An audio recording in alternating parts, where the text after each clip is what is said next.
I'm late. I'm sorry. I'm late. I had to do something. I wanted to finish it before I.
I'll start in a couple minutes.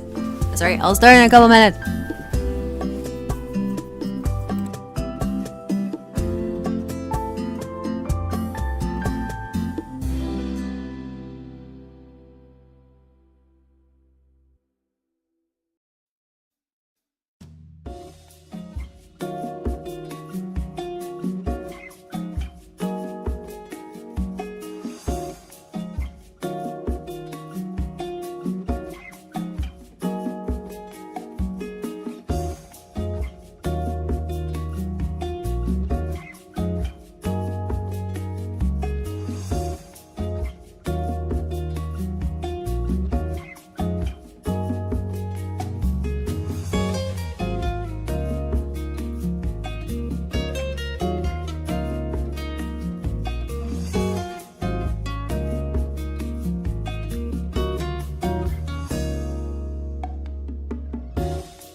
Okay, I'm here now.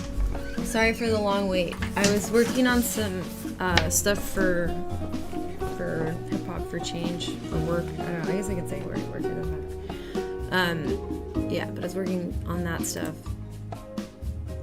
Let me pull that down. Yeah, the music is. I love bossa nova, personally. Let me get it like a good level. That's probably good. It's nice. I don't know why I like it so much, but they have like a million bossa nova playlists on YouTube, so I'm like, yeah, I'll take it. Give me that. All right, let's see.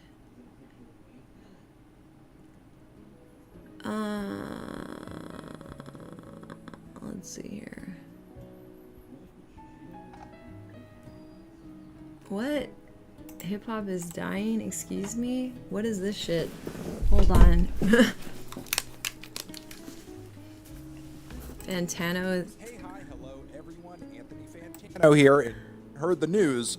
You heard it here first. Hip hop is dead. Yeah, that whole hip hop genre, it's out of here. It's gone, science. No. That's not how that works. We're entering the rock is dead phase of hip hop? No. How do you mean like hip hop is dead? Hip hop is everywhere. It's not dead. Oh, that's so silly. They're joking, right?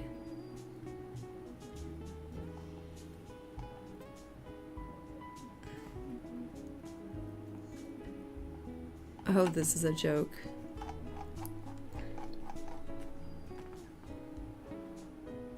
Anyways. Okay. Probably.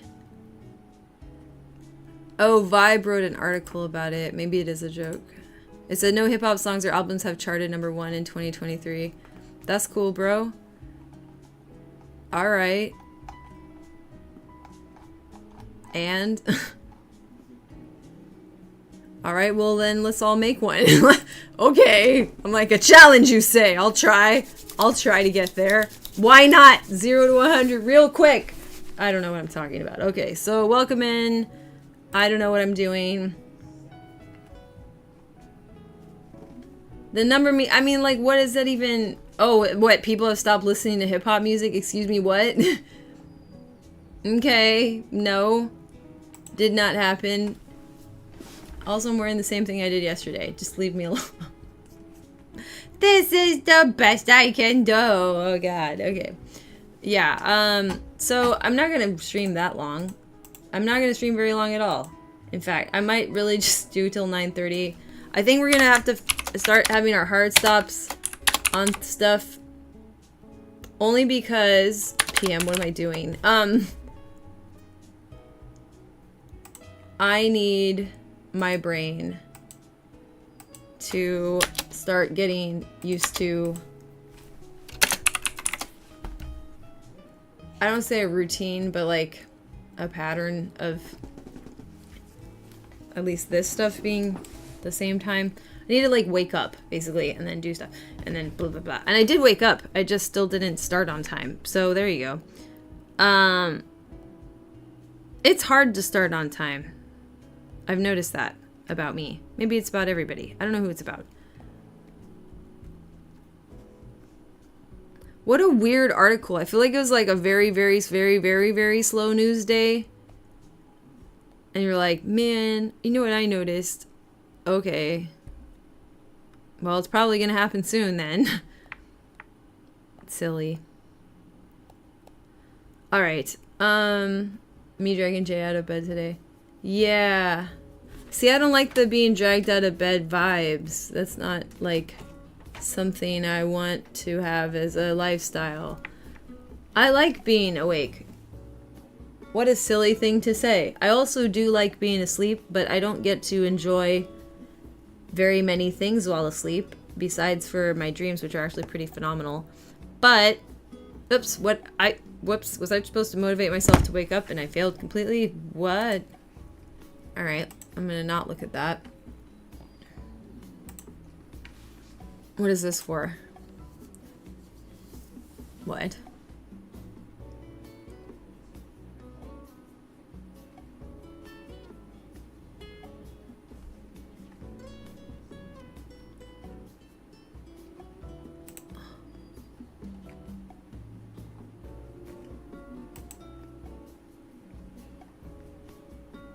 Oh, okay. I was like, forest of woven what? It's just a sculpture. Okay, that's fine.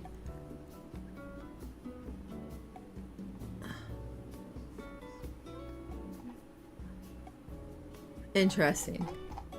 This isn't what I was supposed to be doing. I'm gonna do my stuff. Okay, let's do tracking. And what would be ideal? I really need a camera that I can mount up there. I need track lighting, and I need a camera I can mount on a track light. Is that a thing?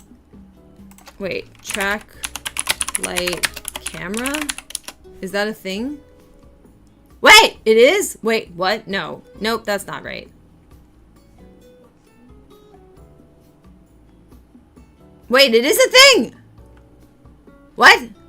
Wait, is it a thing? I don't know if it is a thing or it isn't a thing. I'm getting super confused. That's a track light.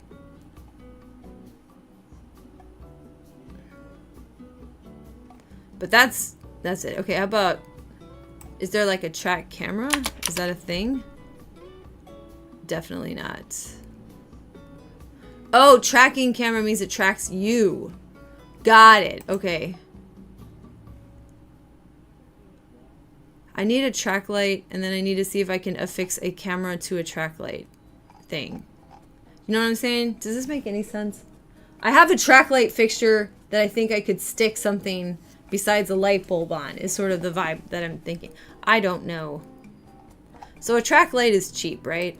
That's not even that expensive. Why have I not purchased one? I feel dumb. That's not bad.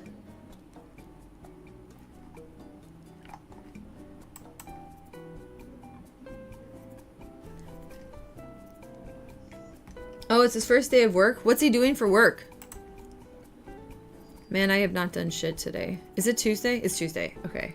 I know it. Holy. I did do this. Good for me. Yeah, nothing's really happened. That's fine, probably. I don't know. Is it? I don't know. Oh, God. No, what? No.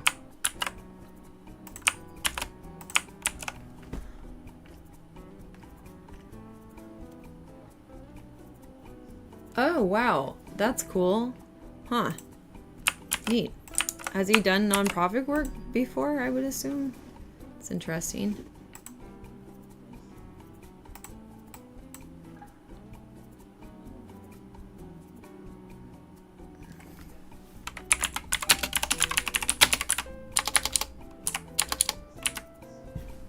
Maybe I just need an extension cable. Does that exist? It would have to be for a nicer one, right?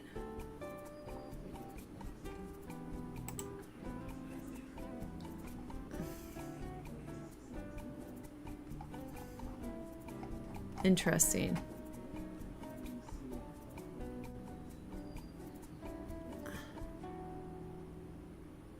Maybe one of these. It doesn't have to be that nice.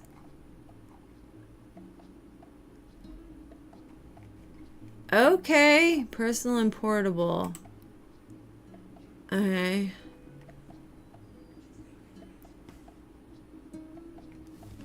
I think I could stick that onto a track light thing. It's kind of big, huh? But it's cheap. That's what we want. And I think I can change out the cord, which is also what I want.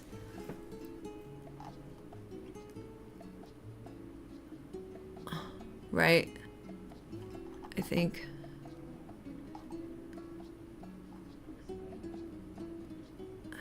Yeah, okay. Oh, unless... Oh, is that a cheap version of a good one? Is that what it is? Why is this Amazon's choice? Ponder, ponder, ponder, ponder. See, I don't know about that.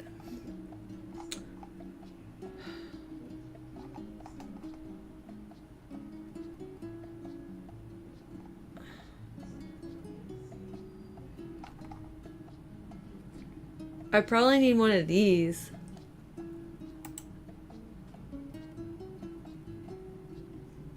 Or no, maybe I don't. Maybe I don't. Okay, so I don't need a speaker.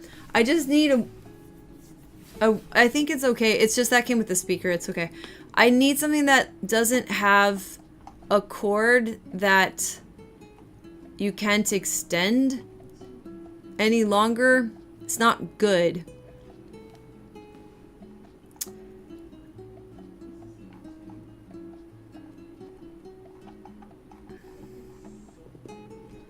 See, that cord is its own dedicated cord. And it doesn't even mention how long these damn cords are. Because it just doesn't care. But I care! I need it to be longer. Or I don't know what I need to do. How do I... Because if it's just about that, then, I mean, I have one. I don't know what to do.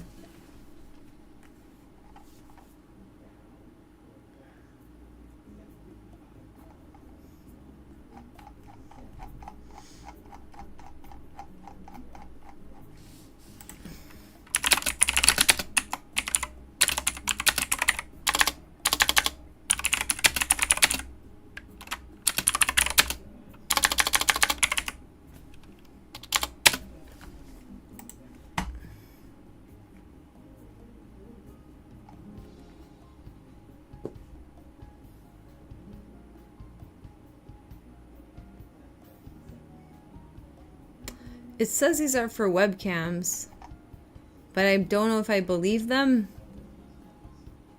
Oh, what's this? No. Shut up, you. Look like you look. What a silly sentence. Show me the back of it. Yeah, see, it's a dedicated plug, so that's not gonna do shit for me. I'm sure it's very nice. Tell me the length of the stupid cord. Why do you hate me so? If I can't change the cord out and you don't tell me the length of the cord, how am I supposed... Ah, god damn it. I'm upset.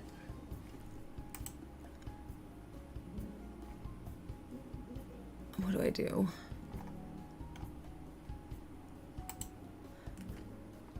See, this does not tell me what I want. Nobody wants what I want, apparently.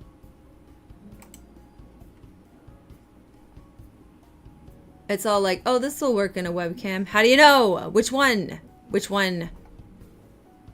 Do I have to get like a... Oh, I don't know what to do.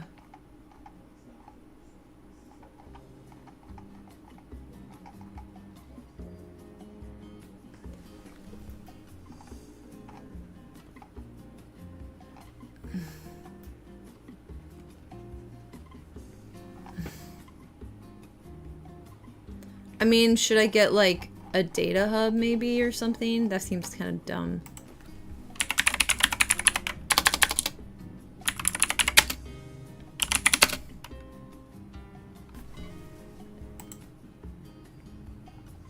Nope.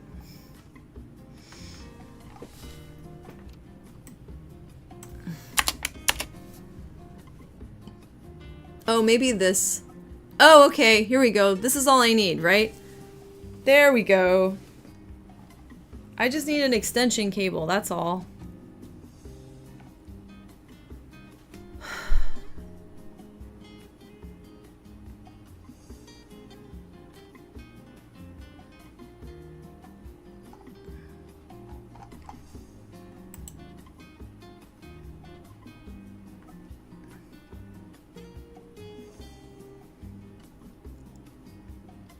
$20 I'd still have to get it into my freaking computer. I guess 20 feet is enough. Oh, they have like a 25 foot? Okay, yeah. Maybe that would be fine. Okay, so I need one of these. Okay, I figured it out. I think I'm supposed to measure this right now. You know, would that be weird if that's how I spend this stream? Because I think I really need to get this thing. Also, I gotta check the mail because I hope a paycheck is in there because, like, damn. I don't even know. Alright, hold on. Be right back.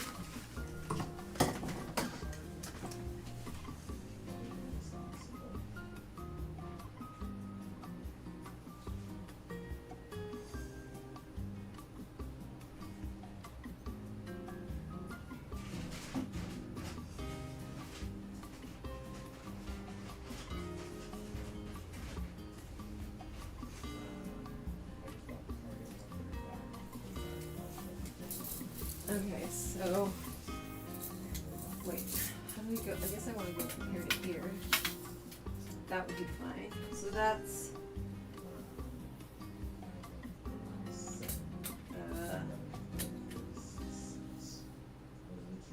5 feet ish.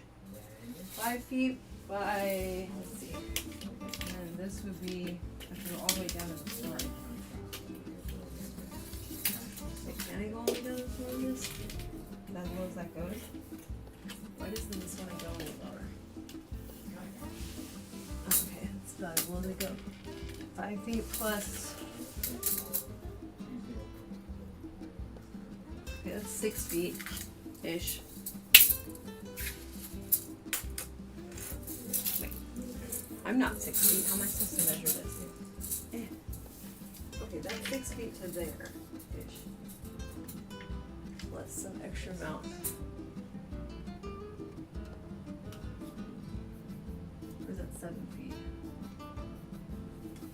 What did I say originally? Ah, shit. 5 feet by like 7 feet ish. Let's go ahead and round that around and say that's like 5, 7 ish. So, sure. So like 12 feet, and then I need this, which is going to be an additional, let's say 4 feet. So 16 feet. Maybe 20 feet would be good. Maybe I need 25 though. Honestly, I think I need 25 feet. I think I need 25 feet, yo. Because then I'll have like a little wiggle room, which is probably good. And if I'm doing all of this, then, and it's like $5 more, I'll just get 25 feet. Okay.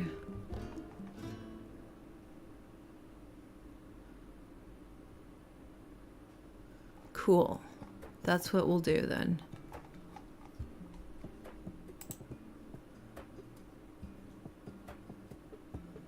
Is there a big difference here? 2.0, 3.0? Wait, what the? What's the difference between 2.0 and 3.0? There isn't one, right? Wait, what the fuck is the difference? What? I don't even understand, man. That's weird.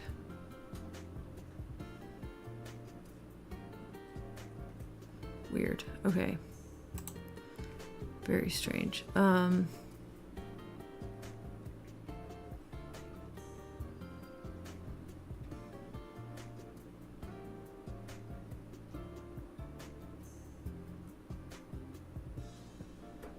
Don't I need the little connector though, too?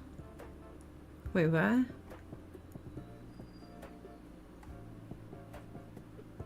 Huh?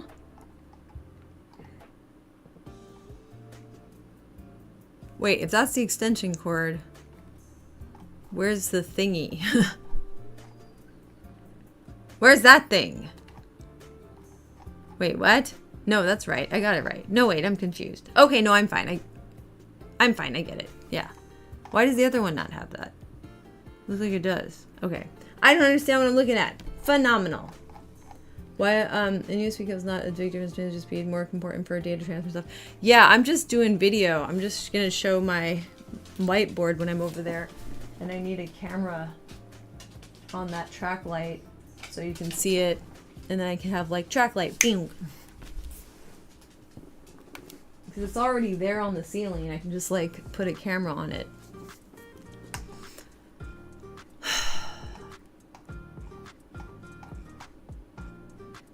Alright, so I have like half an hour to do things, I guess. I don't know. Oh boy. And I think I should use this time. So, okay. I want to eventually use this time to do all of the things with cognifactoriness, the cognifactory idea. But I can't quite do them yet because you wouldn't be able to see what I'm doing. Like, it seems kind of weird to be like all the way over there. The only alternative right now would be to like stream off of my laptop which will look awful. I guarantee it cannot look good. And even just to set it up to look comparably okay from what this shit looks like, totally impossible. Also, why does this seem so loud? Am I crazy? Yes, but not. Am I extra crazy at the precise moment that I'm asking about being crazy? Is that a crazy thing to ask? Who knows? Okay. Maybe it's not that loud. Anyways. Yeah, it's just a webcam. I don't, for up there, I don't see it mattering. I don't think it's gonna matter at all. I think it'll be fine. Alright, give me a roll. You wanna go outside? Okay. So, oof.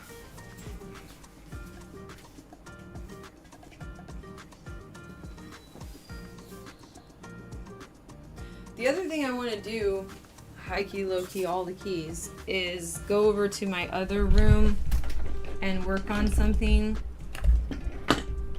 But then I would just have my shitty audio.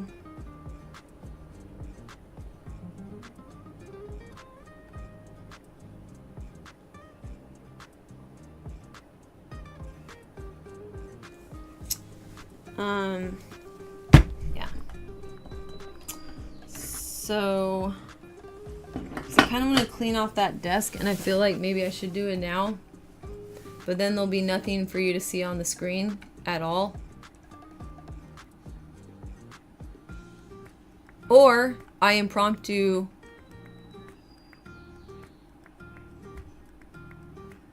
I don't know what. I basically need to do an HKAT task. And I think I should just utilize the stream and do it. That's not a bad idea. I'm just gonna do that. Screw it. I'm on YouTube anyway right now, and it's like the one where people are gonna show up or not. You know what I mean? I'm not gonna build an audience right now. If I even know what that means, which currently I don't have any idea what it means. I'm starting to just get, you know, like... Ah, shit, I never cleaned that. Let me open that. Hold on. Not even that dirty.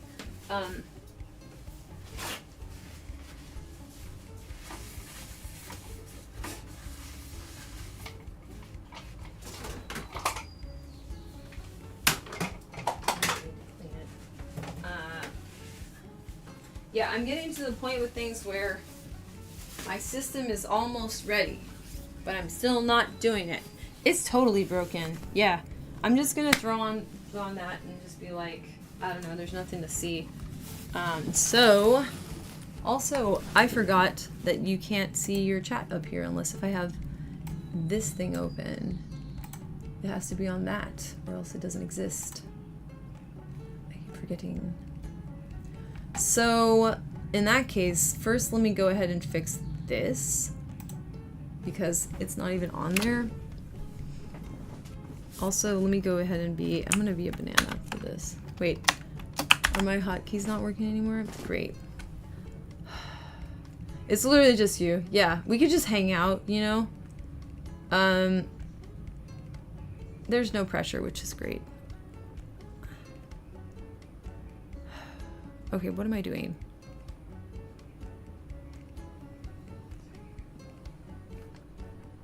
First I gotta go over here and I gotta grab this thing, copy, and then paste reference. There you go, perfect. Okay, now that's there. Great, that's fixed. Yeah, I'm just gonna do a random HKAT thing. That's the solution.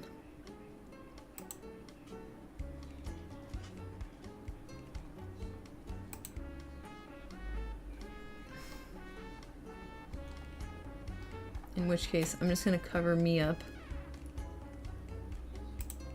If I remember how. This one? No. Gee, I don't know. There you go. Okay. That's covered up. And let me throw on all that stuff.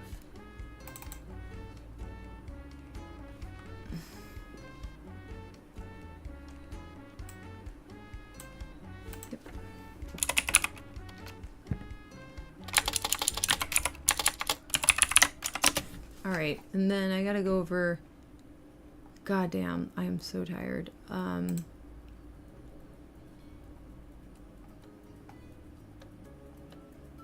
Actually, I need a new word for that. I don't know what I'm even saying. I'm not tired. I'm something else. Overwhelmed, kind of? Alright, let's go over to... Ooh, also, I found out something neat. We can draw and do something called a... I forget what it's called, but it's like a peer board or something like that. I forget. You can use it, you can draw together basically on Discord, which is kind of neat. Where is it? Let's go over to Autistic Games, discussion forums, NGO, worrying about that later. Logs, housekeepathon.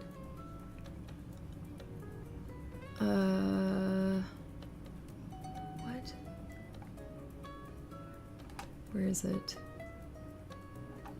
I guess I should go to broadcasting. Let's go there. And then can I turn this into one of those?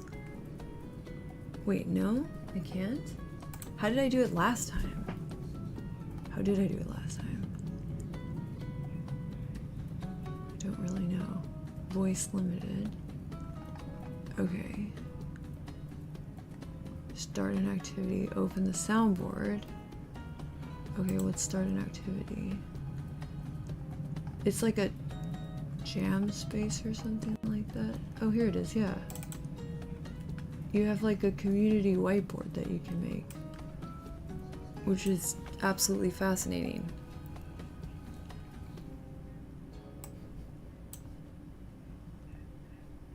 Very, very, very neat.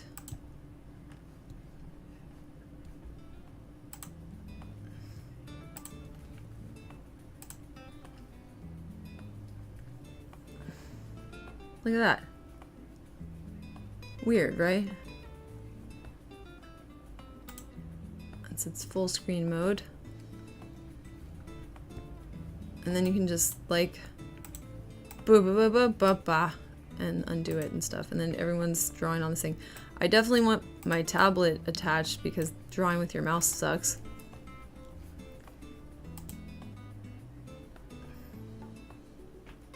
Drained. Yeah, I think that might be it. It's something like that. But yeah, look at this. Looks like the baby of like one of those rage guys. But it doesn't, you didn't do a whole lot. You can add colors, that's good. But yeah, you can just like draw stuff. And then you can like change the background. Yeah. It says it doesn't save this, but I kind of feel like I should save that. Here, come to me, troll child. I made a troll child. That's nice. That's nice that I did that. I'm gonna put that in Arty Party right now. It's stupid. Where's my Arty Party? Actually, I should have put that one in fashion school, huh? The other day. I accidentally...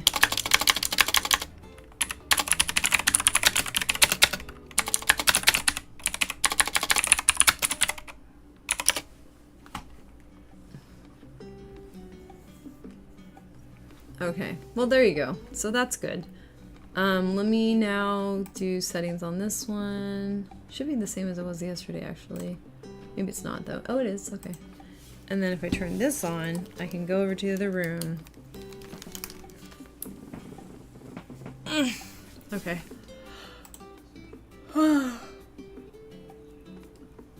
Alright, now I gotta do...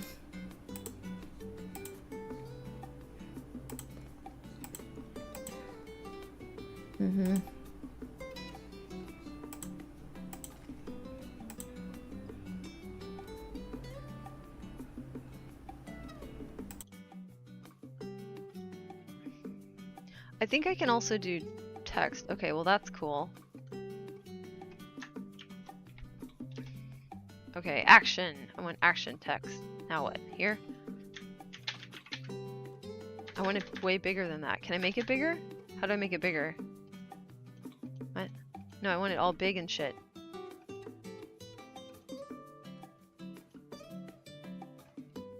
Oh shit, I can drag that around. It must be a really big space. Can I zoom in? Oh, I can. Oh! Alright, that's different. Okay.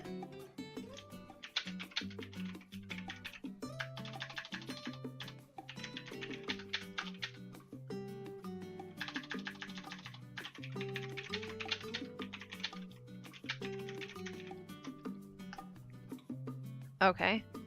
Seems to be done. And then I can make it bigger? Yes! I'm the one who... That will have context. Yeah, you know? That's what they get for not coming to my insanity.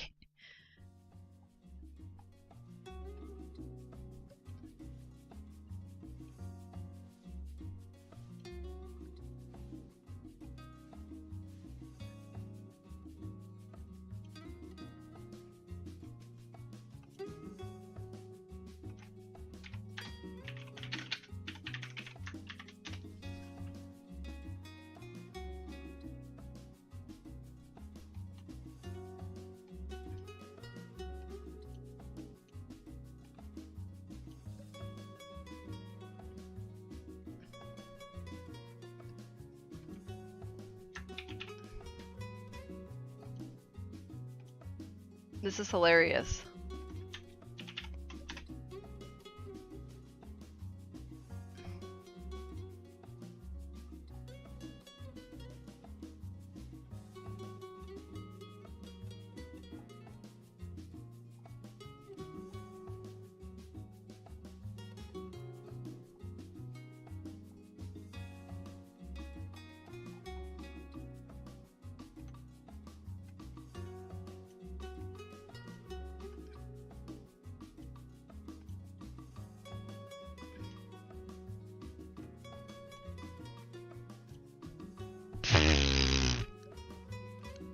It's so dumb!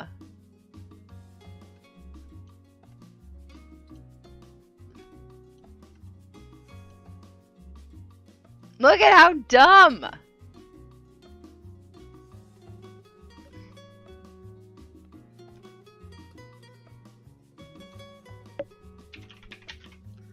Wait, I want more GIFs.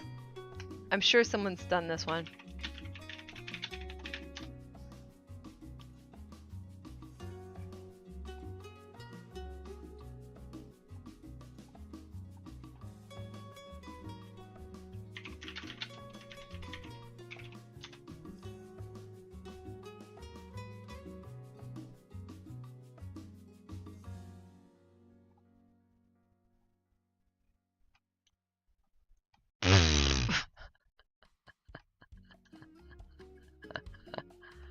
Oh, it's so dumb.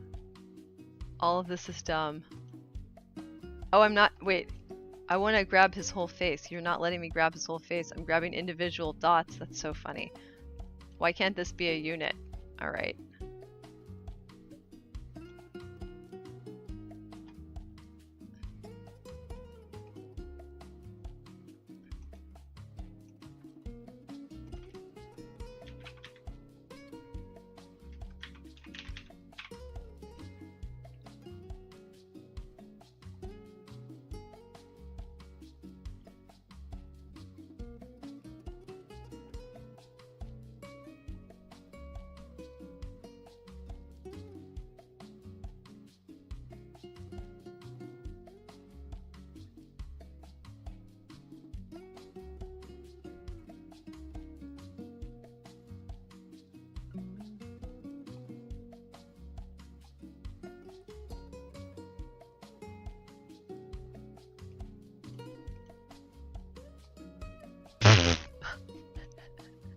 It's so dumb! Everything is dumb! I love it! Look at how dumb this is! Can I make this part go away? Oh, I will be. I just need to get this thing done. I'm just gonna like talk to myself and practice streaming basics, I guess. Yeah, I want like, you know what would be cool is if I had a camera in the other room too. That'd be kind of dope. Maybe I'll tell my friends I'm in here.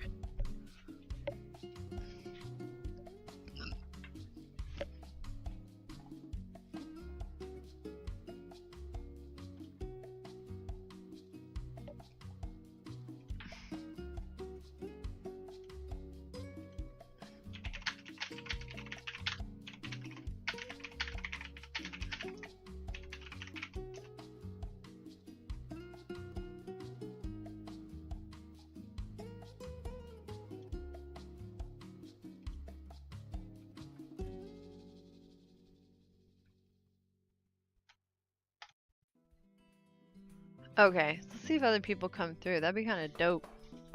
Then I can have more fun. Is this fun? I don't know. Maybe it's not.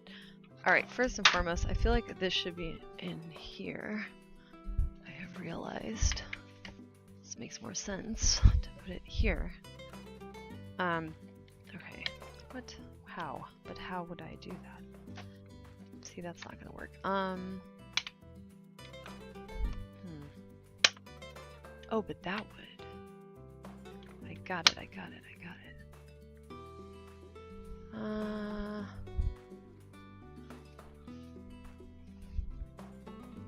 mean, maybe.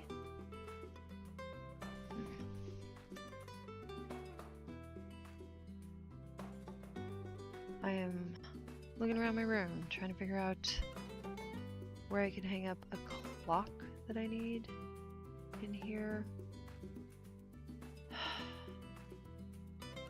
I mean, I guess I could put it there. Can I? Yeah. Okay, that'll work. It's fine.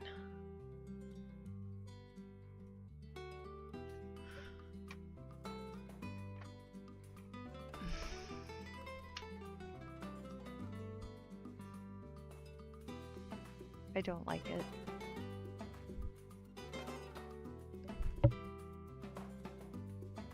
Oh, I have an idea. Duh. Okay, wait. I got it. I got it. I have this hook, and maybe it could hook onto it. And that's not maybe the best. It works. Yep, that works. And I can take it around. I could flip it around, in fact. That's the best way to do this. There we go. I have a solution. I solved my problem. Awesome. Good for me. Okay. Alright, tight.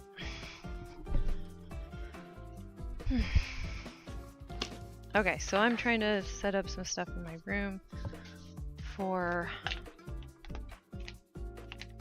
well, for certain goals that are related to music and life and stuff.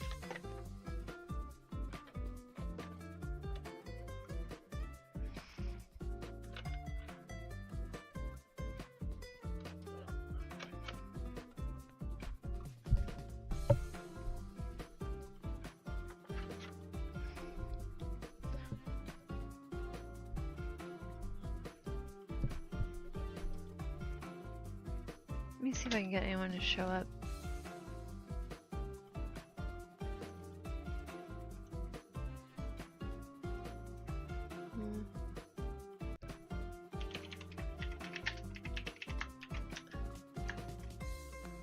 Alright, I guess no one's gonna show up. Okay, that's okay. It would be kind of neat to have a camera in this room, but then I'd need like an insanely long extension cord that I can go well, would it have to be that long? Actually, there is a 50-foot one that I saw. That would be plenty. And maybe I should do it. It's kind of novel. It's just my concern is that if people can't see someone moving around, they won't want to stick around for it. Even though it's a little bit weird to like be your own Big Brother house. That might not be, but I don't know what else I would put on the screen is the problem. I feel like I should put something up, but wouldn't everything else be distracting or pointless? So I do not know what to do.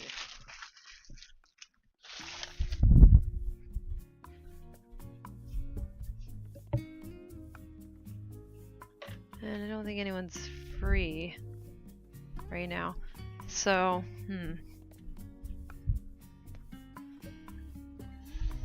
basically I'm setting up a workstation sort of thing, which I've thought about for a while. I have a desk in my room and I don't have a purpose for it, so it's currently becoming a depository of objects that I don't have a good idea of where they should go yet.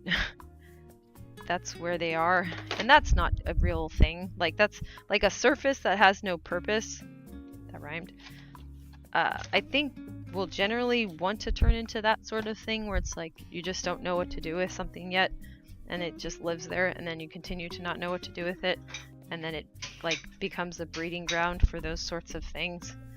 So that's what's happened to this desk that I want to turn into a space for, well, I was thinking meetings and working on music. I kind of want to pop back over here, but then it's the same laptop, so it's easy enough to just move the laptop. Let's see. What am I doing? Yeah, this is a weird thing to stream, but I'm just doing it because I also kind of need to do this. It's basically a troubleshooting thing that I need to figure out.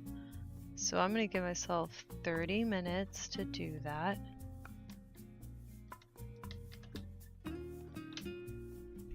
And that should be enough time, which I can keep track of on my board. What would be neat is if I could just switch, well, maybe not even switch between cameras, but have all the cameras on the screen at once. And I don't even think that that's very hard to accomplish. I think it's a little bit hard to do only because that would be money to throw down to be able to do all that. But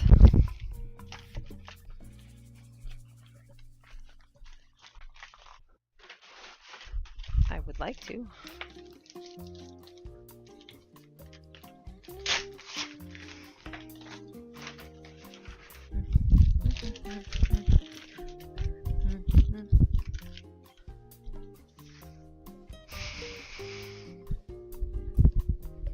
I'm still figuring out how autistic people's brains are supposed to work, because we get really, really stuck, or I do, and I get stuck in a very autistic kind of way. It's not a normal way of getting stuck. And when I say normal, I mean like nobody's normal, blah blah blah blah blah, but there's like a bell curve of people, right? And autism is not the center of the bell curve, or else everybody would be autistic, which is not it. So people who don't have autism, I believe, are able to get in similar messes to me, but they're not really the same. And when I'm struggling with something, it's actually quite different, and if it doesn't get sorted out with those differences in mind, I don't think it really gets sorted out.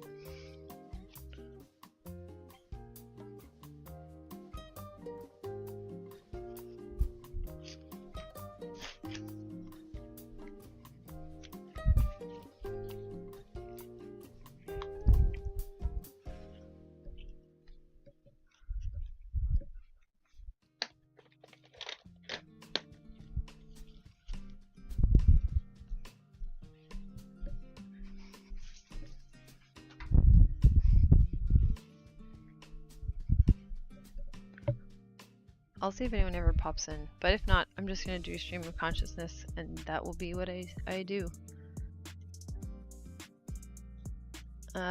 For the sake of practicing talking, which is good.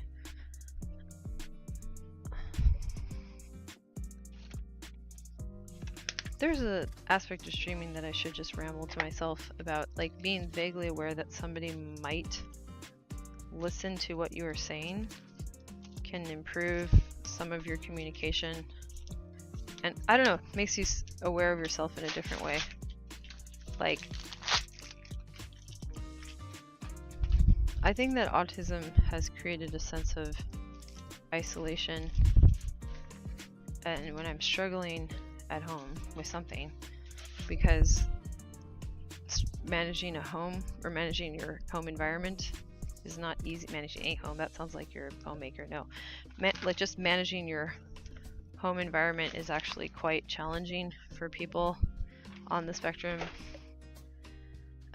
People have different solutions, but I don't have a ton of them that I actively,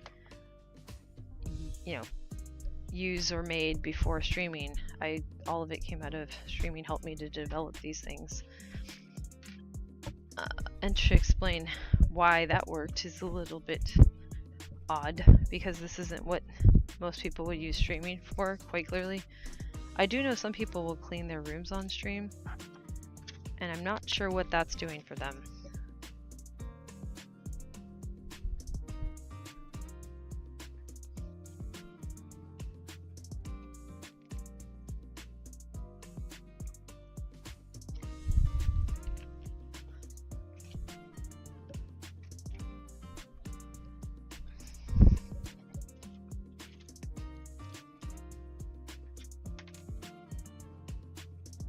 I think that streaming probably creates certain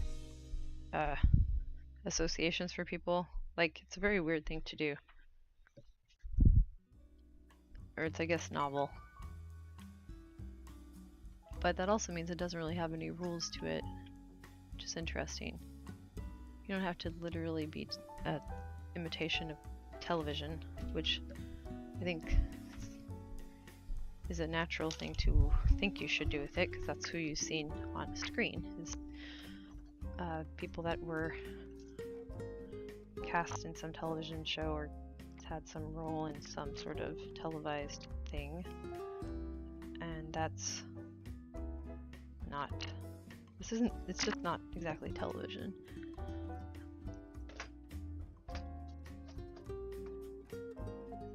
Something else. Especially since everybody's broadcasting themselves now on the internet. Don't know what this is.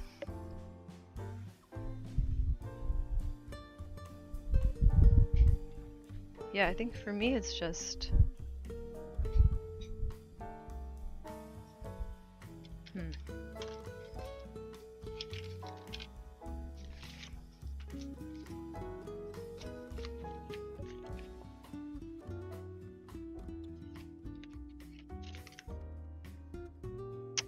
just looking at some stuff. For me, I think that streaming or using streaming platforms is a way to be okay with how much content there is. It's just way too much content. I almost think nobody gets to hear their own thoughts enough. And then if people appreciate your thoughts, then maybe that's useful.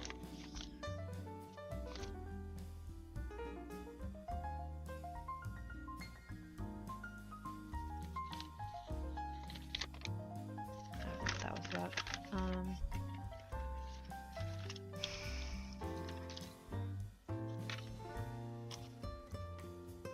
Oh, $5 randomly? Great.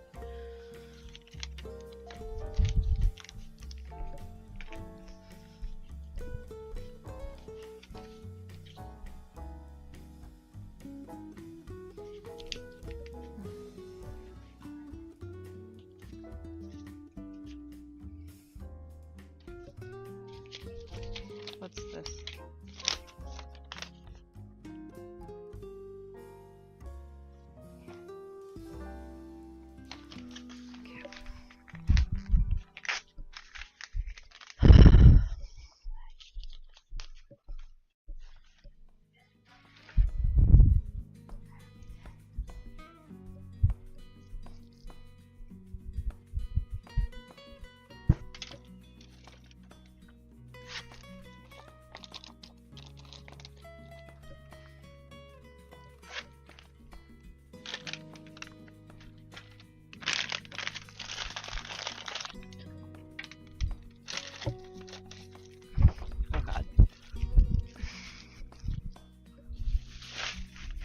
Dumped.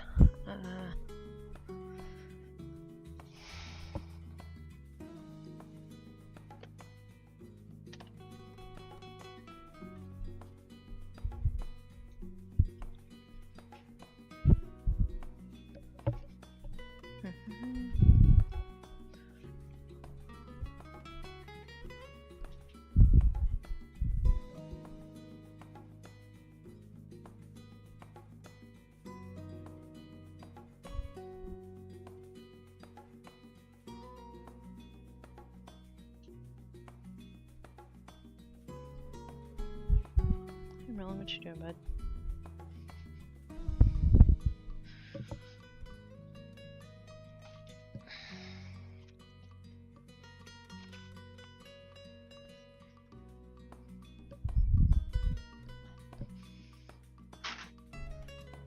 Good boy, Marlon.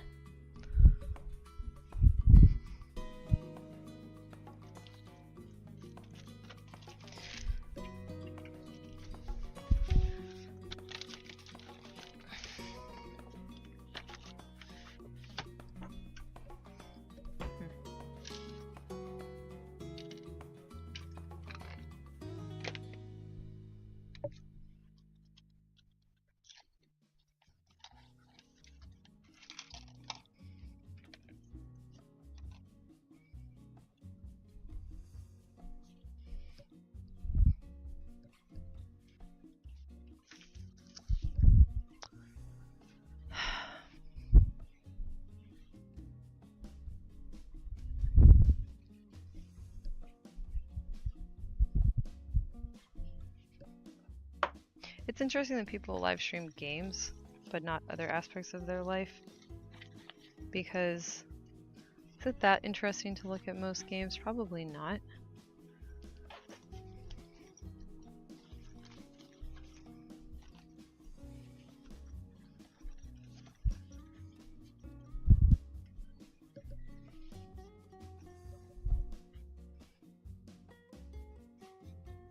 Consult appointment over video with a physical therapist. Oh, word, okay.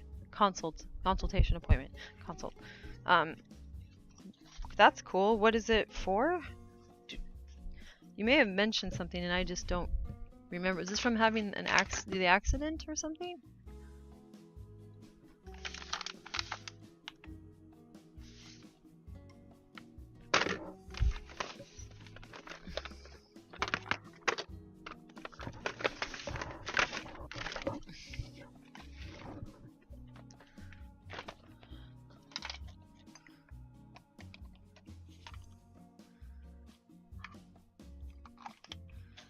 And how was it? Someone that has seen so many physical therapists, I don't remember them all without really having to sit and think about it, and maybe I would still fail. And also understands a lot about body stuff, though not a licensed physical therapist. The wrist I broke 2 years ago, not perfect movement slow because I didn't do exercises. Oh, interesting. I see. How did it go? What did they say? I'm curious. This is the topic that I'm interested in.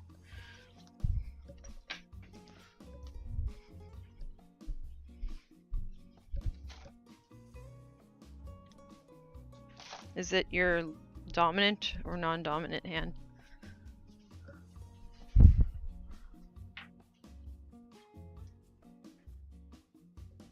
Well, wrist, but you know what I'm saying. Is it the one that belongs to your dominant or non-dominant?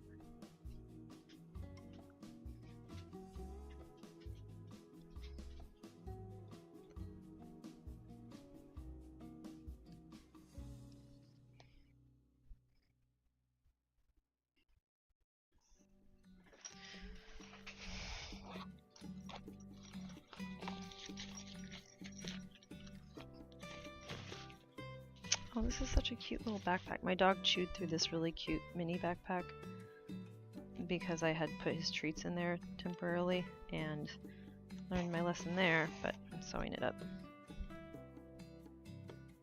It's a super mini backpack. It's very tiny, but it's like almost pointless, but it's very cute.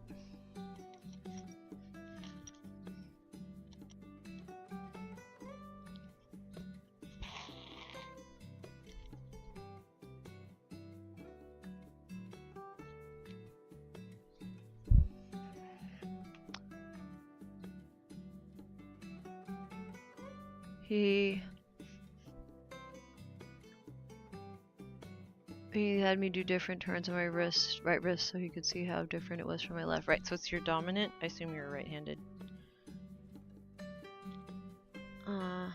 Explain how the kit I'm getting will work. Oh, that's cool. They're sending you a kit. It's neat.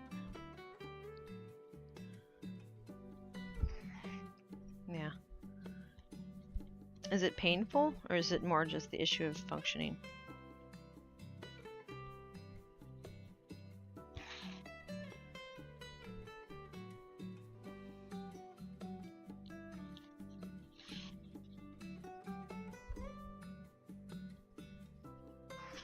More a function issue than anything. Okay, cool. Interesting. How did you break it? And like, what kind of break was it?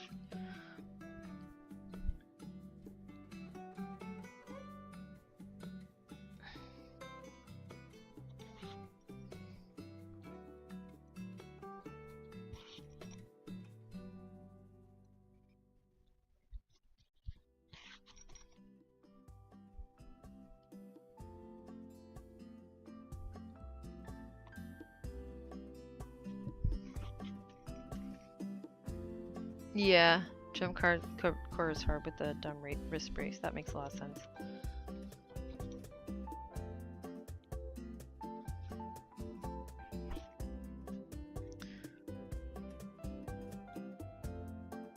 Oh, wow. 5 millimeters to the left of where it should be. Right radius. Okay, got it.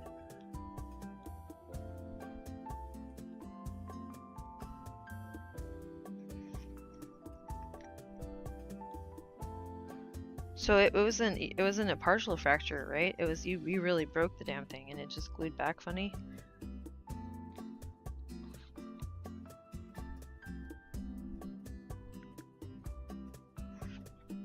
That's not super unusual though, because that's a skinny bone. Yeah, geez, ouch. That hurts.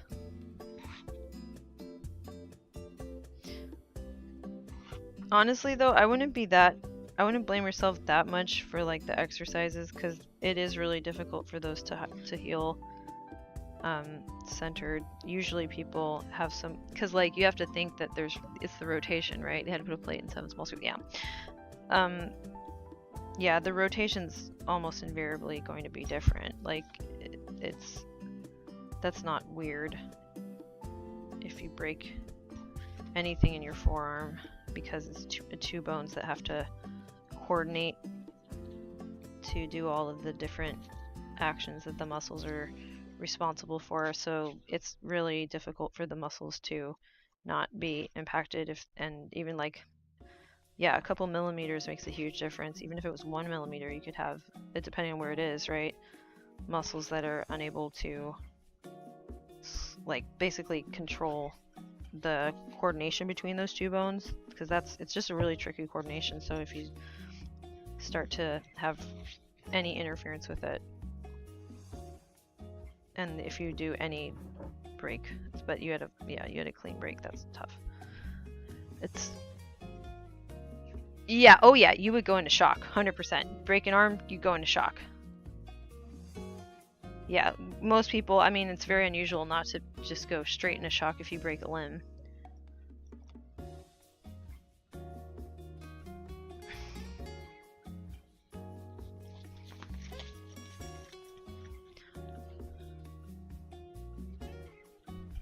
What knocks people kind of out of it is if they look at it and see it. Sometimes the shock is like, yeah, my right arm, hand to elbow is shaking and stuff. Oh, absolutely.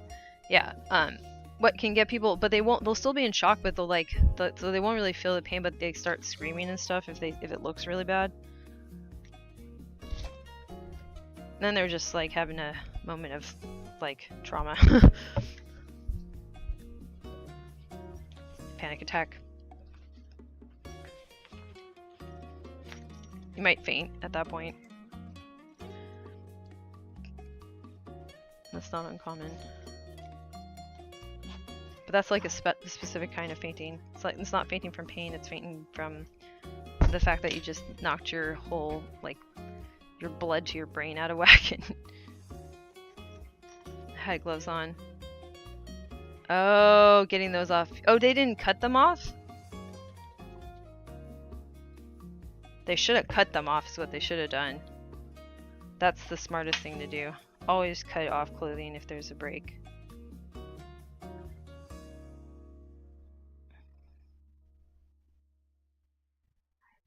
Oh my god. Oh my god. Yeah. Next time you break something and there's clothes over it, like, don't move it and just cut it off. If you need to apply pressure because of the bleeding, apply it through the clothing and then cut it off when you have bandages and stuff.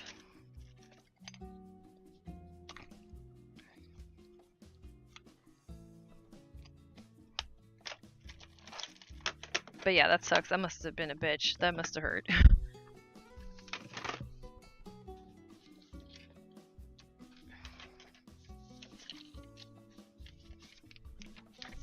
I feel like that's something you should learn in school.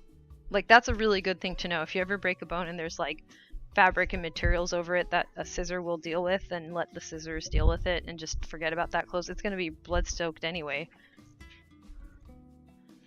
Oh, it wasn't an open fracture? Jeez, that sucks. I assumed because a lot of times it'll poke through the skin when you break it, but yeah. But yeah, you should definitely, with swelling, just everything, cut it off. If there is blood or not.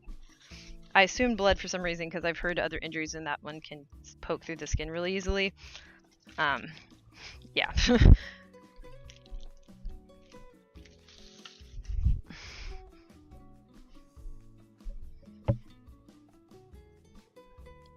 Yeah, 35 minutes by car, ruler. Yeah. Ouch. Yeah, good thing you got it off though, because that's very, very important because of the swelling. Yikes. But yeah, future reference, good to have scissors with you.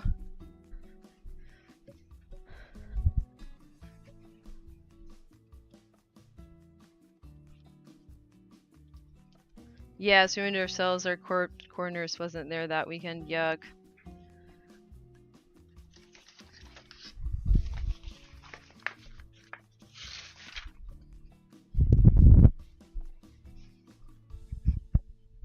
But yeah, I feel like that would be a useful thing for people to know, because that's probably not mentioned. I was thinking about that. I was like, when did I learn that?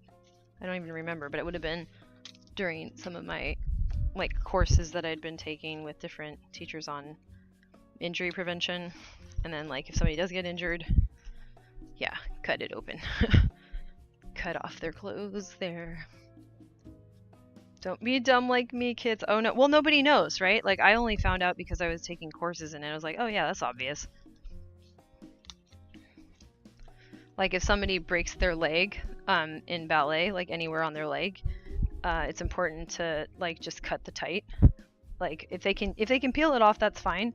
But if it's bad enough, just cut the tight open. Like, and a lot of people don't think to do that.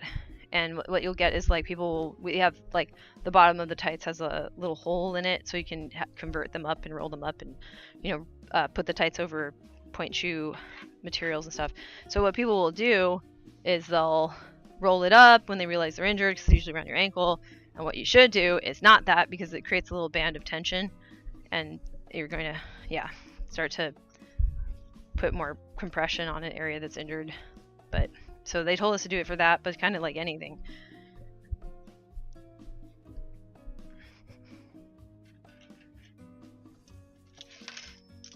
Yeah, and a lot of times if you're needing to get something off of something, there's also potentially blood, and you want to make sure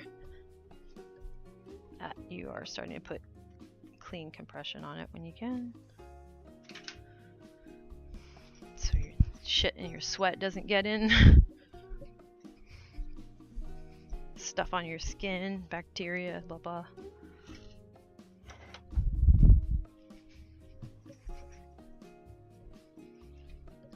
And other gross things.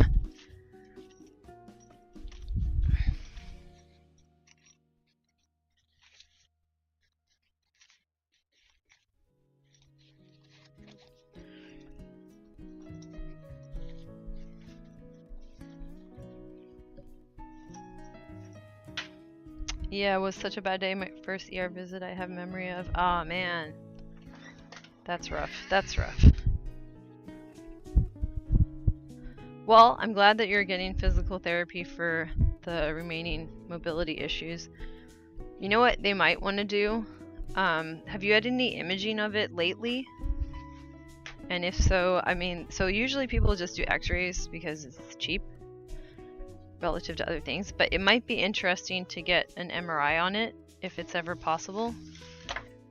You might want to fight for, I mean, if I were you, I would try to see if you can get an MRI of it and have them like assess it for any, yeah, I would have them assess it for any like oddities, like any weird tissue development. They should be able to have some sense of scar tissue if it's like significant enough that it would be messing up your movement. I'm pretty sure, I don't know that specific injury, but if it's there and it's messing up the movement in general, you should be able to see scar tissue in an MRI, or they'll be able to determine that that's part of what they're looking at. But maybe not for that specific injury, that may not be true. But having an MRI can give you more information about like what the healing process did, because sometimes you can get like weird little foreign bodies and objects and calcification that might also be causing some of the mobility issues.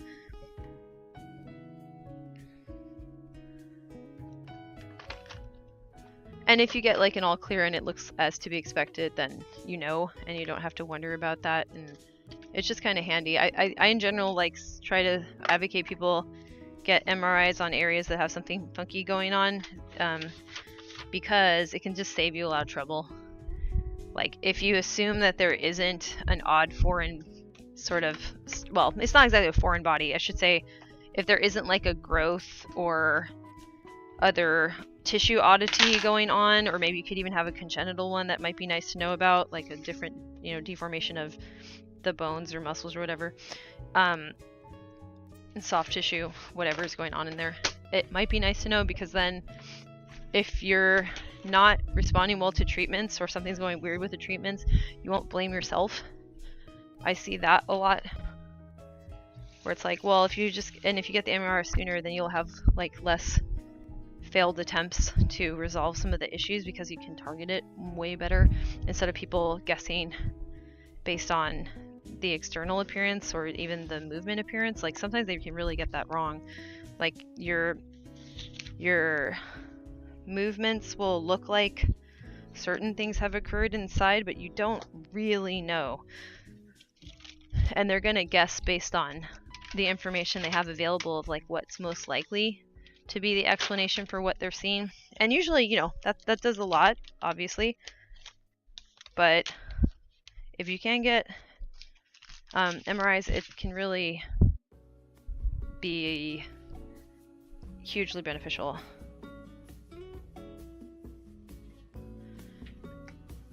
Okay. August 2021. Okay, let me take a look.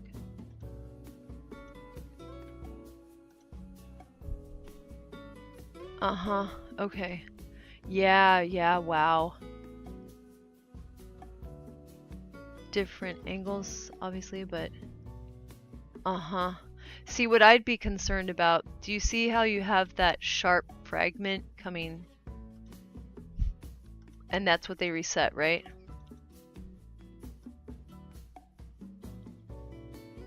So I'm wondering, and that's where it slid, right? So then they put this, okay, I'm trying to see. This angle's a little bit tricky for me to understand what they did to that.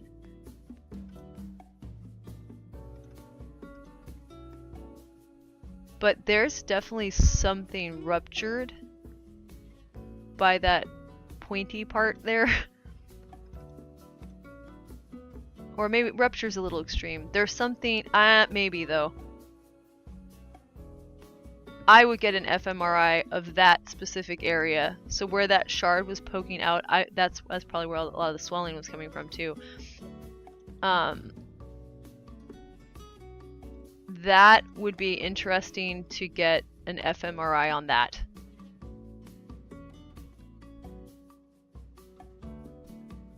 Because I could very easily see that leading to scar tissue.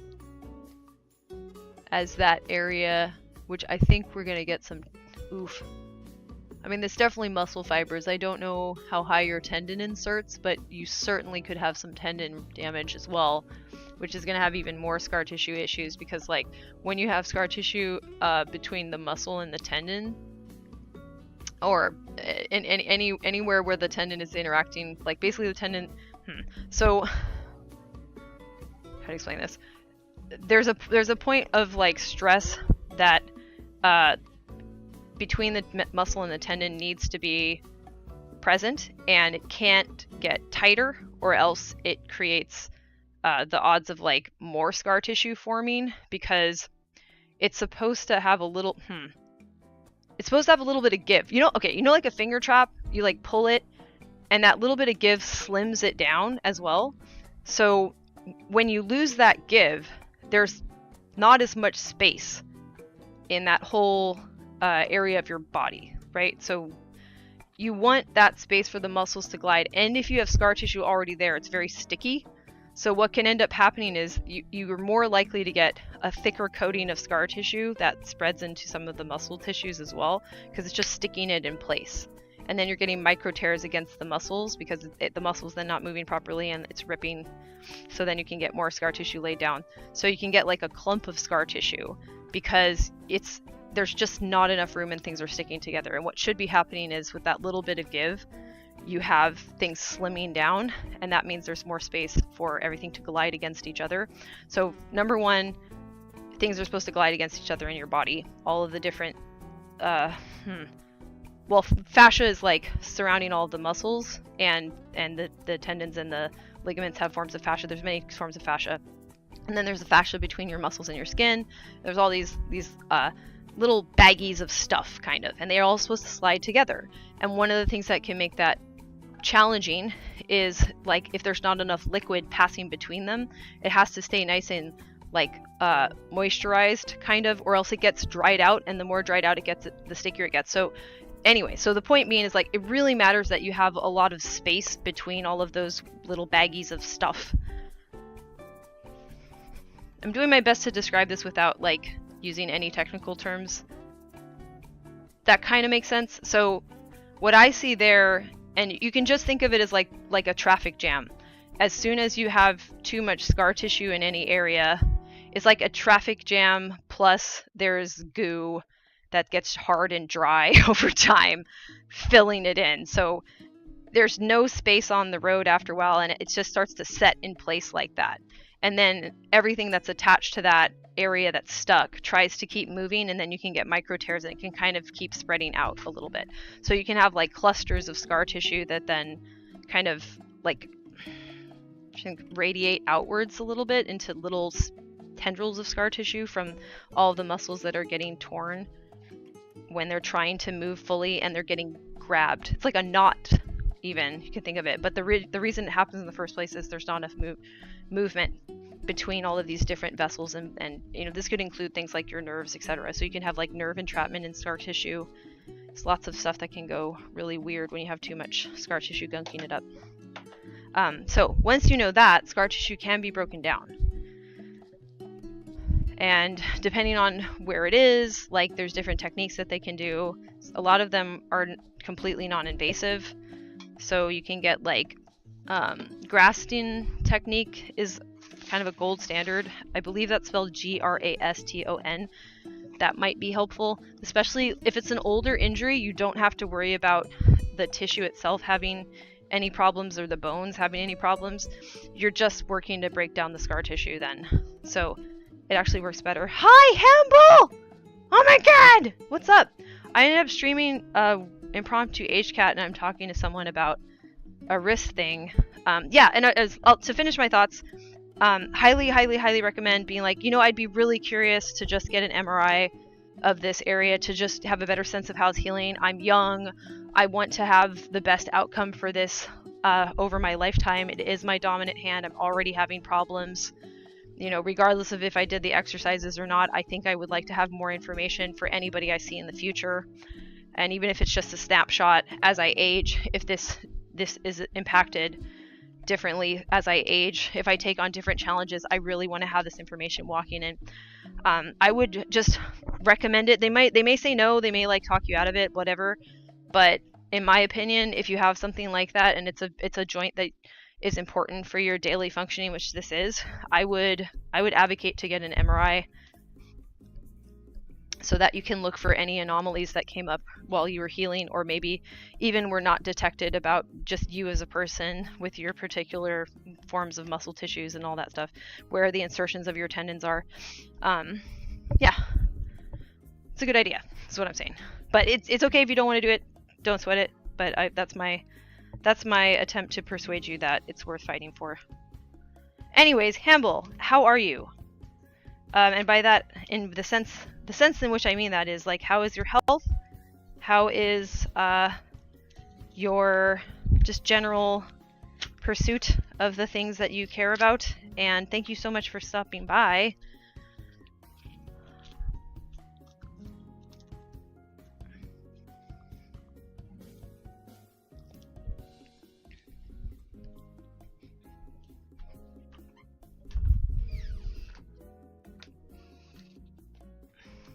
It's good to see you.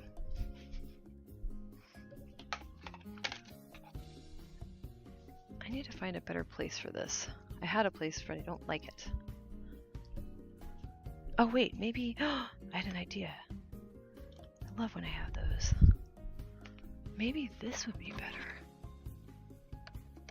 Oh yeah, that's great actually. Huh.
Okay, I'm just working on a idea that I had that is kind of dumb, but maybe it's working, so that's all I care about.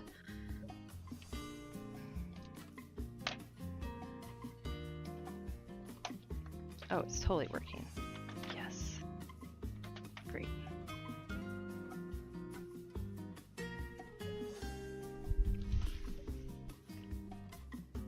Awesome. Cool.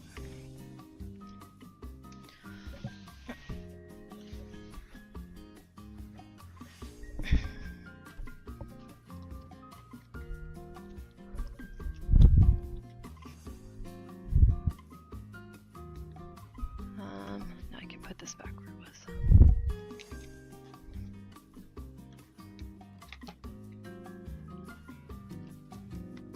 Alright, I'm checking my chat area.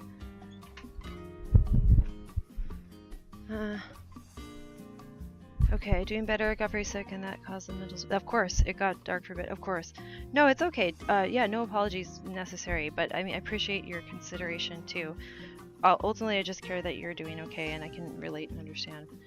Have you seen the Ren videos, Jane? No.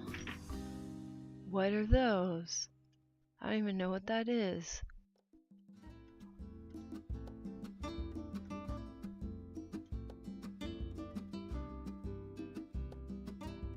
What is it?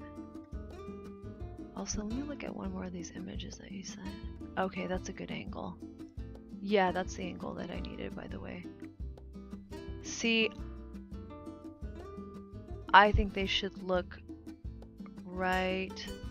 Where's your bone at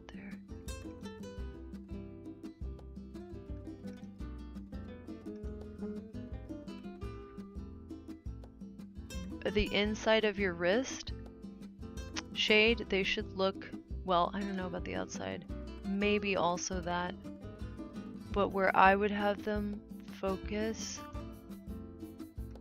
is actually the inside of your wrist. I mean, they'll take the whole thing. They'll do a whole like cross section of it if you get an MRI. But I'm really curious what happened on the inside of that wrist.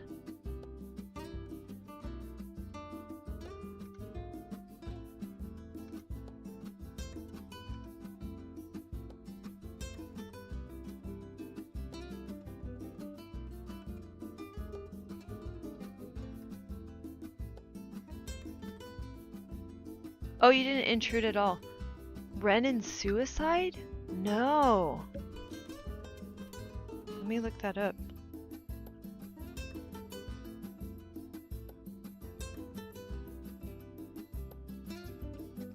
Yeah, I was just looking at some x-rays.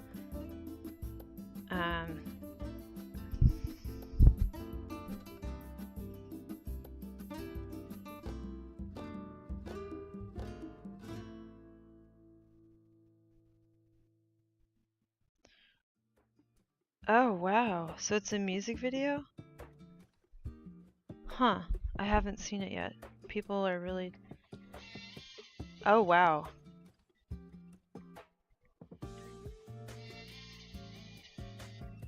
This is already beautiful.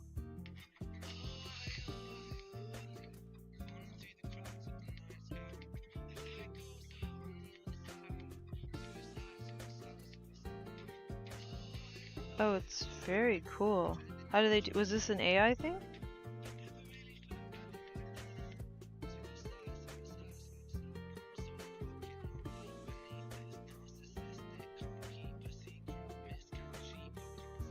Wow.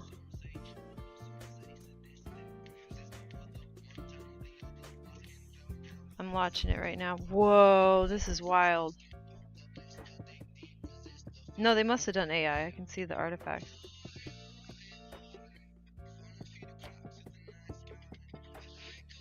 Wow. Wow.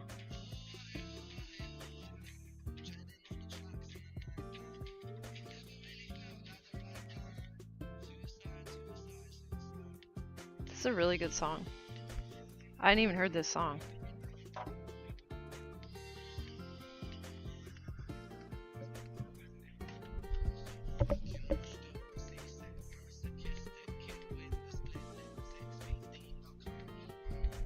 Fascinating.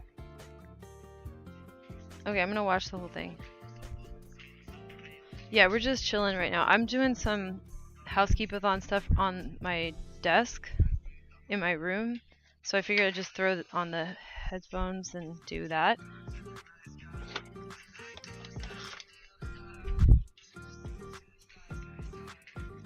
It's a brilliant song. Very simple, but yeah.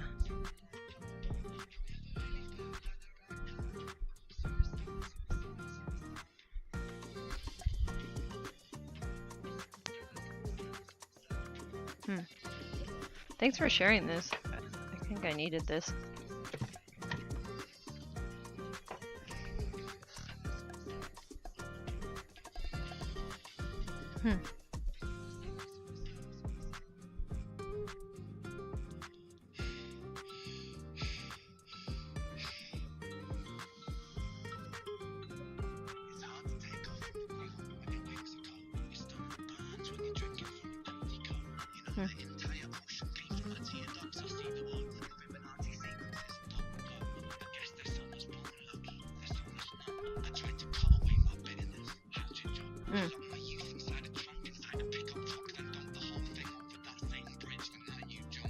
Oh shit.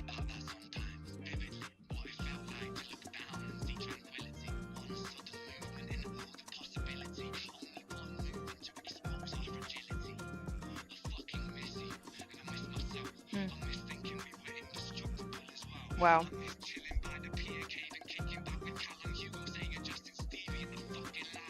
Oh shit.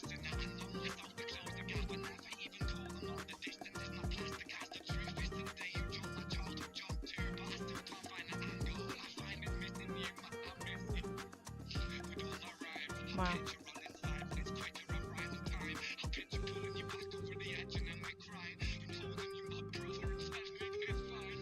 Oh wow.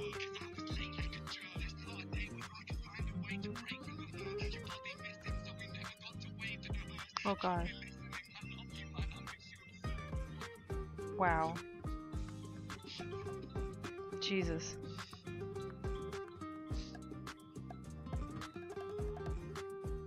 Jeez.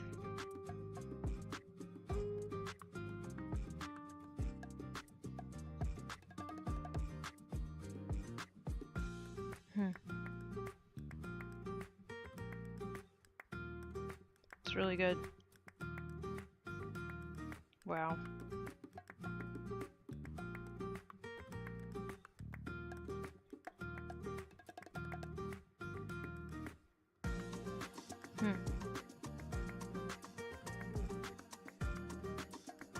Cool. Thank you for sharing that.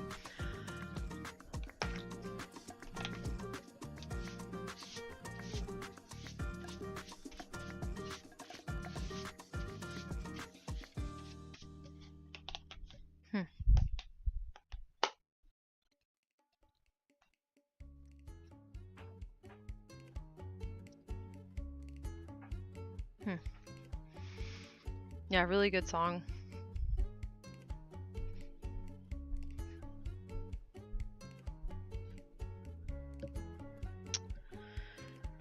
Yeah.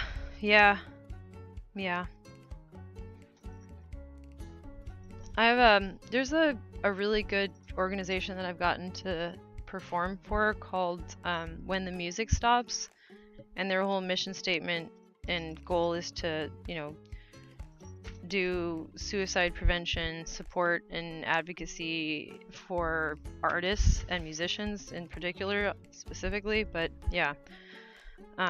But people basically in the music industry in general too. Yeah, and they're really great. I'm sure that they would appreciate it a lot. I'll have to share that with them too. Yeah. That's very, I don't even know what to say. Like, that gives me a lot to think about, because myself with my art and what I want to do and be is on this weird precipice. So getting to watch something like that helps to think about what I actually want to do as an impact. Yeah. Yeah, it makes you happy. Yeah, I feel that.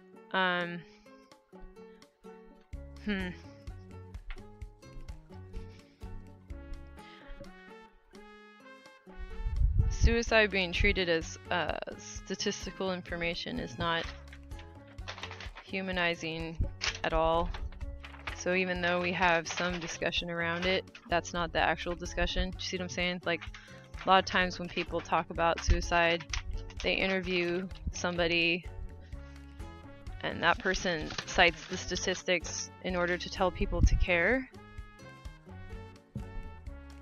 Which, what? I don't know. Like, that, I get it and I don't at the same time. So then instead of that kind of wall of endless, or that scrolling ticker of statistics, right, that we're given as if that's what motivates people to try to change the world.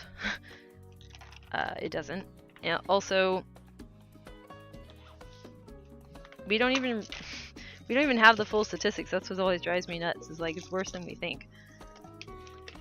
So that's just evidence that, like, the things that we forget, like, that's just evidence of object permanence. You know what I'm saying? Like, we use statistics as a substitute for object permanence. I'm like, oh yeah, that's still there. I'm like, how do you think it went away when you stopped looking at it? It doesn't. These phenomenons are persistent.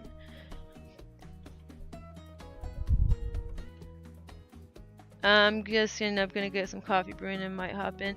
Yeah, no, keep going. I'm still going. I mean, I really don't have a plan at this point.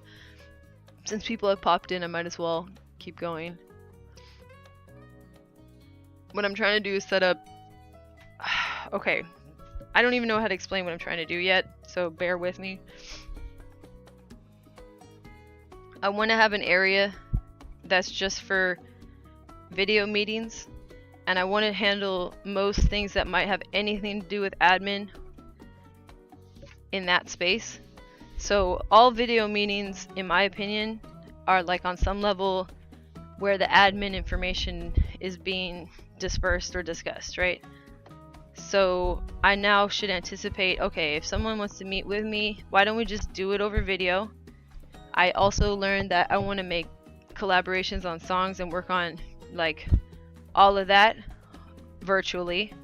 I don't know why I wasn't working virtually, to be honest. I don't think it's that helpful for me to not work virtually. I want to see if people will meet me halfway and do that. Because once I did it, I was like, oh shit, this is so much faster and easier, and I have my setup. I can just record vocals from home if I need vocals. So that's what I want to do as my workflow for music. I just think it's going to be realistic, and I see like the light at the end of the tunnel. Because I think that's what it's been for me, is like, I'm at the stage of my music where I'm not just making my own shit. I really need to work with other people for it to be truly good. And then how do I work with other people respecting the limitations that I have with autism?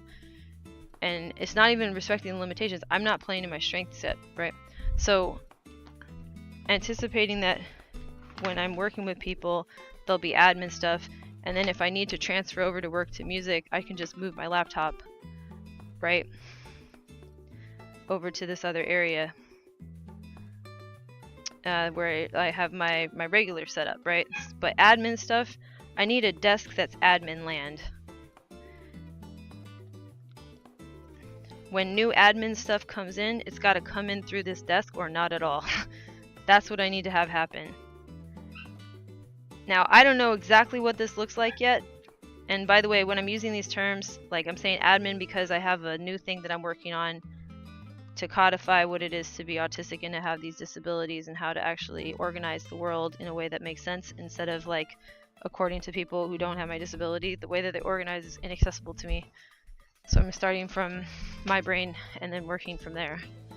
And then anybody else's brain who has the same issue should be able to use a similar system or iterate on mine, or create something that is comparably efficient for them, but you know, is working off of my premises instead of the ones they were stuck with. So making an admin desk makes a lot of sense to me, but I may have a little bit of time where testing it out, figuring out why exactly this makes sense. It's just not there yet. I'm gonna need that time before I can actually explain this, because I don't even know what it is yet. But I just know, yes, I just know I've started to eliminate the things that make no sense to me, so much so that I can start to notice the things that do make sense. And when they say make sense, I'm saying that like my brain can actually do something with the information, and I don't think it's doing everything that it can with the information. It has to be transformed into that form more fully that I'm responding to positively in you know, this fragmented sense. It has to be intentionally designed to solicit that part of my brain working and responding to what's happening. That part of my brain that works, rather than the part that isn't there to work and never has been. When you look into Ren's story, it will also story he's been through hell and he made it out. I found Hi Ren to be very helpful personally. Awesome. I'm gonna listen to his music today.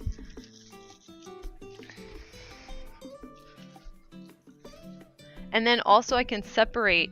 So here's the big thing that I want to say. With having your music on a laptop and making your music digitally, there's a lot of admin stuff that's supposed to go around that, right? Like organizing your files type of thing, right? And me trying to do that has been a mess because I thought of it all as the same thing, and it's not. So I need a separate space where music is made and all of the Like, I need to be a different person. I need to be my own, you know, secretary, because it does have to be stuff that I understand. Like, you do have to do it yourself. Maybe some things I can finally figure out what I don't have to do myself, but a lot of stuff you just got to do it yourself because you have to know where your shit is. But that stuff needs to happen in a separate, it has to be a separate thing. So my idea is that we don't think in events or time moving, we think in objects. So I need to make an object for the admin stuff, and that object needs to be like completely distinct. So this desk plus me plus this computer is now a brand new object the way that my mind works. I'm not in a new place. I've become part of a new machine. And since admin stuff is the things that I need to translate into what my brain does, I need to have a station where I know that's what I'm going to be doing. It's the hardest stuff for me, because not because I can do it if I try harder. It's been hard because all this time I've needed to convert it into something that I can do, which just takes time. But actually, it's not that. I don't even think it needs to be that difficult. It just needs to be processed intentionally with a system. So that's where I'm at. And again, I do not think I am making sense yet. I fully acknowledge that. I don't think I'm there. I wish I was, but I'm not.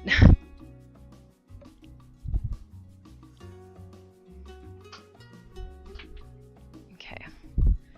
Now I should be able to grab this bad boy and figure out an extension for this, because I don't need this here anymore. Okay.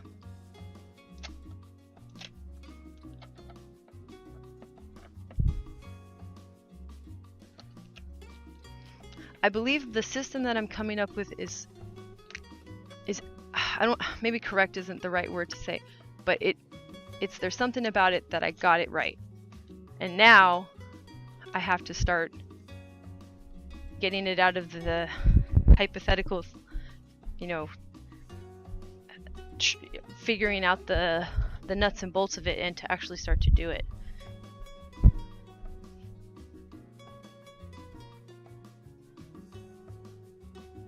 Thank you, Hamble. It ain't right yet. I'll know it's right when it's right. Yeah, exactly.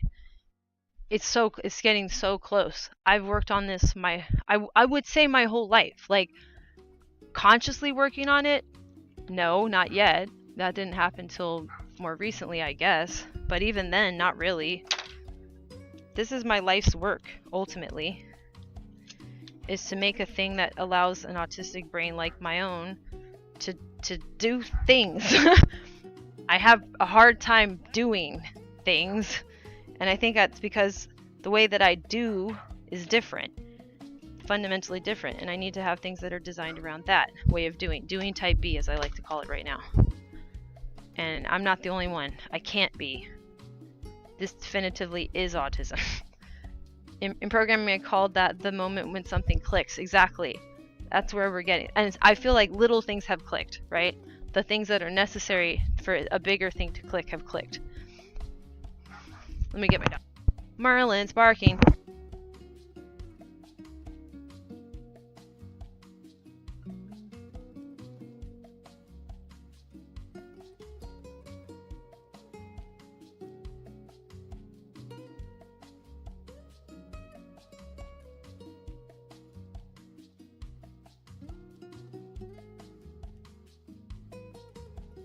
All right.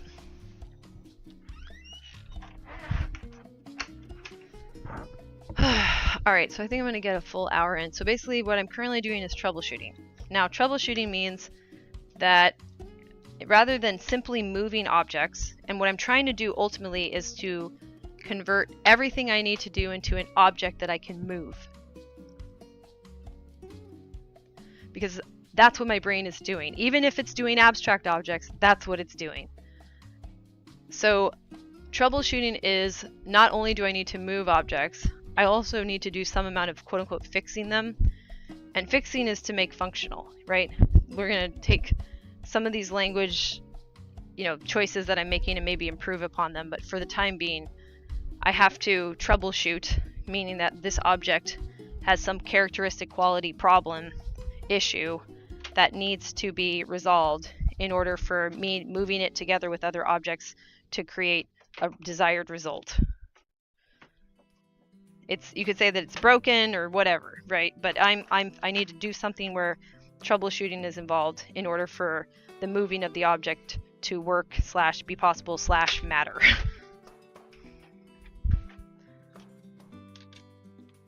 So I'm currently troubleshooting for this setup that I'm going to need.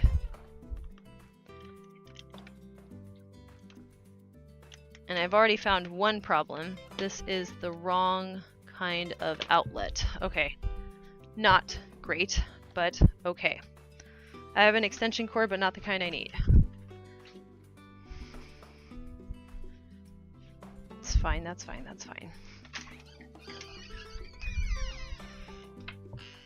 Let me look through my options of extension cords, I guess. Don't know where to put this one.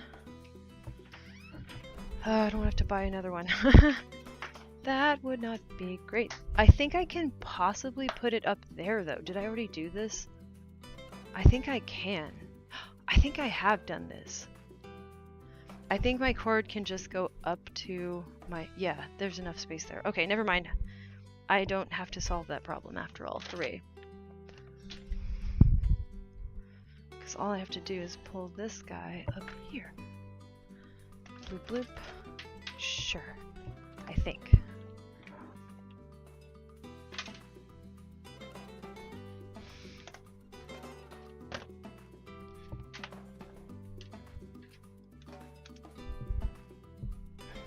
Okay.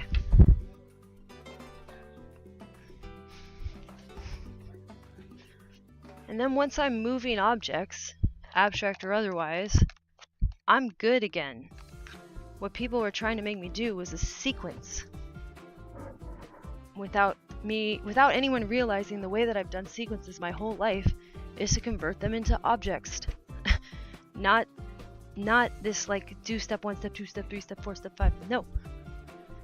Not how I do it.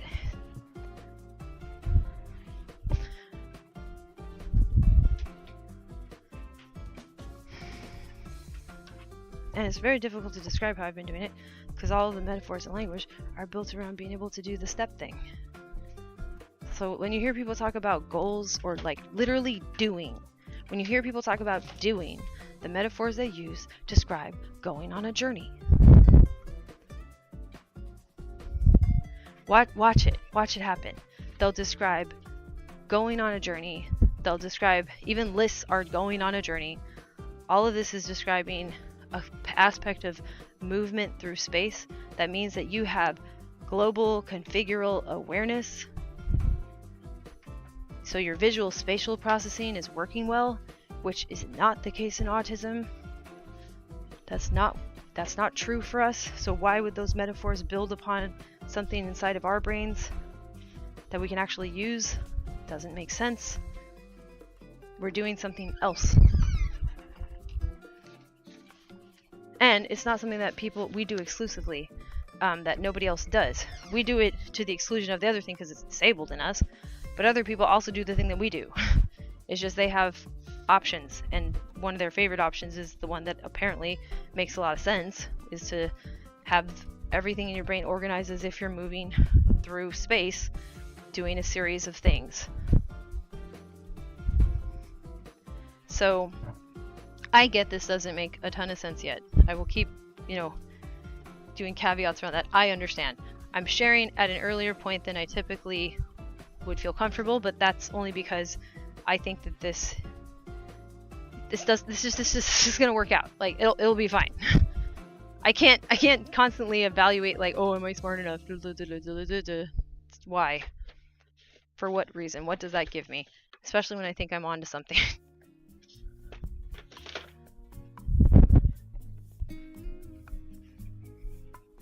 But I do acknowledge, like, if you're ever like, what the hell is she talking about? I'm extra in that what the hell is she talking about area. I also am not entirely sure what the hell I am talking about yet. Because I'd have to invent some of the words for it, possibly, probably. I'm gonna move this guy, because I don't know where he should live.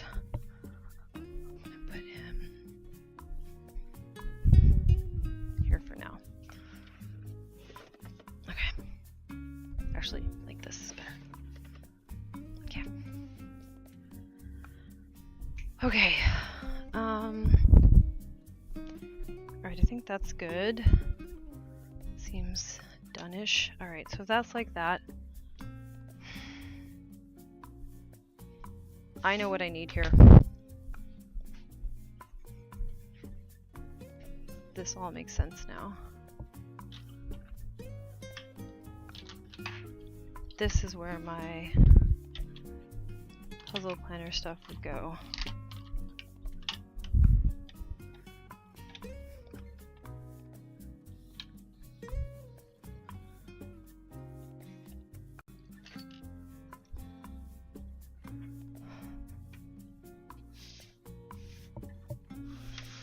To sit and figure out where's the most comfortable place for this to be.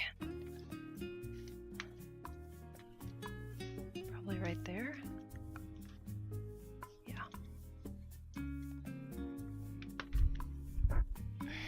Okay.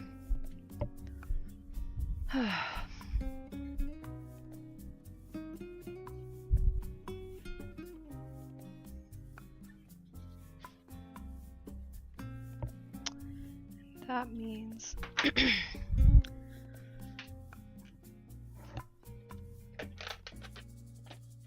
yeah, admin stuff is puzzle planner stuff. This is so obvious all of a sudden. Okay, this makes way more sense. Hello. Hi. What is up? Just getting moving. Good. Same here.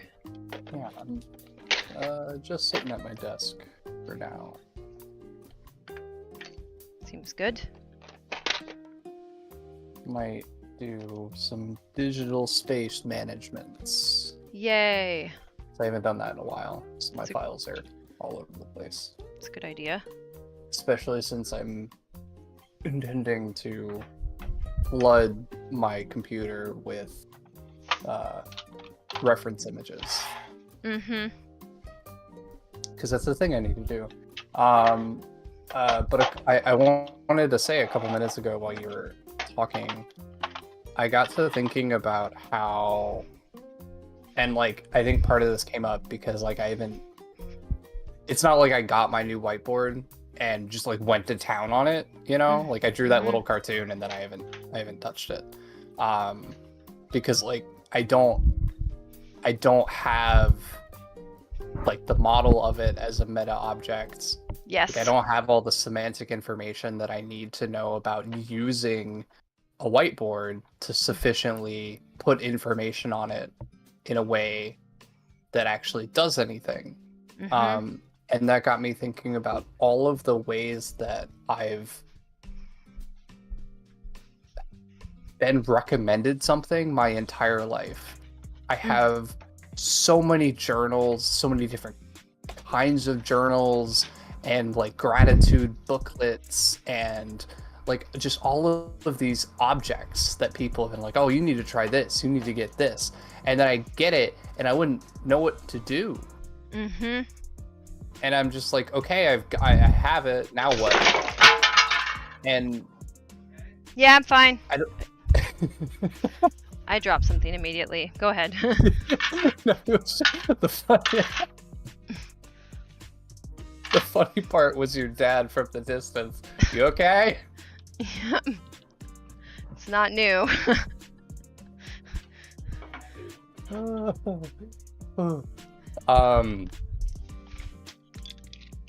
But yeah, there was always this sort of idea or implication that I was getting that other people were able to just like buy new objects Yes. for organization and Use them. and just use them. Like, Yeah. oh, I got a new journal. Look at all the stuff I wrote down, and this is so helpful. It's blah. And I'm just like, I got a new journal. I forced myself to write in it once, made myself feel stupid, and then I never touched it again. Right. And then that failure, the language around it right now is it's acknowledged, right? Like we acknowledge that that's happening. but the language around it is not an explanation. It's Right. just saying like, you have ADHD, don't worry, you just think different. Okay, but how? Yeah, like what do I do with that?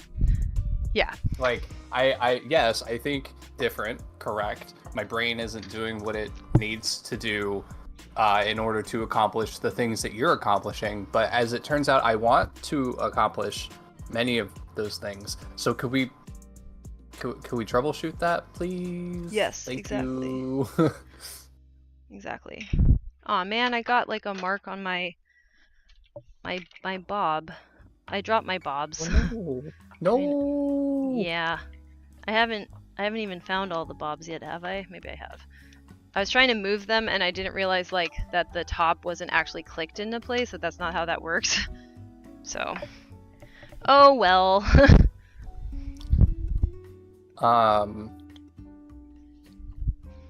I made the mistake of Damn, that's over investing in, maybe investing is not the right word, just like, I don't know, I was a little overzealous when buying the acrylic cases that I bought, because they're not very good, Oh no. but I bought 2 of them. That's okay. You're Yeah. okay. Like it works, but like they were a real pain in the ass to put together. The doors that they gave me are not doors. They're just flimsy pieces of plastic that barely fit into the front. Right. So I didn't even put the doors on. And when I was putting it together, one of the places where the acrylic like hooks into the wooden base, it just snapped the wood. Oh no. Well, yeah. I was about to say like Effortlessly, and I was like, oh well, that's not good. you'd think you would want something that you couldn't like just rip it apart or it would just fall apart if you put your shit in it. So like even this doesn't make a lot of sense. I was like, I did not know that could happen. I also can't find a little piece of it now because there's like the Bob holds a salt shaker for one of it and it's very, very tiny. Yeah. I know how that feels because when mine fall, they also explode tiny little pieces off of them, and yeah. And there's difficult to find. There's a mark on the sleeping Bob's head now that I don't know what it is. It's a black like slash on it, and I was trying to like see if I could wipe it off. I'll try I don't want to go too hard on it, you know, but yeah, that sucks. Right. I don't think it's coming off. Like I don't know. Yeah, I don't even know how that happened. Like what is that? What would mark it like with black and stuff?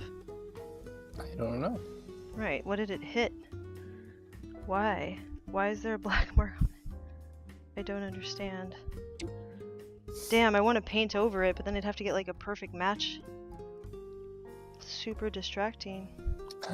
Speaking of painting over something with perfect match, I had some canvas prints up on the wall where I wanted to put my whiteboard. So I pulled them down and I put them up with this like double-sided like tacky tape. Yeah. It's not really tape. It's packaged like tape, like it's a roll of tape, but it's this like sort of squishy, tacky type stuff. And it basically just like morphs into glue. Oh, okay. Once you apply pressure to it. That's neat. Yeah, except for when you put it on a painted wall, because you don't know that's what it's gonna do. No.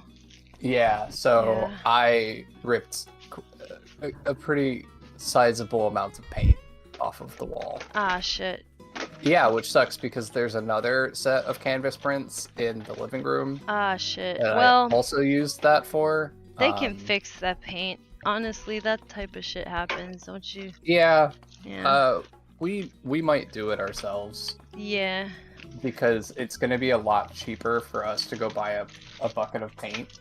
And paint over it ourselves than whatever the hell the landlord's going to charge us. Right. Because you may or may not know that when landlords invoice you for damages, they just put anything they want on there. Oh, that makes sense.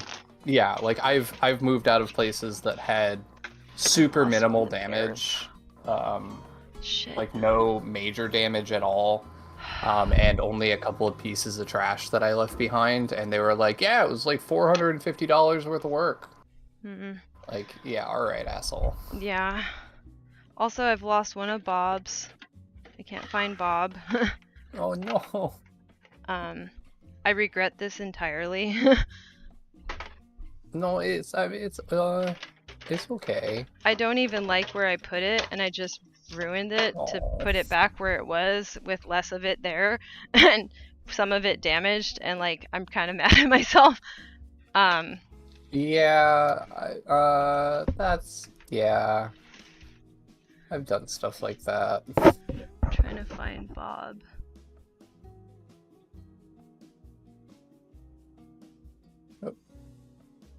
You're dropping out. My mic got pushed up while I was trying to move Okay. furniture to see if Bob fell back there. Which he did not. Also now this furniture doesn't sit against the wall as well. We'll find him. I need Bob, and I need this We'll- little tiny find salt him. thing. We'll find him. I mean, one thing you can absolutely be sure of is that he didn't fall into a wormhole in Right. your room, because No, there's no wormhole in your room, so he's there. that's true. Yeah. And the little salt thing is also. I really hate that I did that. Okay. And also I hate that like being quote unquote clumsy has a really stupid cost to it, and I don't even have like the levels of dyspraxia that some people have at all. Like I don't think I would be diagnosable even though I have some features of dyspraxia for sure. But like I was doing something else entirely, and I'm like, well, I try to find this now, or it maybe doesn't ever get found because of other, executive functioning, blah, blah, blah, blah, blah. And because of past executive functioning things, there was more things that it could fall into when it fell. Because that's where I was putting stuff that I was like trying to sort out and figure out. And now Bob or / salt shaker might be there. I was moving stuff around yesterday and had my phone sitting on the edge of my desk, and I knocked my phone off the desk. Yep. I heard it go clink, clink, clunk. I got finished doing the thing that I was, and then I spent like a solid 10 minutes looking for my phone, moving trash, looking in the trash, because there was a very real possibility that it fell into the trash. Yep. And yeah, it took me a while to find my phone just because there were like half a dozen places that it could have fallen into. Exactly. Yeah, I'm dealing with that right now. Granted, I guess I will throw away a few extra things because of doing this right now, but also which I do think is just a thing for us, like because of like sort of the executive dysfunction that comes around like space management. There's a lot of like trash type items that don't get taken care of because our minds designate areas as like not even necessarily waste, but just like area where stuff go.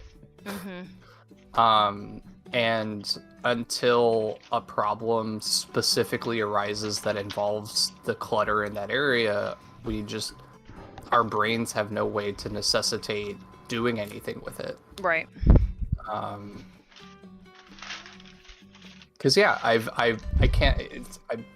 have countless experiences with that specifically of just like having something go awry because of the way that my space is mismanaged. Yes. And because that thing went awry, now suddenly I am frantically trying to do something about how poorly that part of my space is managed, which is not something I would ever just do on my own volition. Well, and this is what I'll say is kind of sad, but like I think it's worth. I'm saying this even like as a word of caution or something. Like, I've made so much progress, and that's what fucking hurts so much, is like the shit will still happen. Like, anywhere I haven't made progress, there's this risk of like all these factors coming together and then something like this happening, which is actually a big fucking problem for me. I can go into all the reasons why that fucking sucks. Like, to be able to have enough money to even buy that set was a big deal. Yeah. And no, I get just it. wrecked one Like, piece of it for no reason. Like, I have a similar sort of oh shit, what's the word? My brain is coming up with semantic. That's not the word. I don't know. You're like an emotional connection to things. Oh, sentiment. Sentiment, yeah. I have a similar sort of sentiment towards all of these models that I have, right? Yeah. And some of them are quite fragile. Yes. I mean, I'm glad and- it didn't get worse than that, but now it's like, it's on the front of it and I can see it, and it was the thing that I looked at to make me happy, and I'm now I'm going to see that I'm a failure. Yeah, I get it. Yeah.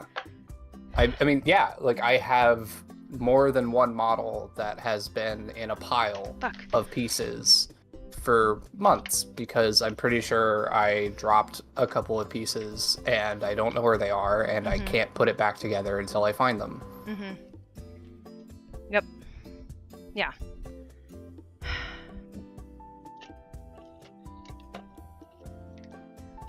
Yeah, it just sucks. It's like, I'm gonna process this and I'll move on. Like, yeah, no worries. I feel like my whole life I'm gonna have reminders that, like, oh, you're not actually able to do these things that it looks like you're able to do. That's not true. You're not actually doing it. And this is why I want to make this system, so I can do more of what I actually am doing, to look like I'm doing some other shit that I'm clearly not. Because otherwise you have to be told, like, this, that it's in my poem, is like, this idea of like keep dropping the ball is just letting it fall, who could stop it but stalls. It's like, I'm not dropping the ball. I never had the ball. Yeah. Yeah, like, I've been doing the right thing with the ball my entire life. Exactly. Like, always smacking it back up in the air one more time, hoping that I don't send it flying across the room as I try to catch it over and over and over again. Right. It's not exactly. So when you hit a point of like, okay, it's just not working anymore, it's not because like you were doing something that was working in the first place. It's just this frantic, like, yeah, this frantic sort of trying to keep it. That's what I say. It's like hiding all the balls that I tried. No, dropping all the balls that I tried juggling, hiding that I was struggling to hold on to something long enough to stop mumbling that I'm sorry. Right. So that's my whole. It's like it's a metaphor, but the metaphor is that one on purpose. Like, there's something that I cannot do that people think I am doing. And then when I'm alone and it happens over and over again, it's not the same as like, oh, that happens to everybody. I'm like, no. Yeah, like, that happened to you once 5 years ago when something tragic happened and you couldn't focus on all of these other things in your life. Like, we are not the same. If you lose things the way that I do, Bob may never be found. Exactly, Hamble. That's what I'm concerned about. Is that, like, even though I dropped it and it fell, if I don't look for it now, it's just like I'm not gonna have the memory of where it fell. That's not gonna happen. I didn't encode that information. I got nothing to go off of. I know it can't be much further than, I guess, here, but then it could have bounced, in which case I guess I have to search the whole floor. But then there's all these weird little spaces it could be, and it just fucking, like, this. And then some, like, I think people think like, oh, you're making a mountain out of a molehill, blah blah blah blah blah. I'm like, no though. But like, like you were saying, I'm going to have another thing tomorrow, and then another thing tomorrow, and another thing tomorrow, and I didn't process this correctly. I didn't process this normally. Like, I didn't literally process the visual information. I don't know what the sound that it made was. I heard nothing. Yeah. And I mean, like, even to handle this follow-up message to that, like, I dropped one of my earrings. Like, I had gotten into the poor habit of, like, I would take my earrings off and just, like, set them on a pile that was collecting on the side of my desk, as opposed to putting them away. Yeah. Well, it's not a poor habit. It's your brain did the best it could without the thing that it needs to make it actually work. So that was it. Yeah. Thank you. And at some point I knocked, like, I was doing something else and my hand, like, sweeped across it and knocked a bunch of the earrings off. And I remember, like, seeing one of them fall, and I was, like, positive that I heard it hit something on the way down. And I, like, moved everything. Like, I moved my computer out of the way. I moved my subwoofer out of the way. Like, I moved everything that it could have fallen under, and I couldn't find it. And I was just like, okay, cool. It just slipped into the pocket dimension. So that's hidden in my room somewhere. I guess it's gone forever. Right. And then, like, literally months later, like, I just couldn't wear that pair of earrings anymore. And literally months later, I was cleaning out the, like, the crevices in my chair, like where the cushion meets, like, the sides, and it fell in between there. I never in my life would have thought to look there, that, like, oh, maybe it fell down there. Because the sense data that I picked up told me that's not where it went. Right. Yeah. And I don't know, maybe a different person's brain would have thought to look there. I didn't. Well, it's like I have shelves under where it fell, so I'm like, did it ricochet into these shelves, and then do I have to take all of my books off of my shelves and then put them back? And, like, I don't know how long that's gonna take, and then I'm just very upset that I fucked this up. Damn it. And, like, it's like, yeah. Okay. And then I have to find a container to put the shit that I need to look through in, because it's in a different container. So now it has to be in another container that I can look through everything in it to try to find this. Yeah. So what container is that? Yeah, and that's another problem that I've run across, is, like, I don't have containers for shit. Right. Well, and I have some, but like, not enough. Container. I apparently need an emergency container too. I didn't know that. Yeah.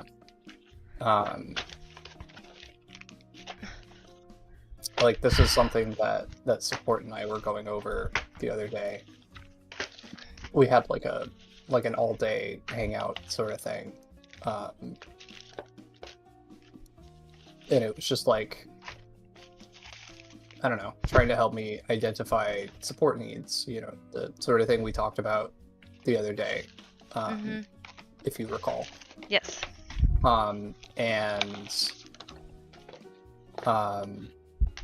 Like, one of the big things is that just, like, I don't have baskets and containers and just, like, little places for sort of different categories of things to go.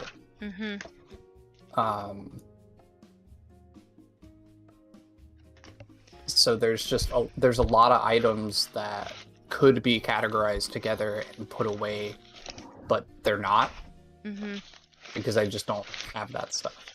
Right. And you wouldn't know necessarily that you need it, because, like, how are you supposed to have gotten that far in understanding your space? Like, I'm not saying that we can't have things that work. I certainly wouldn't be doing what I'm doing if I didn't think we could. But our starting point is, like, surprisingly little knowledge. Right. And that sucks, because other people clearly do have knowledge. And not only that, but that knowledge has been accumulating since they were, like, kids.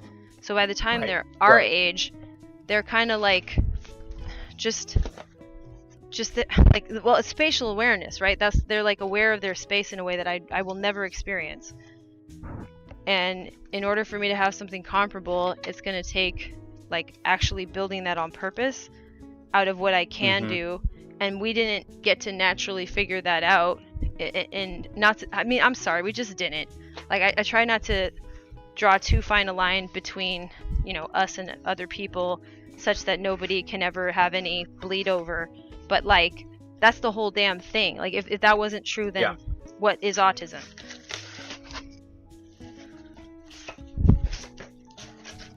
Or what even beyond that is like learning disabilities and other kinds of neurodevelopmental disabilities specifically. Like that's really what I come back to, is like, I have a neurodevelopmental disability. It's subtle, I guess, to other people, but it's not actually subtle. Just because, I don't know. Well, and like, I think one of the things that I'm starting to identify is that the overemphasis on like the social disability that we have is part of the problem. Yes. Because it exists. Like, absolutely, I have a social impairment, and there are ways that the average populace socializes that I cannot reasonably do. But that's not what the impairment is. No, it's not. It's so much downstream of it. I will say that, like, once I know knowing about the social impairment, right, and knowing the extent of it, for me, solved much of that. So I still have times where in a social environment, I know I'm having problems, right, that are not related to really the social thing at all. It's just so much people are so full of information. That's what they don't, I can't fucking process them. Right. That's the problem. Well, and I guess sort of what it comes down to in part for me is that, like, actually, as far as the areas that my impairment affects, like, social issues aren't the biggest problem. As it turns out, I can't do a lot of weird social stuff. But in terms of, like, sort of the things that I can, like, hamstring and sort of bootstrap into my model of reality, like, doing social things is actually a lot easier than all of the other ways that I'm impaired. Right. Like, I was able to mimic people's social behaviors way more, quote, successfully than any of the other things that I can't do, right? I wasn't able to, like, successfully mimic other people's way of, like, organizing their space or doing admin tasks or, like, organizing their lives in a way that, like, having a long-term goal made sense. Let me see this second one. Yeah, exactly. Well, because the way that they're describing goals is wrong. That's what I think is wrong. Is like they're not describing goals to us in a way that we aren't understanding. They're describing a way of doing goals that we can't do. So they can explain it till the cows come home, and they may even successfully explain to us how they are doing it, but we can't do that. That's the fucking that is the impairment. Like, and yes, I'm sure we could say, amongst other things, and split that hair a couple of different ways, but I'm trying to say that, like, clearly, if I had to pick a way of explaining to people the thing that I need addressed, that's it. Like, it has, and the whole framing of it is by necessity situated in the language of people whose brains don't have the impairment. So even for me to categorize it according to that system doesn't make sense. Yeah. I'd be guessing at best, because I don't have a brain that lives according to that system because I'm impaired and can't experience it.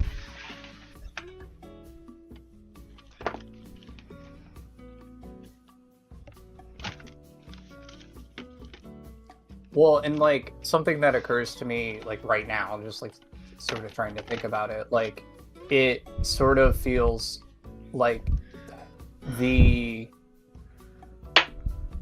sort of like the difference with the social impairment is that there's always someone there whose behavior I can sort of riff off of. Yeah, exactly. Right? Like We can anytime rip off like, each other that- even. We're not that disabled. God damn. Right, like that is sort of the I mean that just is socializing, right? There's It is. always someone there that I can like sort of try to play off of. To try and like make sense of how to socialize. Also, can I just add, like, But everything else, I'm mostly by myself, right? Yes, and can I add on to that too? Like, when it comes to if you are in a good place society-wise and people are open-minded, oh, boo-hoo, the only people we really get to talk to successfully are very nice people. Terrible. Like, it's great. Honestly, I don't have to deal with nobody that ain't nice because they'll be a dick to me and I can just avoid them. I don't get anything out of that interaction. It's better I just avoid it. That's not terrible. I'd rather that all my interactions are with people that are ready to be cool. And that's what you ultimately end up with. And it's not that bad. Right. Granted, if nobody's cool in your society, now we have a big problem. But we're getting to the point where people are like, okay, I really want to be cool, even if they don't know how. Great. I can work with that. Okay, go ahead, though. I want to just note that. Yeah. And I don't know, like Aiden and I have definitely sort of talked about this a lot recently, that like we literally need chaperones. Yes. And that like this is more or less where my life is going wrong, is that like I don't have like a guidance in my life. I don't have a person that can work with me sort of intimately to guide my actions in a direction that makes sense. And or even like sort of, I mean, even just drawing a parallel to what I was saying about socializing, just like living with a person isn't even the same thing, but like just a person I can follow. Yes. And just watch and just sort of like, how are you doing this? Ideally, ask them can questions. I do it the way you're doing? Yeah, right. Right. Like I do that to Kyle a lot. Like not all the time, but a lot. Like, you know, and sometimes it's an unanswerable question, and then I learn that. And then I'm like, okay, cool. So maybe this isn't something for me to put my attention towards because I'm probably not going to get a strategy or an improvement out of it. This maybe not be something useful for me to worry about too much. Yeah.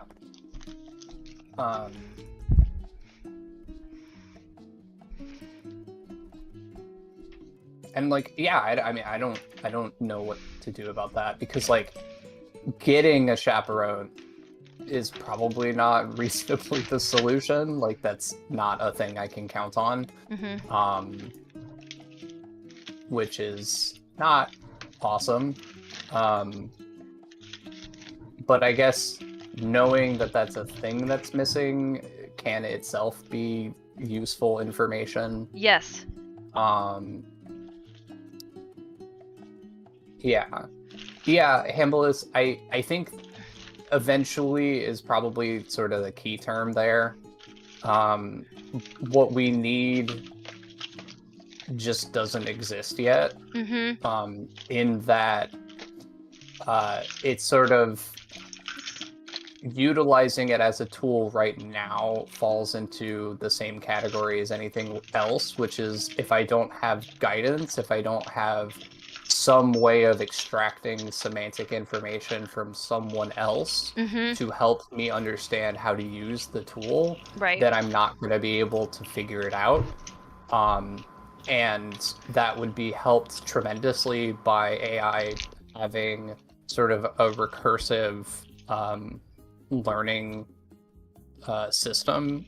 And recursive might not be the best term to use there, but basically I need AI to be able to remember me and to remember conversations that we've had without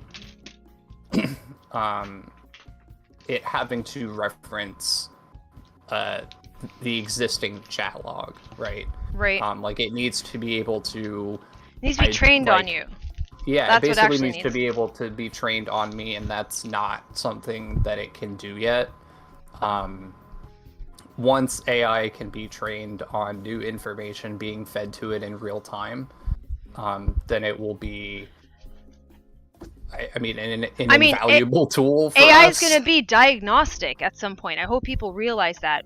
What Right. you'll do is you'll have this AI interact with the person over time, high support, and then what will happen is you'll know through these patterns of all these things this person is doing, struggling with, tending towards. You're like, you have this disability. Right now, that's what's the problem. We're relying on other people to interpret our behavior to figure out what's going on in our brains.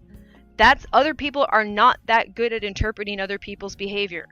No matter what, especially this is why we have this idea of like the double empathy problem, or I think that's what it's called, where it's like they don't have enough of our brain shit to know or predict us, and likewise, right? Although we do have more case examples usually, not in every case. Some people really spend a lot of time with autistic people and figure out a general model and principle for autistics, but generally, that's not going to happen because there's not the numbers. But what a AI can do is watch how we're doing things, and then it could present other tasks that are more or less instruments, maybe even actual instruments, and even develop those instruments, and then check our performance on those, and then we could get really assessed.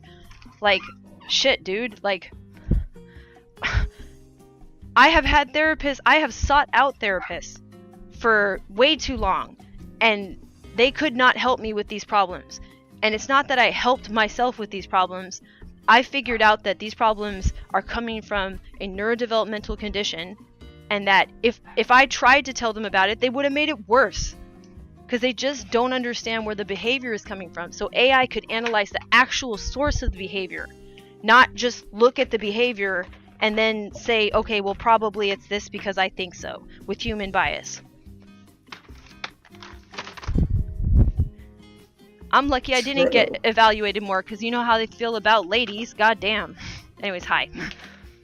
There's also just the additional fact that AI have more time available. Right? And AI is able to look at you and your problems whenever you present yourself to it. Right.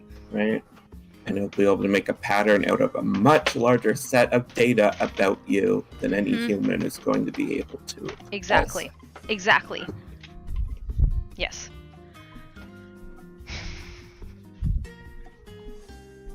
Yeah, because also right now when I'm trying to tell people, I'm a little nervous about telling people about like the impairment situation that I face, right? Because I have some concerns about my culture saying to any of us, oh, well, you're impaired. Well, in that case, you must be trying to solve it. I'm like, I cannot. All I can do is stop doing the shit that doesn't work, which is making it worse, and start doing the stuff that potentially could make it better, but that doesn't exist yet. If it existed, we'd all be doing it, because it sucks to be impaired.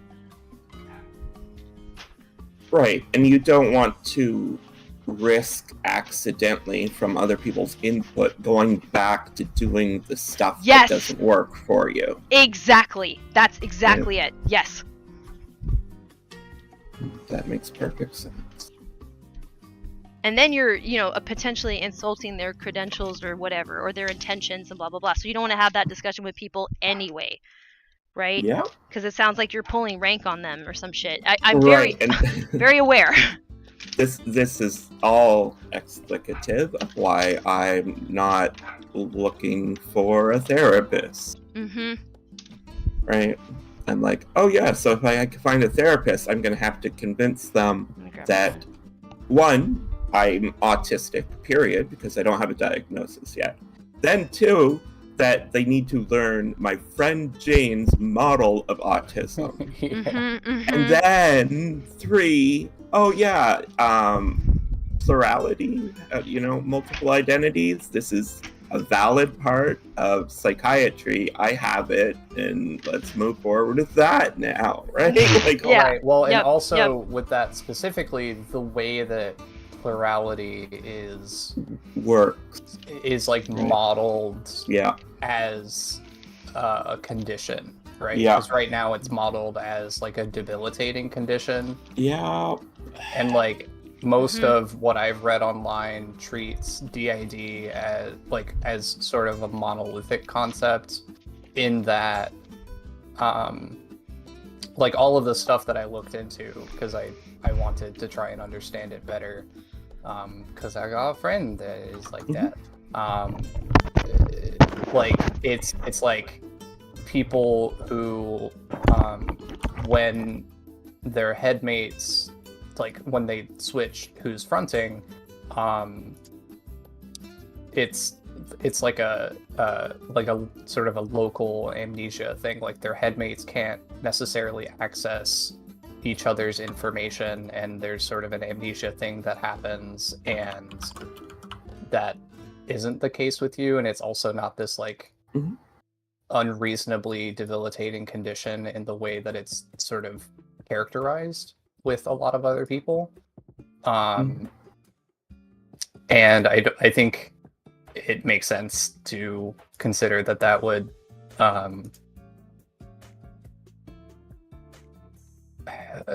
based on that sort of stuff going on, like it would be difficult to get some people, professionals included certainly, to take you seriously. Exactly. Okay, my headset died, so Okay. I'm gonna switch over to my other account and just talk from the other room. So like, you're good. I just had to switch things over, so you're aware that happened. Okay.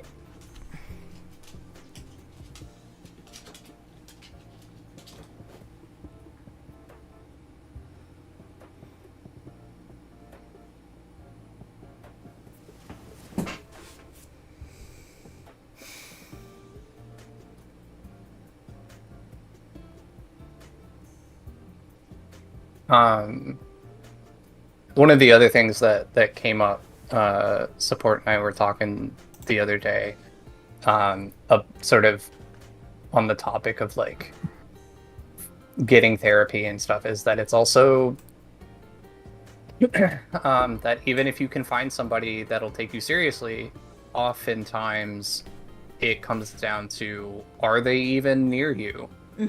Yeah. And they even practice with you legally, right? Like, are they in a different country in the United States? And like, I don't know how Canada works.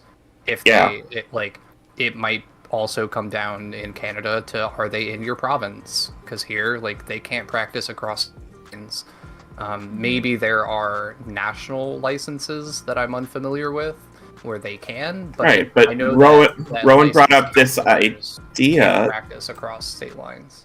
Yeah, this idea that like even if I was able to afford and your therapist Jane wanted to see me, that they're just legally not allowed to because I'm Canadian and they're only licensed for America. And it's like, oh, I've never even thought about that. Like that is so disheartening that even if I found the perfect practitioner, if they're not Canadian, I'm still completely out of luck because this legal system's at play. Exactly.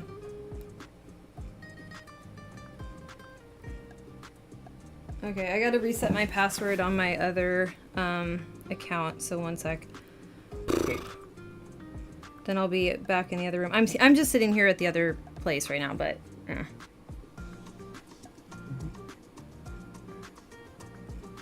What?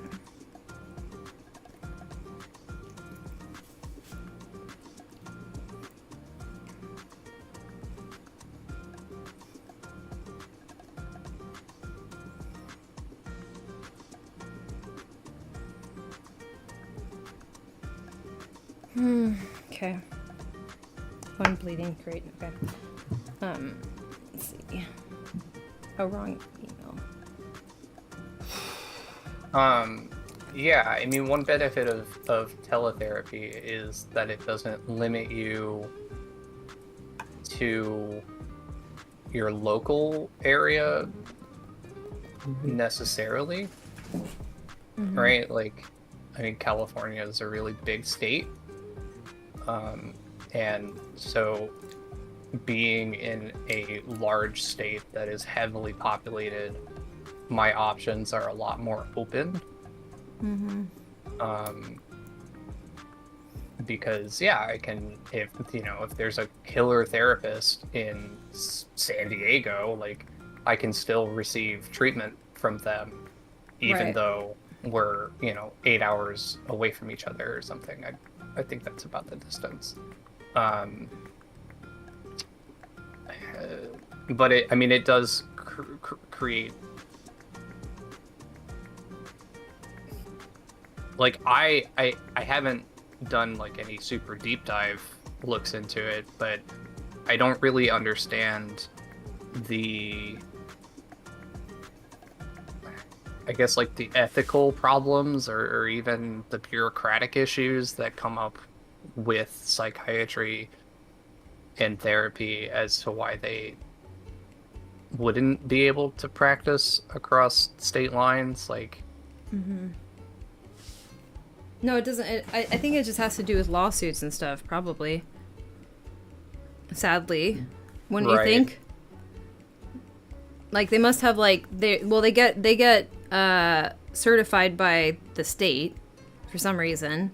And then I guess that must have some legal ramifications. Like, why else would it matter? It's not like they're actually talking to the people that certify them all around. You know what I mean? Like, what other interaction would they have? That's my guess. Maybe I'm wrong, but I would assume there's legal reasons that, like, because they're certified there, that body has certain, like, powers, abilities, like, ways of dealing with legal claims. Like, lawsuits. Yeah, well, because, like, I'm trying to help myself frame it with, like, other licensing stuff, and it's, like, the same thing with real estate. Right? Like, you, to be a licensed realtor, you have to have a license in each state that you're practicing. And I would have to assume that primarily it comes down to legal issues, that each state acts as its own legal body to deal with anything that might come up. And if you're practicing in California, but you're the like governing body that holds your license is in South Carolina, then that would create a lot of legal complications. Exactly. Which, like, I know, right? I don't know. I get so frustrated with the concept of states, but, like, it's not a conversation I'm willing to have because it's, like, the foundation of this country, and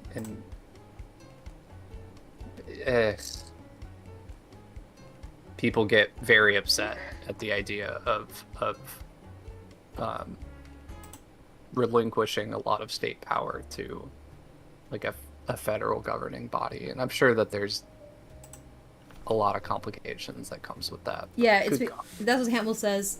It's because each state has different medical laws and standards, and probably taxes. Yeah, that is also something I wouldn't have thought of, but probably, Which is, yeah. like, I don't know, is that a useful way for us to No. organize the country? Like, I don't like, think so. Not in this case, quite clearly. Like, never mind. We don't need that. Because, like, I was going to say a thing, but it's like, if I do it, then it's like, now we're talking about states' rights. I just don't want to do Let's that. not. Screw it. Yeah, let's go back to autism. Let's not do that. Like, I don't want to do that.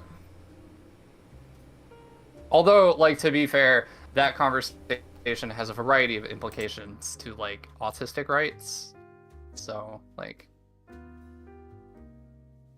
because, yeah, like, the fact that there's all these different sort of regulatory bodies and laws and standards doesn't make things easy for us. No. It makes certain conversations impossible / so unlikely, so low priority, so off the radar that it just doesn't do anything for us.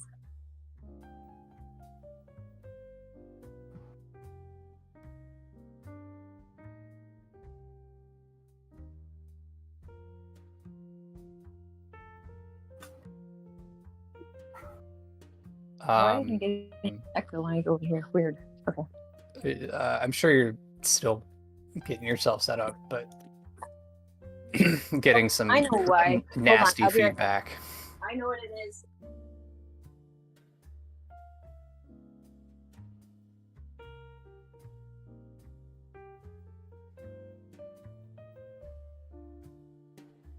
Fixed it. Okay, cool.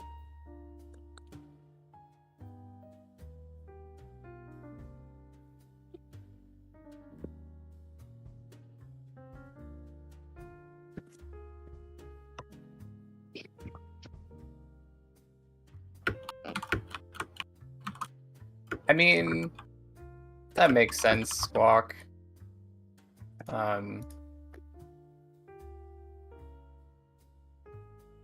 I think I might go as far to say that what Dr. K was doing wasn't entirely ethical, but Oh, they're going after Dr. K. I'm just not surprised. yeah, me Yeah. neither. I'm not at all surprised. I mean, Dr. K either acknowledged when he started that he was going to have problems like that, or I just heard Destiny talk about that a lot of the time. I don't remember which. But like, it was very obvious to everyone that Dr. K was likely to get in trouble, whether or not that trouble stuck, right, from a legal status. Because he's basically just saying, I am not doing psychiatry before doing psychiatry. Yeah. Right? In a place where he clearly acknowledged he's not allowed to be doing psychiatry.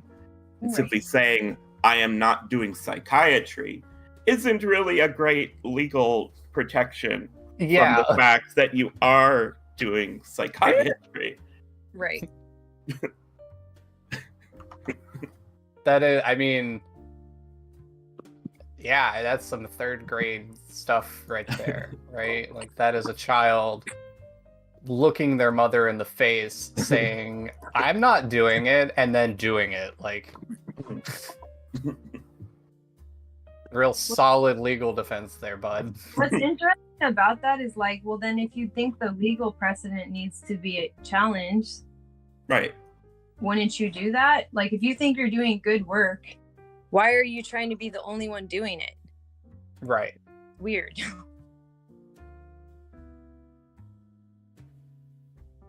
To like, possibly he does think that and is trying to do that. I don't actually think this is true, but I've thought of like Rosa Parks, right?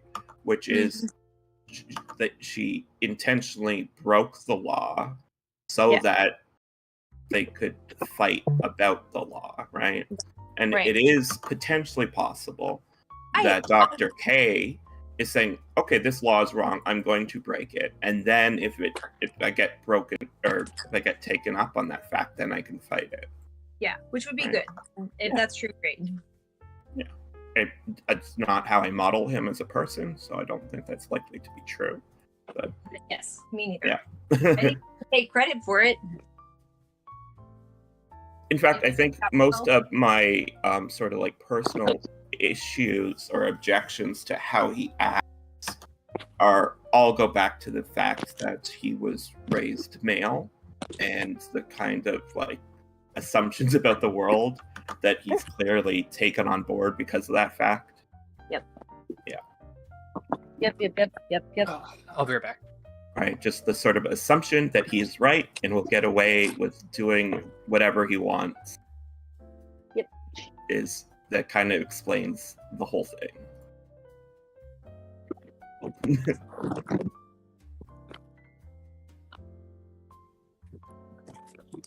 All right. Let's see here. What do we want to do? So I still haven't found frog or the salt, which is bothering me because I went through kind of everything minus all of the shells. So I guess that's what I do now. Okay, cool. Yes, shade and handle ego and rationalization. Exactly. I feel like when you are raised male, you're going to have a much harder time avoiding rationalizing your actions.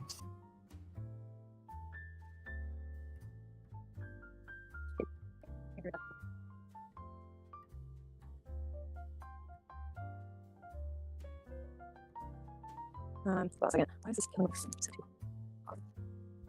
me? Okay. Hold on.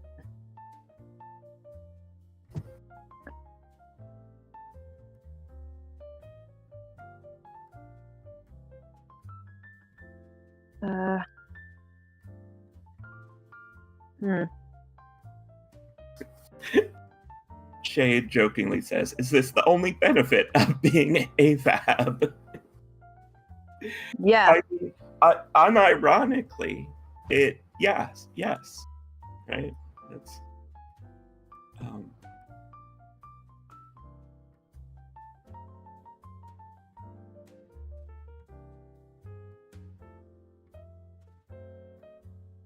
what sort of work area thing are you setting up, Jane? What sort of work? Oh, so I was trying to explain this to Kyle this morning. I think I did the worst job ever, but yeah, I'll try to explain it now. So I think I need a space where the admin tasks come in so that they can be processed, and that's what that thing does. So I realized that like a lot of times video meetings are actually admin generating or depositing structures. So then like, okay, I should have more meetings on video / all meetings on video, and I'll know that I'm supposed to be taking the admin tasks down, and then I can convert them after the fact. That makes sense to me. Yes. So I need a place where that is happening, that is not other things. Right. And Rowan and I talked about this a little bit, is like we are more constrained for space than you are. Yes. So like we're gonna have to look at solutions that involve more like modular altering of our workspaces, rather than having different physical workspaces. Right. And I think that pretty much innately, without magical science fiction technology, is going to be a worse solution, or like a less workable, less useful solution. But also, like, you know, right, when you don't have choices, is why you don't have the choices. AR thing is going to be so big, right? Because you could actually transform it. Yes, absolutely. Yeah, I think me physically being able to do this is a boon in this getting developed, because then at least I know what that feels like. Yeah, and I have something to reference. You'll be able to model it better as you build it. Yeah, exactly. Yeah, that's how. Yeah. So yeah, and like, so some of my assessments of the situation are this: like, I need to convince people, if they want to make music with me, we're going to be doing it during like a Zoom or a Discord session with our screen shared and our audio shared, and I'll be doing it off of my laptop, because then I can go right into my Logic program, which is the audio workstation I use. So that's what we need to do. And in order for me to do that, that means like the computer can move, right? Like, so I have my laptop set up, and then when the laptop turns into the music thing, I'll move over to the other room, because I just cannot have those things exist together. That's what was fucking up my music career, is being told I need to do admin stuff as part of my music career. True, but it is not part of the music career thing. It's a separate thing. You need to do admin stuff and also do your music. Separate things. Right. And for me, the separation is objective in nature. Like, it has to be an object. It has to be a physical object. So now that I have that down, it's like, okay, this is actually going to make sense finally. why this wasn't happening, because I could make music until other people got involved, and then I'm still making some, but the best periods of music making have been when other people were not involved. So for example, all of my new songs I wrote during the pandemic when I literally couldn't talk to anybody. Mm-hmm. And that dawned on me. It's like, oh, this is the problem, is that I want to work with people on music, and I have, and I can, but what's happening instead is they can combine admin and all the other stuff into the same series of steps. It becomes part of their going from point A to point B, and I'm like, no, I need a thing where that thing does the thing. So I have to build one, or else I'm not interested in the admin music thing. Like, that is a bad thing for me. I will never do that. Yeah. I need an admin thing that I do realize I have to cope with, that then I can convert into, autism language, basically, to poorly summarize what my system is. And then I'm now going to be able to get that over with so I can do the music, instead of it transformed music into a thing I don't want to do, which I think is unfair, because there's probably a lot of people who think that that's what happened to them, is that they just fell out of love with music or something, when really it was inadvertently converted into an unusable format by adding this thing into the thing. Like, it made a broken machine. That's not the machine I can run. Right. And what you've just described is one of the things that can be happening when we as autistic people recognize we want to do something, but our actions are not able to mirror that, right? Yes, exactly. Rowan and I also realized that, like, one of the things that happens often is that you don't realize that you do not believe you're capable of doing the thing you want to do. Right. Right, exactly. Very well said. And actually, right, I was facing the issue of you recommended to me The Joy of Abstraction by Eugenia Chang. And I read some of it, and then I found myself unable to continue reading it. And I realized the issue is that I did not want to be reading a book about category theory. I wanted to be reading a book about logic.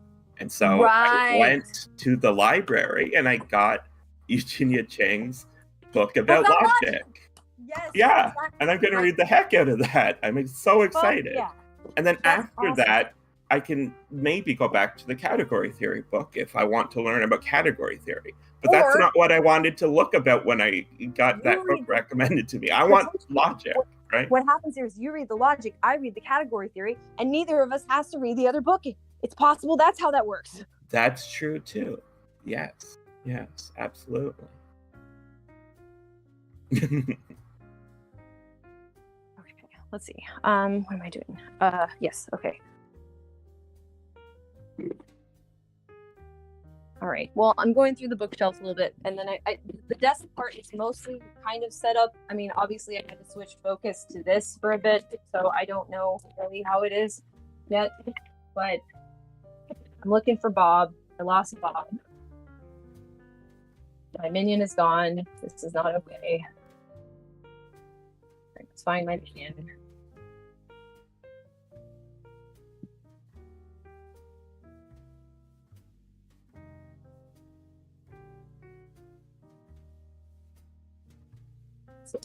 It's okay. What?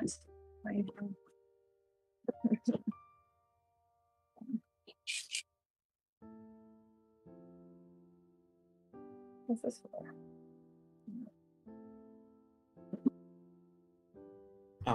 And I guess since I brought up, it's worth mentioning that, like, just because you're currently not modeling yourself as being capable of doing something, it doesn't mean that you lack the capacity to do that thing in a larger sense, but rather that there is some tool, physical or conceptual, some object that you're missing.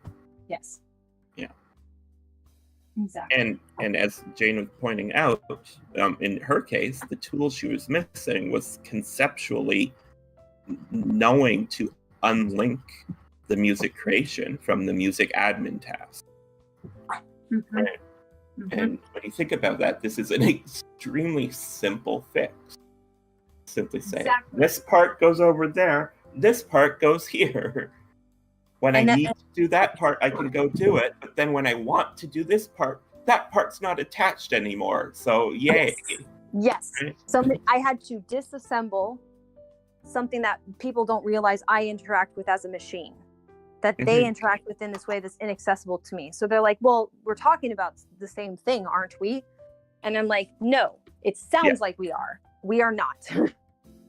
Right. And then again, this relates to how we can be called pedantic for the way we want to understand and think about things all the time to increase our accuracy of terms and concepts.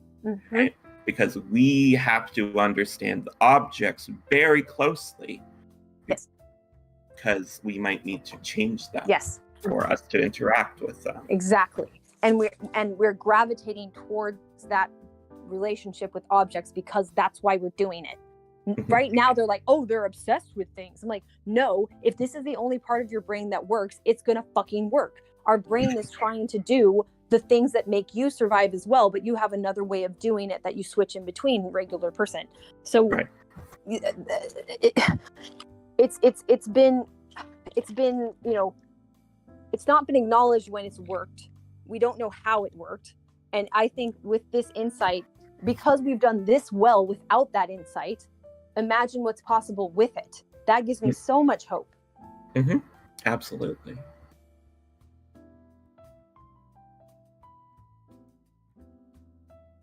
Put this here. Let's see. Yeah. Okay.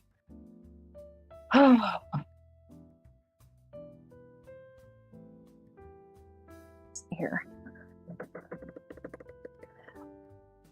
Yeah, and also people don't understand how to build objects, right?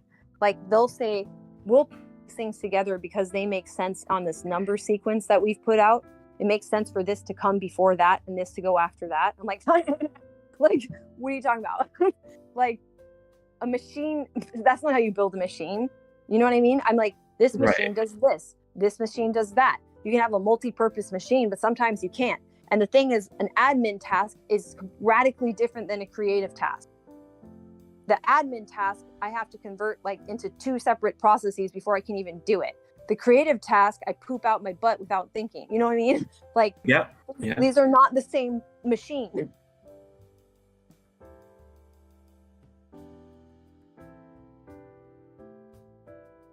Right, and they never modeled objects through that lens, and that's why they can't be as good at building those kinds of machines, because they aren't aware of them. They haven't even tried to be good at that from that angle. And getting good at it was like, you know, in the manner that we got good at it is, I think, impossible to reproduce without just being autistic. I think that's just, or you take a baby and knock that part of their brain out. That's one way you could do it, I guess. Wait, what? Sorry, I clearly missed something.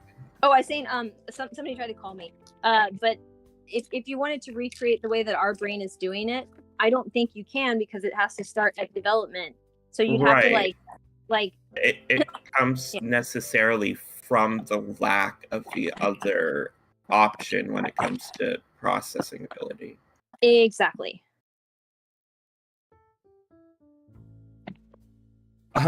Campbell has mentioned how they have spent a lot of time chasing the feeling of close connection with someone, like it was a drug they were addicted to, and then that, you know, you don't feel like you can create that connection as autistic people. And I think this is correct. I don't think that connection is something that can be created. I have it with someone or I don't. And for so long, I didn't have anything even close to that connection. And so I was chasing friendship with people whose model and versions of friendship I now realize is just wholly insufficient. But even then, I spent all my time chasing it because I desperately wanted what I now have. Right. And it occurs to me that until you get there, you can't have, like, until you have that experience, you can't make that distinction. Right. Like, I thought that the friendships that I had throughout my 20s before I met y'all were pretty good. I thought that I had meaningfully developed some really close connections with people. And certainly, observing how I think a lot of other people sort of frame their friendships and relationships to people, I think I had a couple that were reasonably good. But it was how those people were framing the friendship that I had with them and the way that I was conceptualizing what a friendship was, that was keeping it from ever being the kind of relationship that I have with y'all. Right. That makes because sense. we just our model of how to be friends with somebody is so different, because we sort of ad hoc built it after we met each other. Right. And in fact, Jane pretty much immediately went and found the word chuckaboo to describe what we're building, because the term friendship pretty clearly refers to the model of friendship that holistics talk about. Right. Yes. Not to the relationship that we have.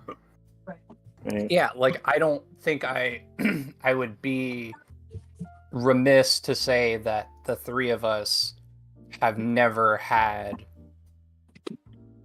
any sort of interpersonal relationship that is comparable. Yeah, meaningful, to but different. What the sort of weird trio thing that we have is.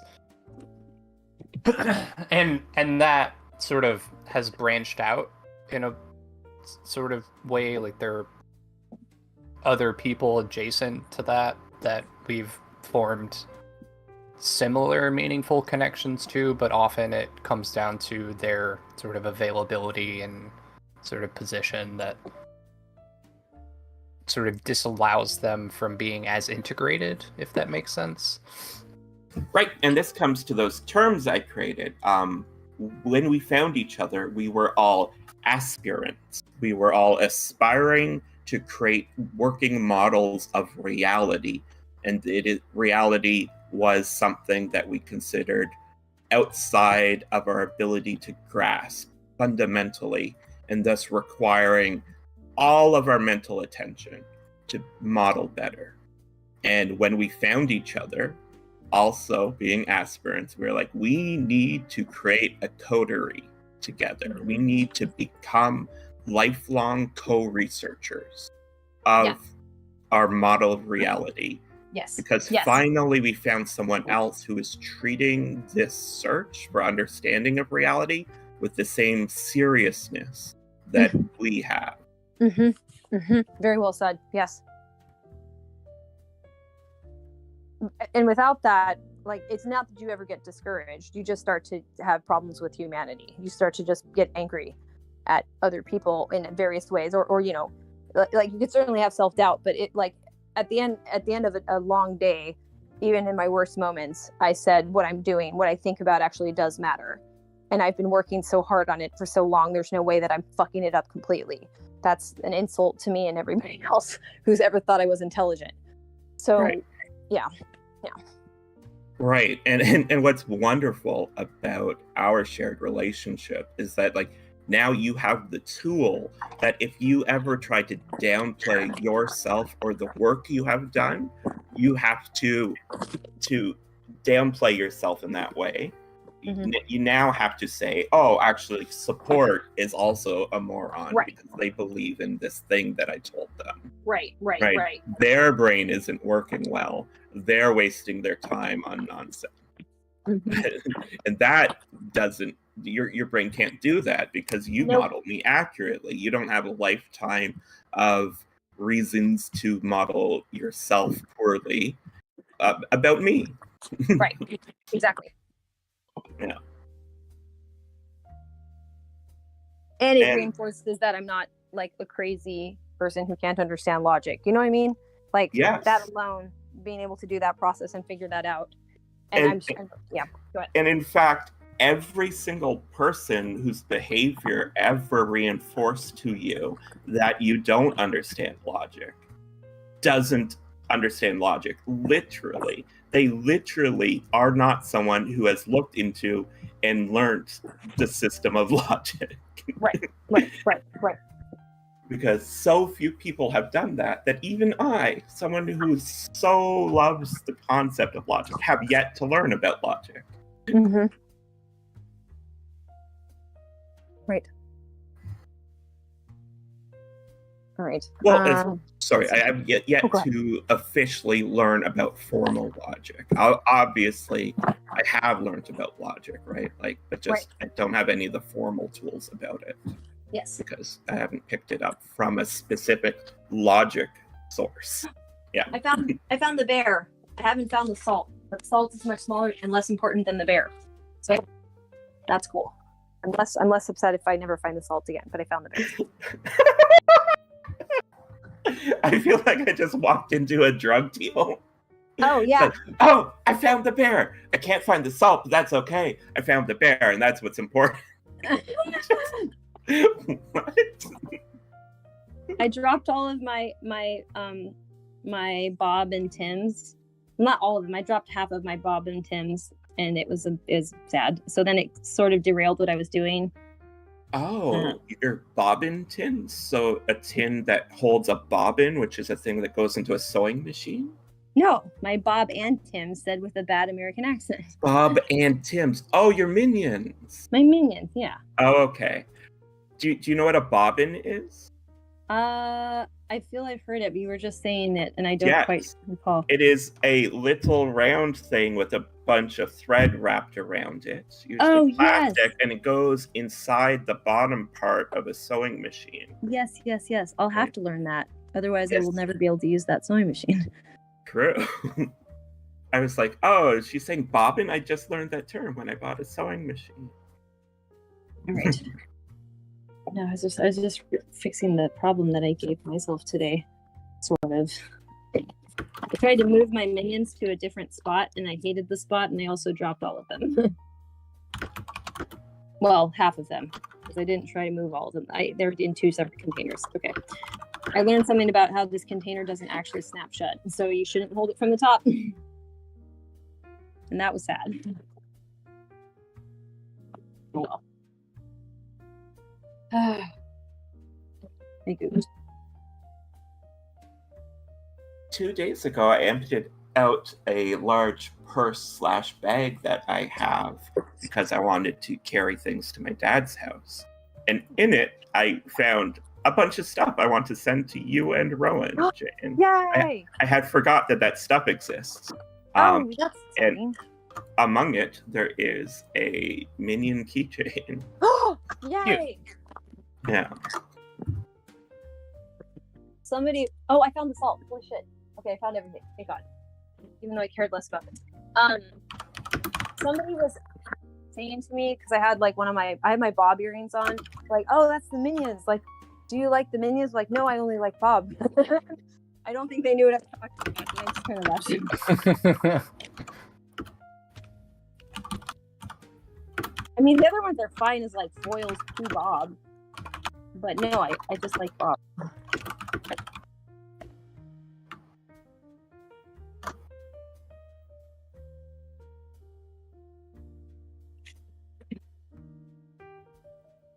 Like I'm insulted that I dropped the bear again. Insulted that anyone would consider Bob to be like, though he is but a minion, like part of the sentence describing minions. I'm like, no, you just talk about Bob in isolation. That would be like saying, like, I don't know, Albert Einstein, and then just like, yeah, any other human. No, different. You like Albert Einstein, that doesn't mean you like all humans. Well, and excuse me, I would wonder if this, at least in part, comes down to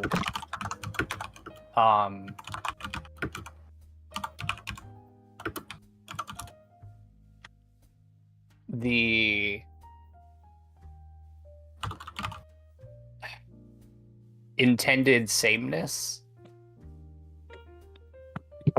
of the minions. Yeah. Right? That like people just see them as like a monolithic entity, even though there are a handful of that. Like even I don't remember the third one's name, but like certainly Bob is very different. But even like Kevin is quite different from what you might call like the minion extras, right? Like that they do have personalities. They're all goofy weirdos, but they are different. Mm-hmm. Well, the thing that's important to know is that, like, the original movie, I think, they didn't have as many plans of like what these little characters would be. So, the Bob thing is invented later on. Like Bob wasn't there.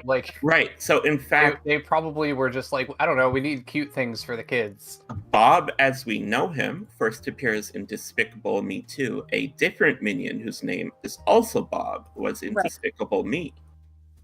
Right. This is a new creation, and I'm just saying that like Bob is extra special.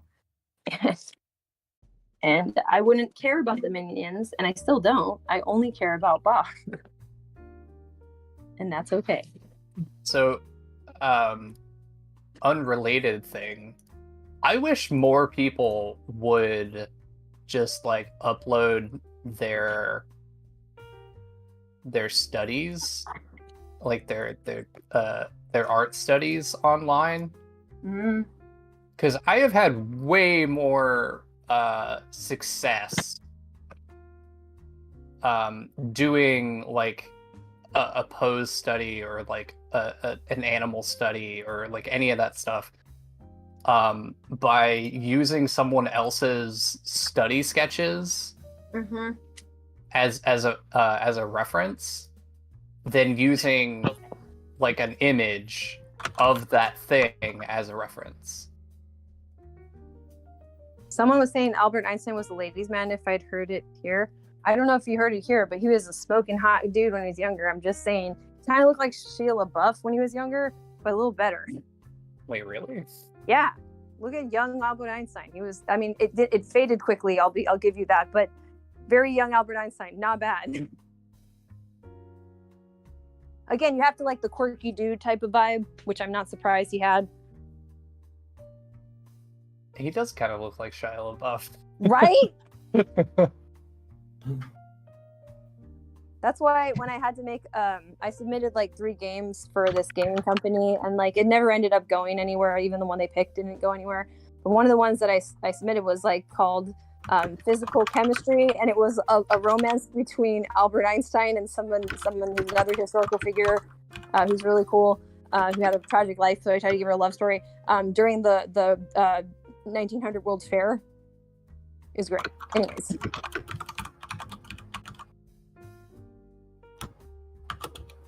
They wanted to make stories that like women like age like late teens to like mid 30s would be into, as like, what about one on scientific literacy involving a young hot Albert Einstein? Sounds awesome. It does. Like a hot, steamy romance where all of the romantic topics are just scientists, science, and they're all waiting to hear Madame Curie speak. And like I have the plot. It was like Bridgerton, but Albert Einstein. Hell yeah. You know what I'm saying? Shit, somebody take me up on this. I got so many ideas, but that one is particularly good.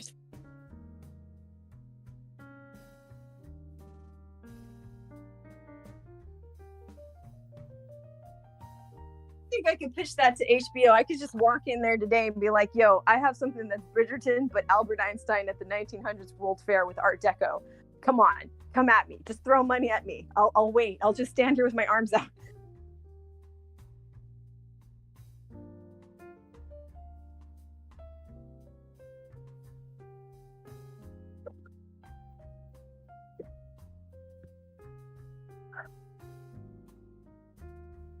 autistic shipping fanfic. Yeah, that's what I did. I mean, unfortunately, I didn't realize that at the time. I didn't have my diagnosis yet. But, you could have just diagnosed me off of the fact that I did that, couldn't you?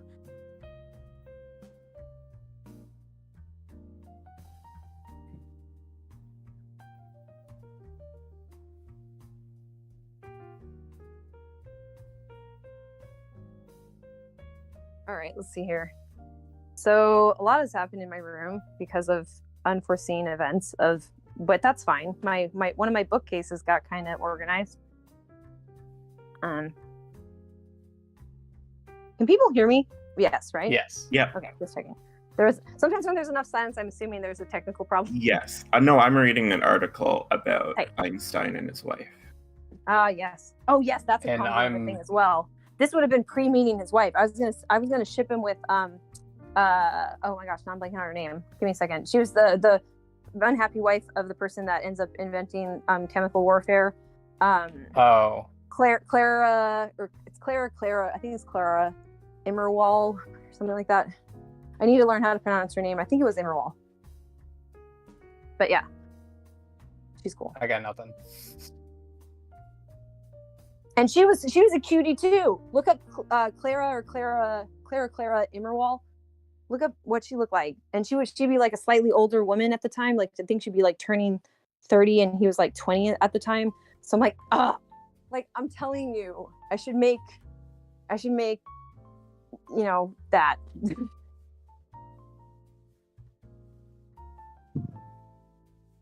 This is why I need to succeed at music. Do you see? Because they let musicians make anything. like, look at all the shit musicians get to make. Fuck, right? Not that I don't want to make my music, but I also want to make a whole bunch of stuff, and that's the only way to get things. I am currently flipping through skeletal reference images. Right on. And I come across one of a skeleton doing a JoJo pose. Oh wow. And I'm just like, oh, I gotta have that one. Yeah, right? Take that. Okay, Merlin's barking again. Boo. Merlin is displeased. I don't understand. He wants to go outside, but then he doesn't like the outside. He has to yell at everything. I found a little blurb where someone is talking about how hard it is to pick a favorite physicist in the face of their humanity. Right? Einstein treated his first wife very badly and ran around on his second. Richard Feynman was a notorious womanizer. J. Robert Oppenheimer had affairs and was an alcoholic. And Marie Curie had an affair with a graduate student. Right. But also, you have to think, at the time, people were not getting married for love that much still. It was still... Yep. So, also that. But, but I mostly mentioned it so that people know, yes, it's a womanizer or ladies' man, if you mean an attractive man who also wasn't faithful to a single woman, that's definitely what's Einstein. Yes.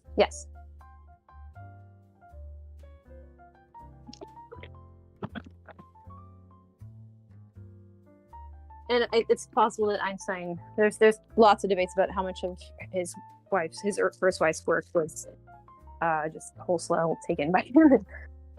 Yeah. Yeah. And this particular article about a certain book, I guess the book posits that it's not that she was doing scientific work, but that she was she worked on the mathematics. Yep. That Einstein did. And also, she was the person he bounced all his ideas off of. And thus was an important part of the work. The mathematics parts make sense because, so people say, he was bad at math, which is not true.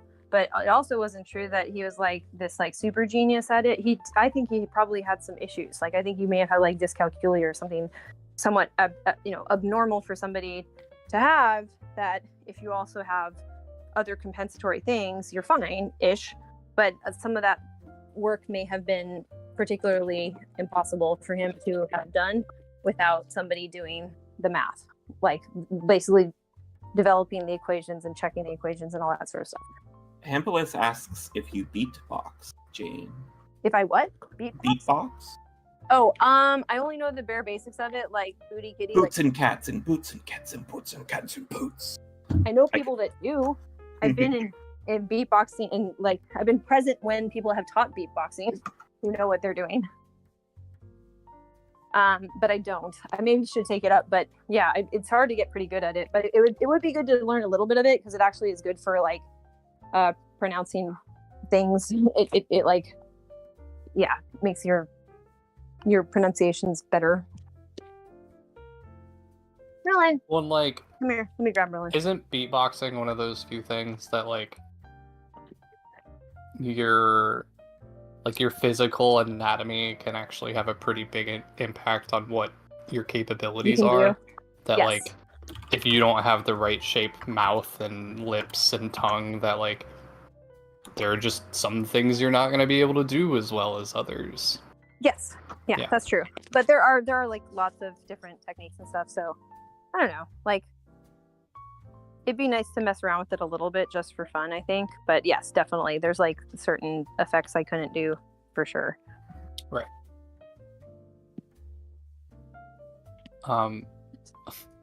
Also, I just downloaded this this like skeletal anatomy image. That like the link that it led to was an Amazon listing for like a page. I don't know if it comes pre-laminated or anything, but like you can just download the image, and it's in the 8.5 by 11 format. Oh. Like it's pretty decent resolution. And you can just print it out, laminate it yourself. I just think that's really funny. Like, why would you pay $11 for this image when you can just have it? Mm-hmm. Like, I guess that's technically stealing, but also, maybe you don't want to print it out and laminate it yourself. Mm-hmm. Maybe you'd rather just pay to not have to do those things. True. I guess. Not all people are as limited in financial. Right. Some people have so much money that they don't need to worry about wasting $11. Mm-hmm. I mean, all right. Could you imagine Elon Musk wanting that and deciding to print Right. it out and laminate it himself? Just for That's a not- ridiculous example. Yeah.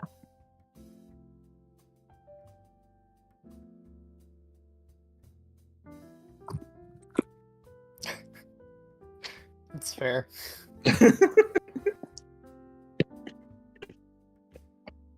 Yeah, we really cut into his Twitter shit posting time. Right? It really would. Yeah. I mean, it takes like a good 30 seconds to laminate something. Right. Well, Do you know how much bullshit he could think of in that time? I know. right? Like, rich people are mentally unwell, and Twitter is the thing that he has found that is most able to take away his pain. Yep. Right? Yeah, it's basically his Not intentionally undercutting the, like, making fun of him part, because, like, No, that's fine. yeah, no. But yeah. also this, right? But also this, yes. Yeah.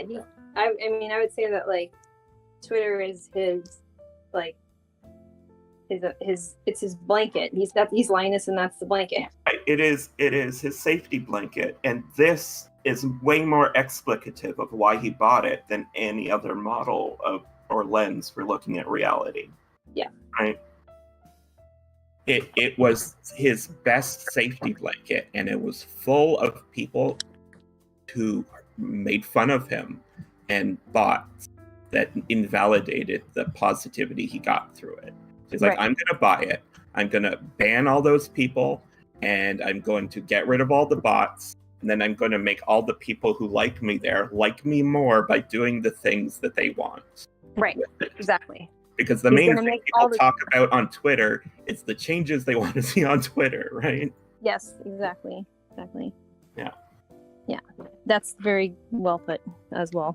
Just the basic dynamics of it must be pretty much that. Yeah. And then he gets there and he's like, oh yeah, the people who work at Twitter are none of the people who liked me when I was posting on Twitter. And then I know nothing about how to do any of the things that I said I would do because I was trying to appeal to the people who follow me. Mm-hmm. Finds himself in a big, big trouble.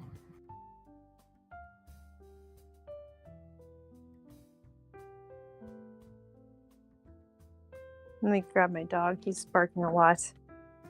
Hold on a second.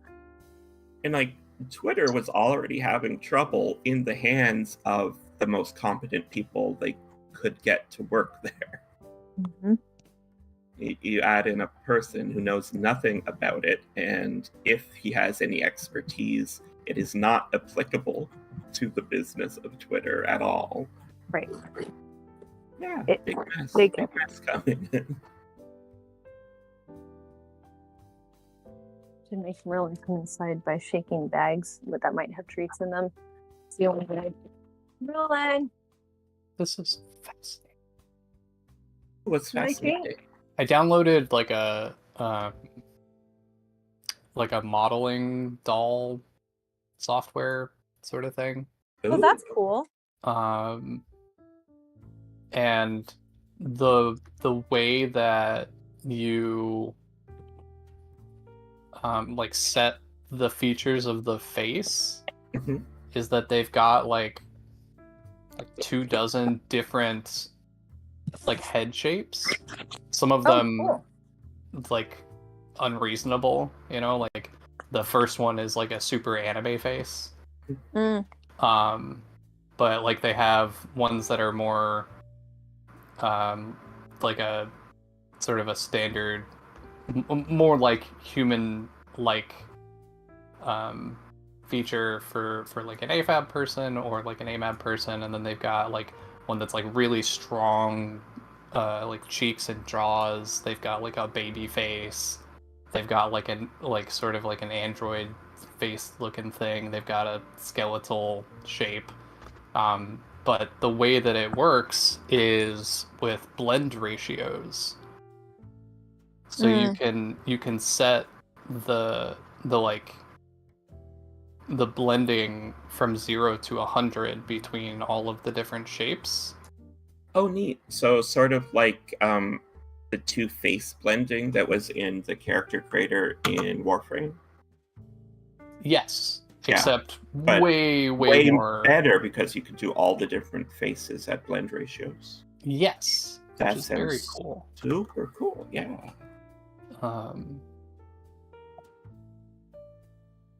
Yeah, just like that idea makes me think like if you just had the ability to set blend ratios to a bunch of basic shapes, right? Like you had cones and circles and squares and everything. I could picture how I would make Patrick the Star's head out of that ability, right? You'd blend in some cone, you'd blend in some oval, you'd blend in like this and that.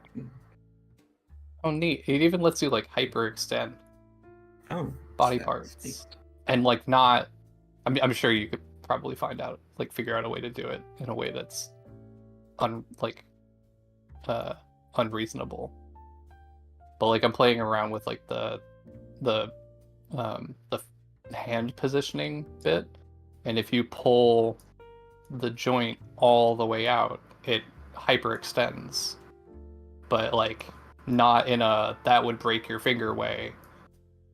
Well, I guess for somebody that doesn't have hypermobility in that joint, it might tear something. But in the way that you're like, oh yeah, if that person had hypermobility there, like they'd be able to do that. It's cool.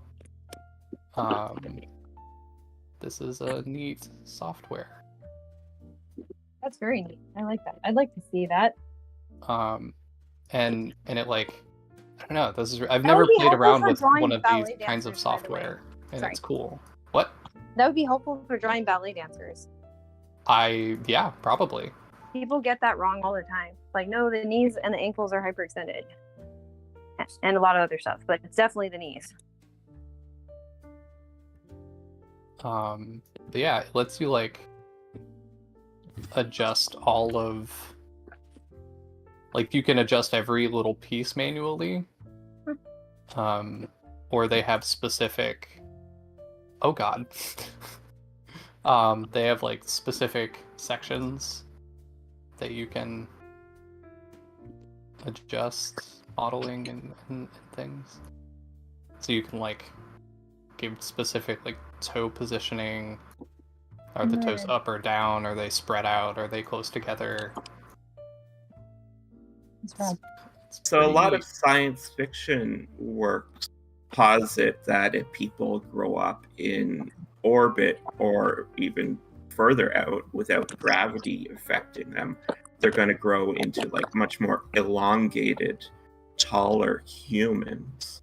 And I just thought that like if in this future there would be a very belter specific belter referring to people who live out in the asteroid belt and theoretically can't afford artificial gravity if it exists, right? Form of ballet that they have to develop, not just because they could do it outside of gravity, but also their bodies will be physically different and will have to inform how their art develops. That's neat. Yeah, I had to mention this because I feel like that concept is a gift I can give to you, Jane. Thank you. Yes, it is. I will think about that. It's like, oh, that's a good story that can be developed. Right. Quite obviously. Right, and theoretically, like if you had the means, like a movie to make where you would then have the resources to develop and animate like gravity-free ballet dances. Wee! Wow, I could be so good at that. Oh, wow. I could. Oh, yeah, that's great. Yep.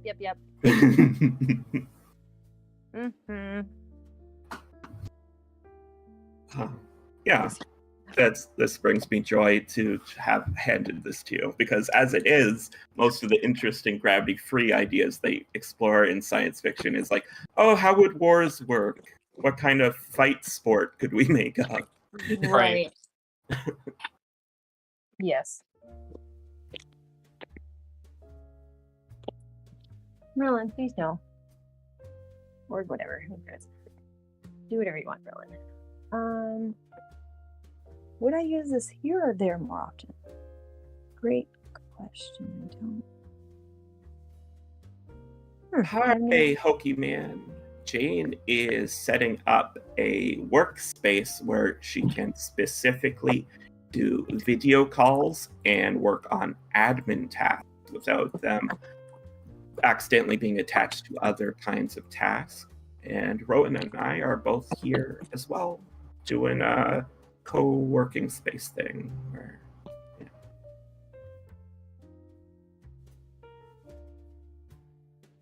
I'm reading about DID and Rowan's playing around with a new modeling software thing that they installed.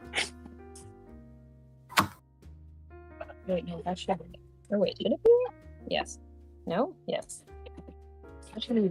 No. Do I want this here? I don't even care. Maybe not. That could be there though. Alright. The dog is really losing it. That's okay. He's kind of on like a little bit restricted movement right now because he had a little bit of a knee thing going on, and I don't want him to be like, oh, they need surgery.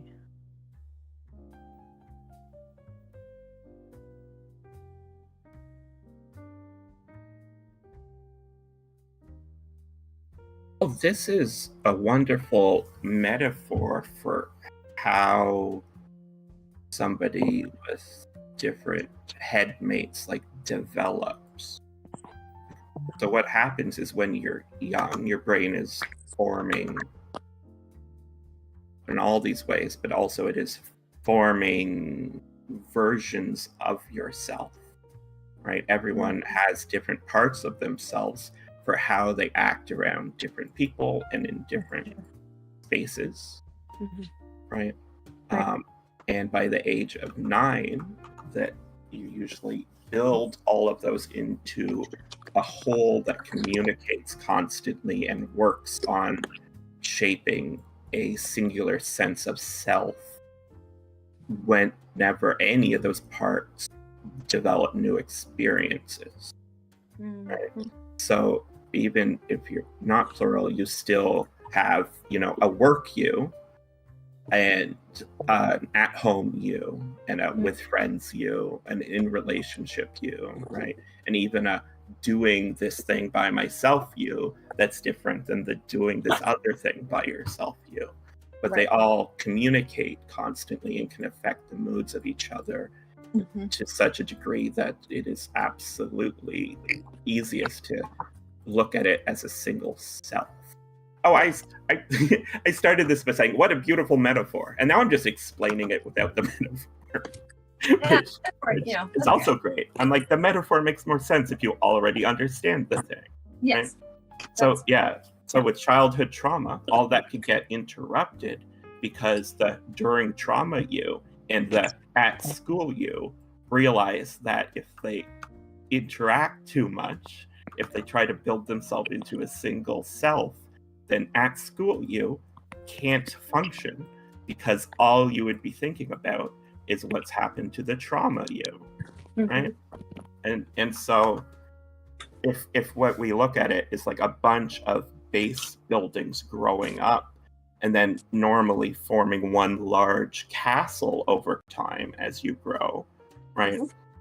It's instead that you have a bunch of individual buildings that grow up into their own towers, and then someone with DID that separates or keeps the experiences and memories of the different selves separate. It's as if they have specific just different towers that all live in one mind and have few, if any, links between them, paths between them. But someone like myself, it is more like we start as a bunch of towers, but they are more interconnected, and even at the top merge into like an intricate building where there are all these different disciplines, but we can, you could switch from being in the having fun hall to the studying things hall very easily. That makes sense to me. Yeah.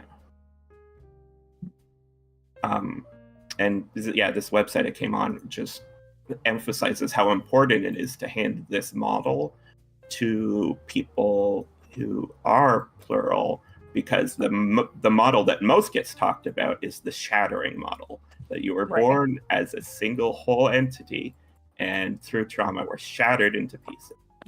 No, people are not born that way. Everyone starts as these separate pieces, and over time, as you around the age 9, you finish building yourself into a single sense of self. But if you're experiencing trauma, that simply might not make sense, and so you don't do that. Instead, it's adaptive, right? Yeah, that makes complete sense.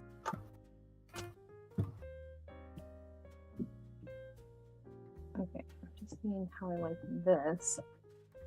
I think I need to sit over here. Is that comfortable for me? I'm just setting up my actual work area. Yeah, that seems comfortable. And just over there. Yep, this all makes sense. My little colorful week board thing that I've made makes sense with this whole thing as well. It can live here, and okay, how to explain what it will do? It will contain my tasks and what I'm supposed to focus on for the day. So Monday was admin day, which oh well. Tuesday is communication day, so theoretically I could scroll through communication tasks, which I could do, and see if I can do them. And then I can have hours to do, like, this is basically a space to do anything that is in the first 3 sections of my system of like difficult things or impaired things. So admin, communication, personal, I should be spending more time Monday through Wednesday here is the idea. And then I don't have to spend very much time here for the rest of the week, which is fucking great. Yeah. Oh, also, Rowan, for the whole like reading books thing, you might find that it's better for you to read somewhere that isn't your computer. Because your Yeah, I brain... usually don't read at my computer. Yeah, that makes sense. But that does make taking notes more difficult. Yep. At least for the time being, because I don't have Yeah, you might space have to in my find reading a area. way to set up a reading and note-taking area, right? Yeah. Yeah. Because I have a little reading nook in the living room. That's cool. Yeah.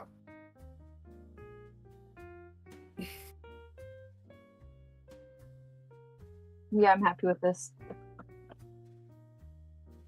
Yeah, I find myself when like the chapter of a story I'm really excited to read comes out, I'm immediately like, oh, I need to pick up my phone and go lie in bed. Well, I'm not going to read this at my computer.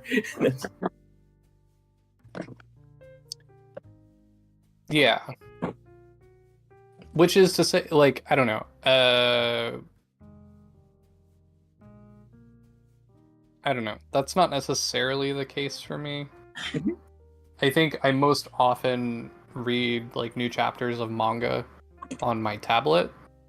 But it's not entirely uncommon for me to just read it at my computer. Like most of Berserk I've read on my computer. And most of the reading that I do of Worm, I read on my computer. And also, I've done quite a bit of nonfiction reading on my computer. Yeah, well, I do so much reading on my computer as well. Like, my computer is my default state to do all things, is at my computer. Everything that I do that's not at my computer is the exception.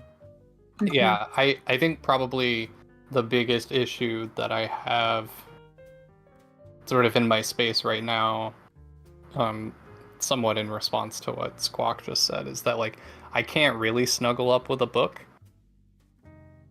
Like I can lie down with my phone or my tablet and read on there because it's a small flat screen. But books are a lot more unwieldy and require a little bit more space. And I have about 2 feet of headroom in total in my bed. So I can't sit up all the way in bed. So trying to read a book is a little bit more difficult. Great news! Isabel has been added to my benefit eligibility effective July 1st, which will increase the amount that I receive monthly in disability support. That's awesome. Yay. Yeah. Great. That's good.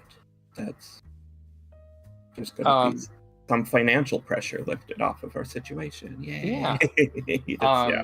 But yeah, I brought that up because, like, I don't know, it might not be entirely untenable for me to read at my computer. Well, to read sitting at my desk, I mean. Yeah. That also makes sense. Yeah, and I guess it's just worth taking a moment to say, like, I think everyone, absolutely everyone, is going to have different, like, needs and preferences and everything. Right. And also everyone has different environment than each other. Yeah.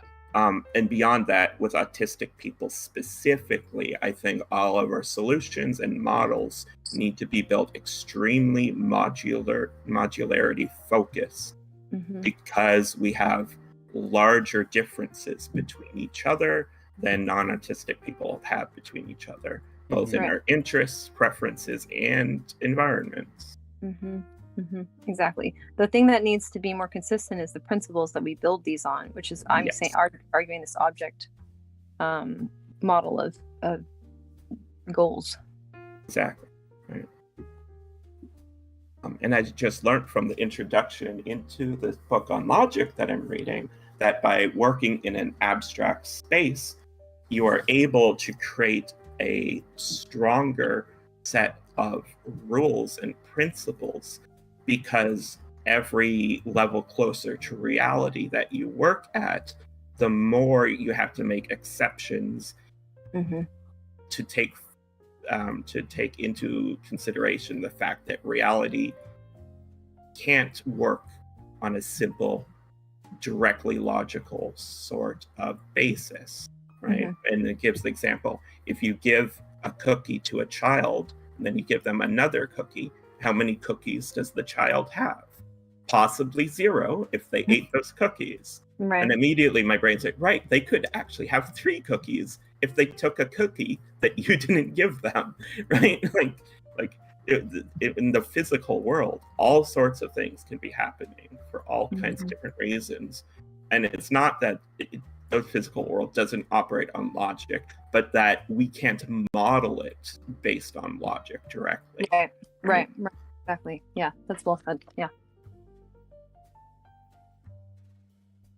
Yeah, and that's the whole thing of something. This is why it's so important to have these distinctions where you can say that a statement would work in a universe where that was how things worked. Like, you haven't violated the rules that you've established you're working with, but are those the rules of this universe? That's a whole other question. Right. And also in the introduction, she brings up the fact that philosophers, after thousands of years, are still arguing constantly over the same things they started arguing about, while mathematicians have been making solid progress consistently for thousands of years. Right. And when you go back, the old math still works the same.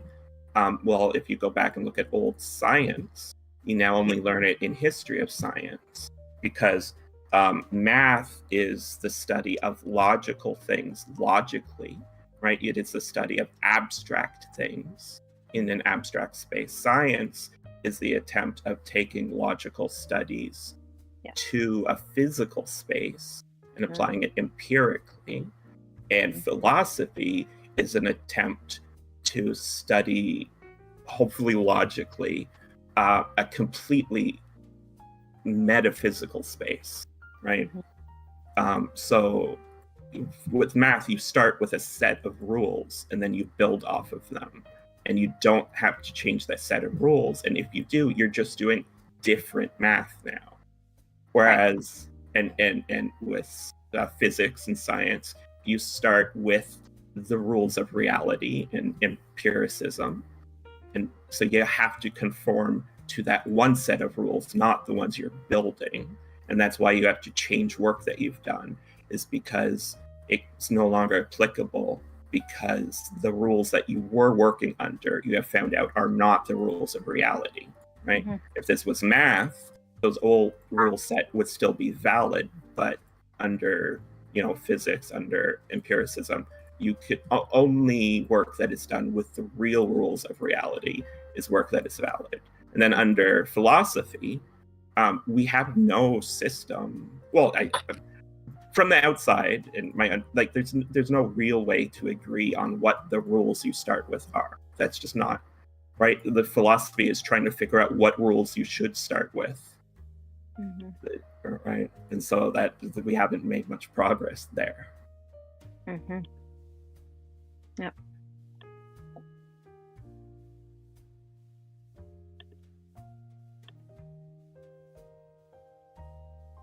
Yeah, I think I'm trying to figure out, where does this go?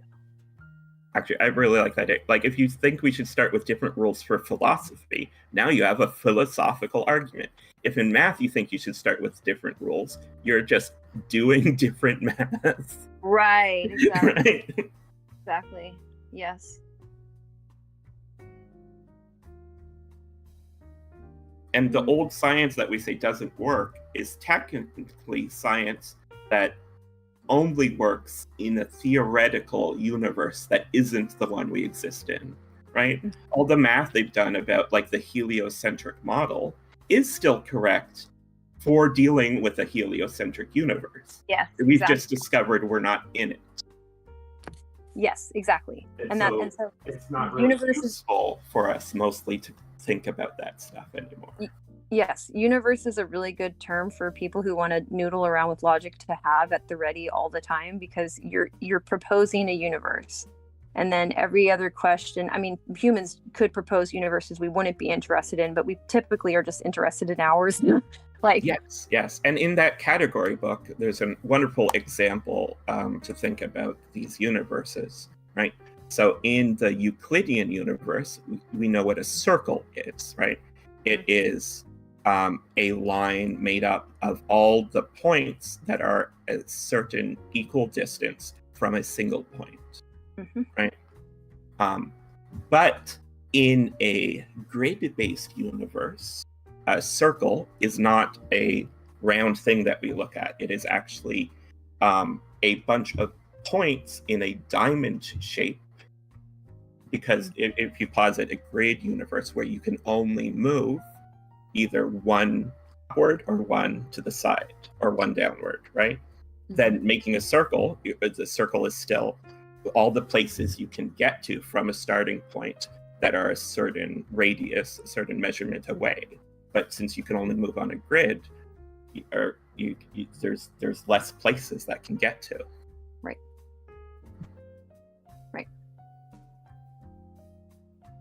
Yeah, and when people are all just I mean, just that's just really well said. When people are involved in an argument online and not like a well formulated argument, like they're just arguing, usually they're saying like, I have this model of reality and therefore all of these things are true, and you never get into like, well, what reality do you think we're in? And if you do get towards that, they might just call you crazy and run away. And these are still people that think they're championing logic. And it's like, you've missed the point entirely of why this gets formalized or why this survives as one method of interfacing with the universe that we do live in. And we're never going to get an accurate model of the universe. And then you get philosophers debate about how accurate we can get. That's where they're at now. And then they debate about all the ways that people tried to be accurate in the past and why they don't work or why they fail. And then they're on different teams almost, like they subscribe to certain other philosophers in the past. Maybe they have their own models to describe, evolving phenomenon. I wanted to say, not evolving, emergent phenomenon. So you have like contemporary philosophers who want to describe society as it is, but they're still coming from a lineage of people that were suggesting, like, how do you look at any universe whatsoever successfully, in particular ours? Is that even possible? What are the limitations? And then arguing if things can be known, like that's like metaphysics, right? That's what that kind of is as well. Right. I feel like, which as a possibly one of the only go ahead, like actually useful, trying to think of like what I necessarily mean by actually, but I'll just continue the statement. One of the only actually useful applications of philosophy, at least from a scientific perspective, is to look at the instruments that we have and trying to meaningfully scale them up within your model of the universe and reality to say, what might we be able to observe or measure in the future? I think black holes might be one of the best examples of this. Like, they're still such a mystery, but we do know more about them than we used to.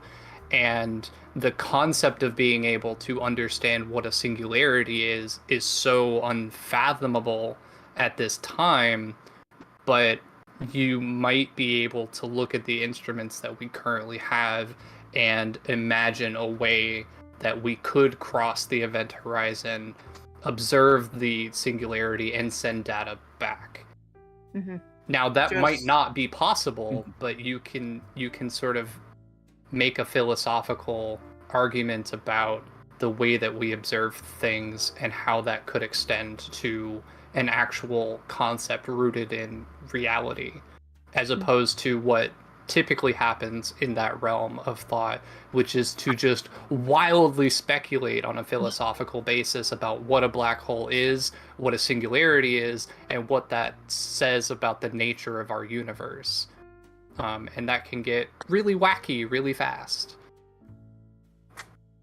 And I don't think that's useful, right? And that's sort of how I frame a lot of philosophy, which is speculating wildly on things that we don't understand because it's fun?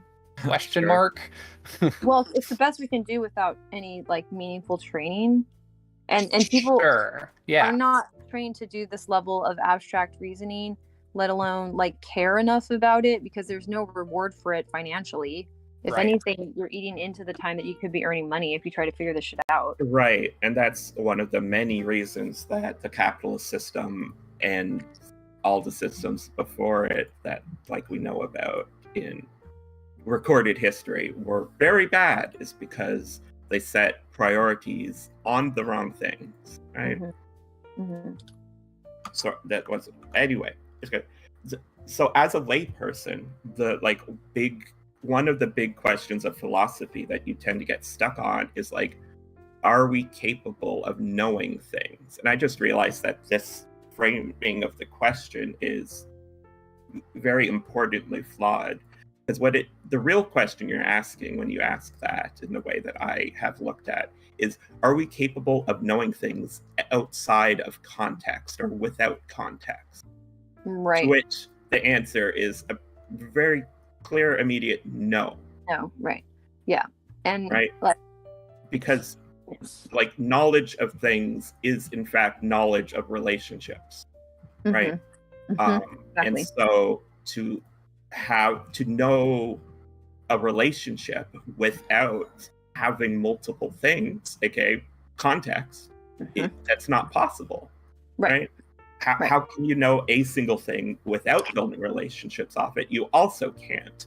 All the things that we know about anything are relationships we know about things, right? So if you know that an apple is kind of round, it's because you are building relationships between the physical form of an apple as you see it and the concept of space, right? You cannot know that apples are round without knowing that space exists as a concept, right? And the interesting thing is that with social reality, people can tell us that a certain context takes precedent, even if it's a made-up one, and that people's imaginary contexts should dictate what they do. Which if science is going to do anything, it's to tell people to stop doing that, even if it makes them feel better. That it's like, yes, you believe you know where this object is and what it means, but you don't.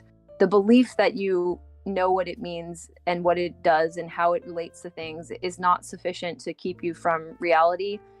Again, it's just getting back to, then you have to have an army of people saying that the emperor has brand new clothes on when they're naked, because reality will always win if you decide to, pick your comfort by creating artificial contexts that are not real, because you have the ability to imagine it. You're basically co-opting your ability to do future planning to create a fantastical reality that is not the one you actually inhabit. And because we are social, we can create all kinds of ridiculous workarounds to try to keep believing our own nonsense.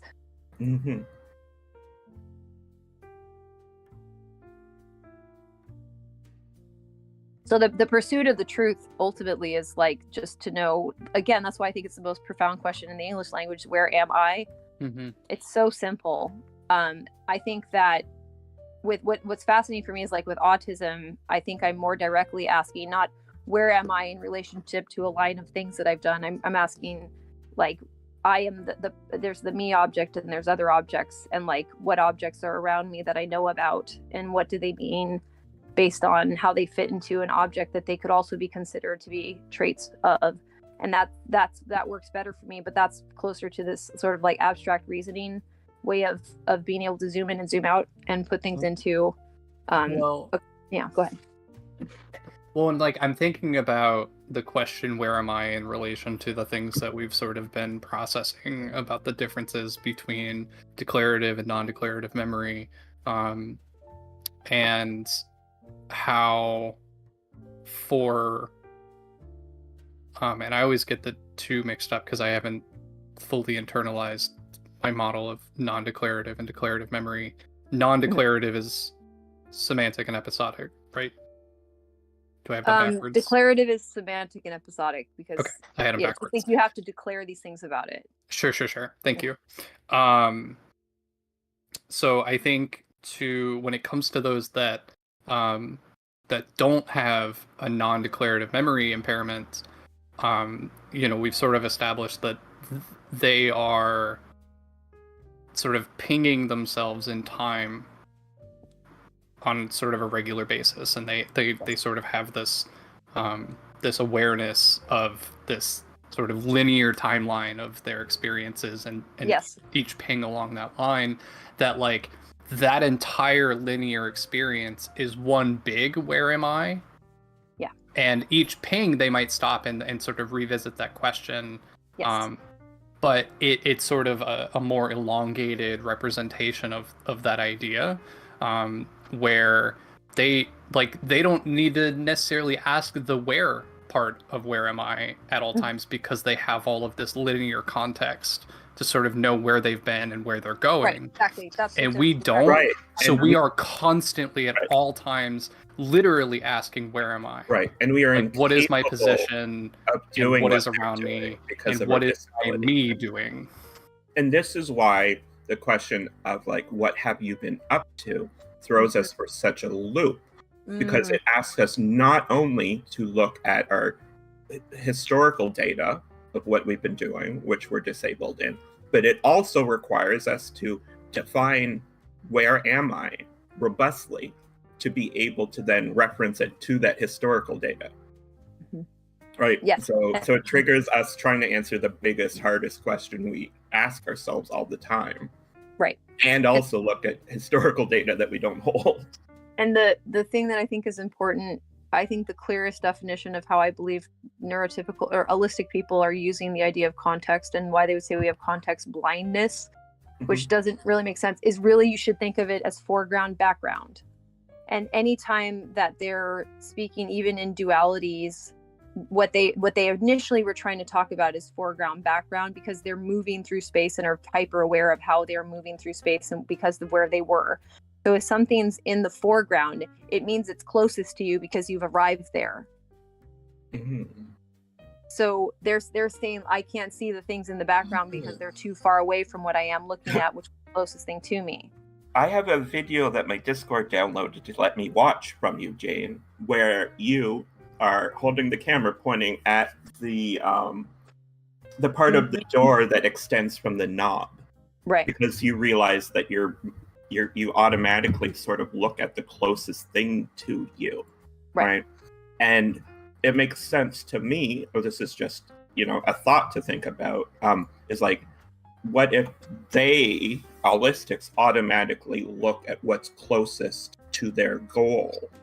Like and we just would automatically look at what's closest to literally closest to us, because we don't set goals in that way. Right. I think that makes sense. Because from the perspective of having a goal that you plan on traveling to, the thing that's closest to you, in quotes, changes because it's a different context. Right. It's not just what is physically closest to you, but what is closest to interacting with you in your pursuit of walking towards your goal. Yes. What's closest to you in the next step you plan on taking.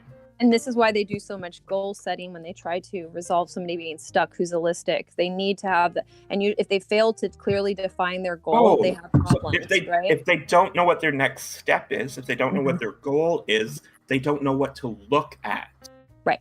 They don't know what object to focus on to do their cognifactoring with. This is their main cognifactoring tool, which is what you've come across already, and I hadn't put it through this language yet. Right. And they cognifacture innately, automatically, through the concept of steps. It's seeking a goal. Yes. And I like the way you used cognifactoring there, because I think everybody does this process. But I think Right. for us, we have To to make cognifacture is to look at ideas in your mind and do any kind of work with them. This is what humans do, all human. right. And well, for them though, what I want to note about their memory, which I think is different for us, we are more focused on the object that is being created, even if it's conceptual, because that's our anchor to what the hell is going on. Whereas for them, what I think is, so this idea of them moving through space, the reason why that works is having goals. They have look ahead and look back, and that only is really possible when they know where the goal is. So they actually love to break things down into steps, and then figure out maybe they need smaller steps so they don't get overwhelmed, and then chunk the steps or whatever. But they're always using their look ahead and looking back. So maybe they can only keep 6 steps for a look ahead, right? Maybe that's right. And so looking ahead, the model they work with, and so where their anchors are in goals and steps, right? And then the other thing they anchor on is in looking back and memories and history. Right. And it makes complete sense what they're doing. It's just that when I think they're fluidly also making objects as they go along doing this, but for us it makes absolute sense. It's just that we are physically incapable of that because our brains don't work that way. Right. But and it's therapeutic for me to understand this, because then when somebody says, okay, you need to break something down into more steps, that's the problem. That's why you're overwhelmed. That's why you're not moving. So they've made a goal, but let me finish my thought just so I can get it out. Yeah. So they've made a goal, and let's say their look ahead, because that seems to be set for people. Let's say their look ahead, look behind is like 3 steps or 4 steps. Or they have a really good one, it's like 6 or 7. So now their steps, they're too big for them to actually follow what the hell they're doing next. Like they can't actually look ahead to it. It's too vague. It's too abstract. It's too chunked. So then they have to break it into smaller chunks. They still keep that goal in mind, but for now, they're just going to work on these 7 steps that they had collapsed into 1, which is a kind of abstraction. So I can appreciate what they're doing, but all of it relies on this ability to do this look ahead and look back.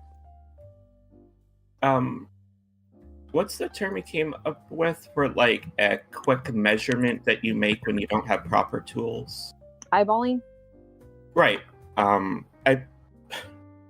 Yeah, so like I came up with this idea that a great way to eyeball the accuracy and usefulness of a model you're working on is if it increases the amount of empathy you have for somebody who you've had a lack of empathy for, right?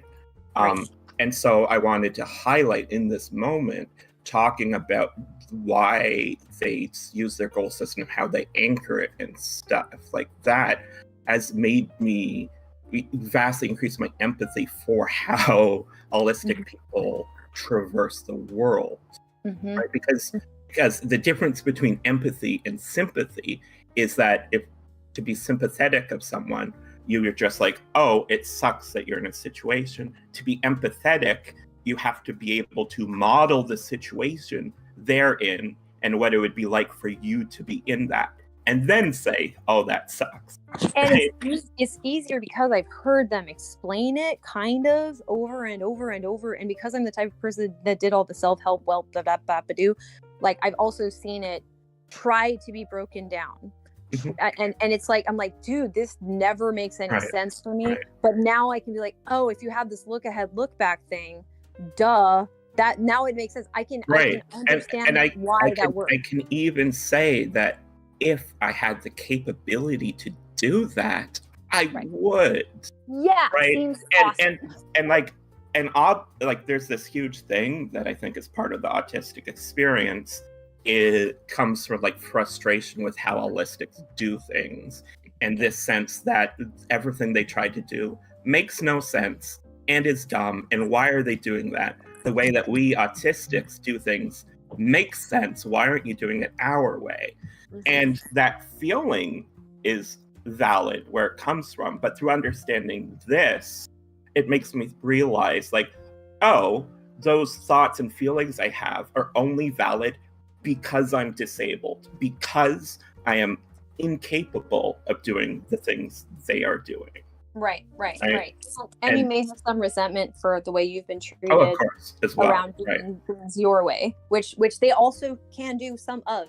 And I think Sure, what and we- of course, there's Yeah. plenty of valid reasons to resent specific holistics, Yes. but being able to have an understanding of the differences and what's going on that gives me the capacity for empathy, Mhm. to me is highlight of the fact that we're making significant, important progress. Good. Yes. And yeah, I'm really glad to hear that. I feel that way as well. And the thing that I wanted to kind of touch on that I think is useful also in this conversation is that when an holistic person is going towards a goal or doing something, and then we are participating in the same project with them, how frustrating we can be and how upsetting it can be for us to be doing Right. things in a way that looks inefficient or even impossible. I get and then- accused of being an overthinker, perhaps, for Right. example, when I'm trying to find all the qualities of the object that I need to be able to move the object. And a great tool, I think, for any autistic person, and people are listening to us right now, so it's a good way to highlight, is that the way that you feel frustrated with how holistic people do things and how it makes no sense and you hate it, this is how they are going to feel about the way you do things. Right. Very often, not exactly the same, but similarly, because we're in the position where a lot of what they do makes no sense to us because our brains are incapable physically of doing that thing. Whereas Yes. they're in the position of being able to do a whole bunch of things our brains can't, and also what our brains can. Yes, exactly. And then it's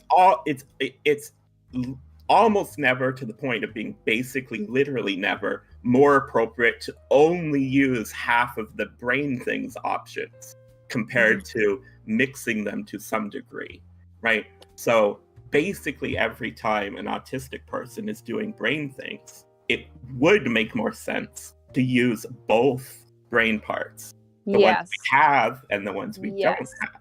Exactly. Right? So the holistic people watching us do brain things, doing brain things with us, are going to be frustrated. Right. In the same way we're frustrated with them for wanting us to do impossible brain things.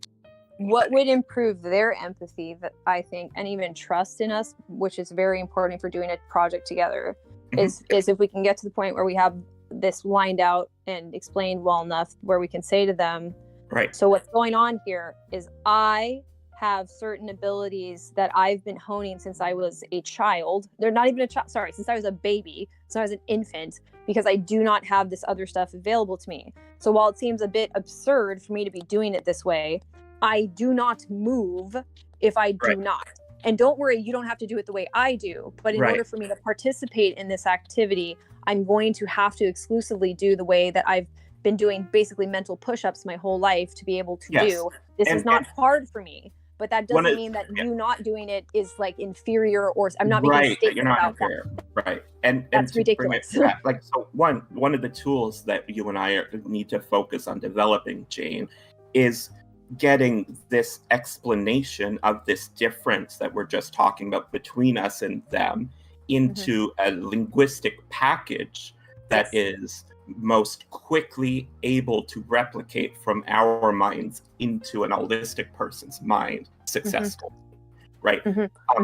And then what happens is that we'll be able to bring us and them working together into an analogous situation as when some non-disabled people are working with an Olympic level paraplegic athlete to go on a walk together, because now what is happening is we are like the paraplegic, right? Is like we want to work on a thing together, so you're going on a run together, and they have no idea that this person is disabled. So in planning their run, they don't plan for them to be in a wheelchair, right? Right. And thus you have huge problems. But they are incapable of seeing the fact that this person needs a wheelchair. All they can see is that they're unable to go on the run with them, even though they said they wanted to. Even though they promised, and exactly. Right. And also that frustration that I wrote that document about, that I shared with you, right?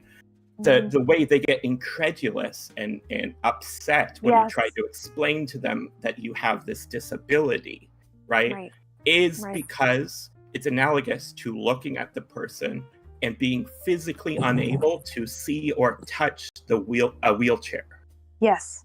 Right? So it's as if the person who needs the wheelchair is saying, I need a wheelchair. And they look at them and there is nothing physically wrong with the person to their eyes. And the supports that they say they need do not exist to their eyes, right? Because without without holding the explanation that we were just working on together, you're incapable of understanding part of reality without being able to hold a model of that reality, right? Right. Precisely. And so and then knowing that, right? So if you're working together on a task with somebody who is a paraplegic Olympic level athlete, you're like, oh, okay, so you have these skills that are only developed in you because of who you are and your different experience of the world, right? So it's like, we're working on this thing together. You have great upper arm strength. We'll put you on that. And the part where like someone has to, travel in a way that's hard for you to do, we'll have someone else do that, right? You're able to divide tasks based on your different abilities and needs.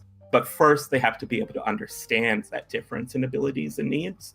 And a lot of the issues we run into isn't because autistic people aren't empathetic, but rather that they that they focus too much on empathy sometimes over a more cognitive, logic-based framework, so where you listen to people and are sympathetic to them, even if you can't empathize with them. Yes, exactly.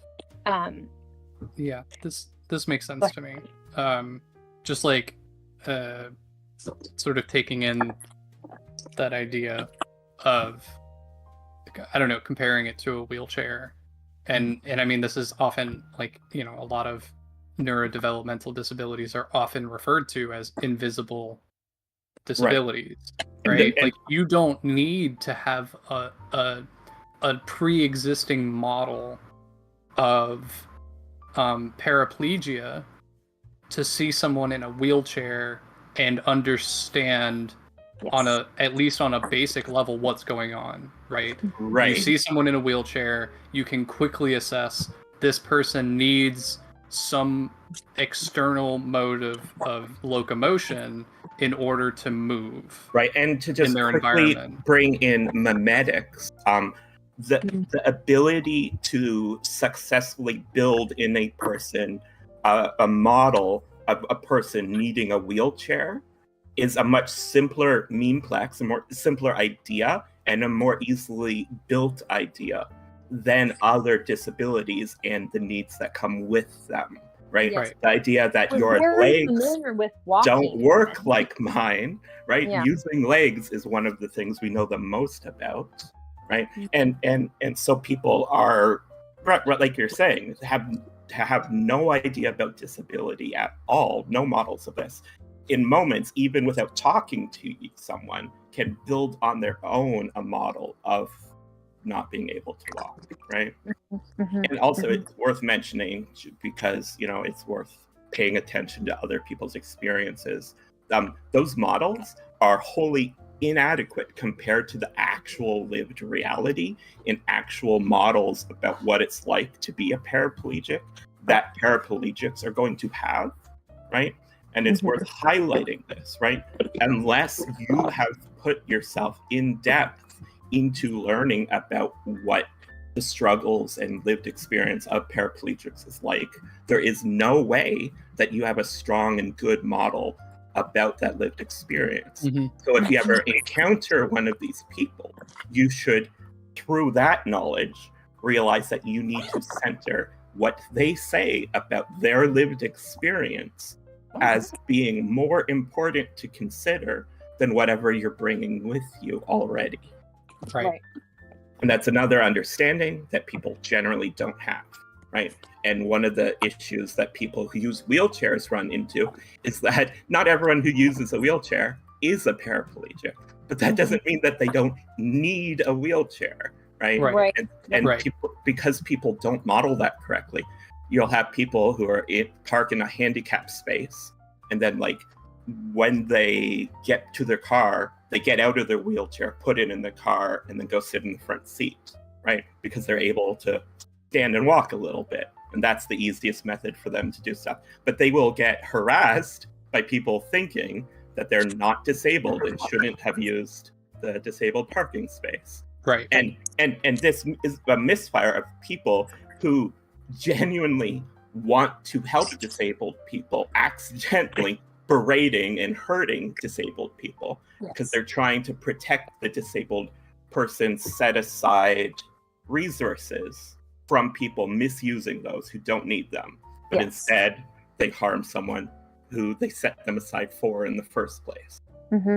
And that's why I think it will be important eventually for governments to consider that disability for autism needs to be really hammered out and figured out. And if it should be, I think maybe perhaps we should have different categories of disability as well, depending on what this means for your life, because I believe that the cost of being autistic without proper support is basically complete inability to have reasonable levels of financial independence. It just can't happen.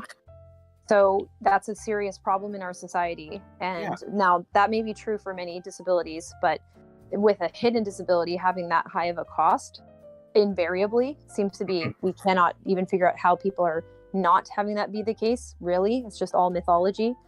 Then we're going to be able to, address that problem once we start to say this is a specific issue with this population that needs to be one of the axes for the problem. I think, could be solved if we weren't in so much of a capitalist space, because we always put the lens of like getting someone to do meaningful work in the same lens of like getting them to a paid job, right? Going to a meaningful place. Because like, obviously the three of us here are extremely able to provide useful insight into situations that we go and encounter and think about. And I know there's a job. And Rowan, what's it called when people come to a company and they look at it and they're like, here's things you can do better?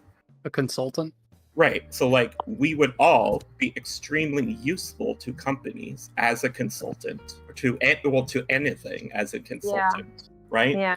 But we don't have the admin skills to work for a consultant agency or to be independent consultants, right? Yes. And so like what makes sense is to simply provide us with to disconnect us from the economic model, make it so that we are provided and supported economically with the needs we have, and then also say like, oh, you have these useful abilities, let's put you in the place where you could bring those abilities to bear to help the output that our society generate. Which we want to do, because then I get back to the thing of like, we are not antisocial. We are not even asocial. We are by and large, if there's no other condition changing this about us, just as pro-social, I think, as anyone else.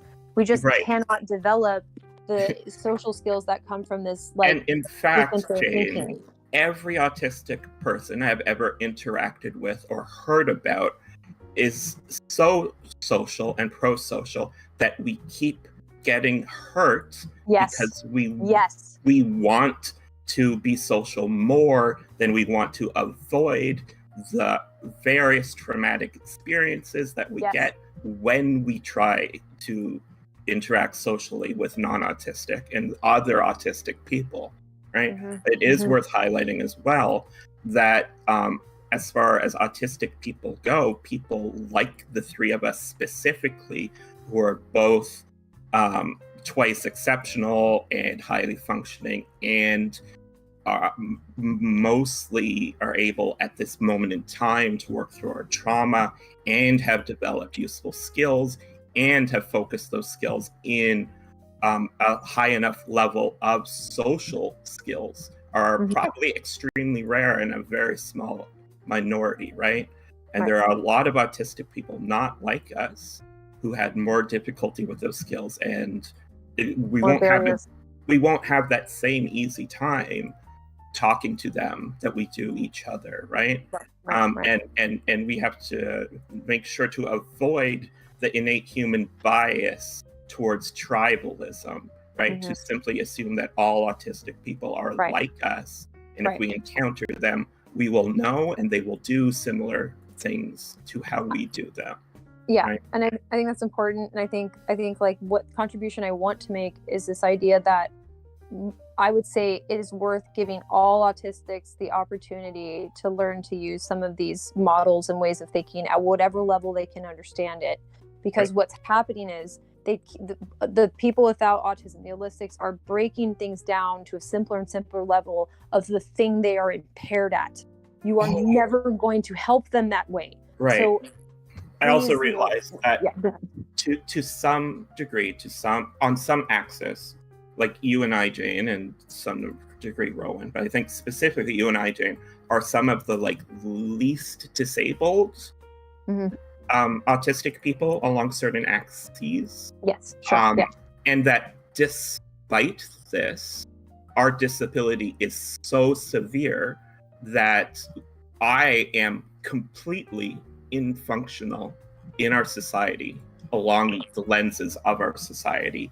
I can't And earn enough you are money to live. so close that you might as well be completely, right? And Yeah. you are only there because of an extreme amount of investment from From my parents. mentors and your Mentors, parents Yep. that Yep. no one else has any access to, right? My parents were able to, like, first of all, I think I had a pull towards certain things that I was think never. I think it is fair to hypothesize that you are the single best case scenario for an autistic person getting the support they needed without one of us developing the tools that we're currently trying to develop.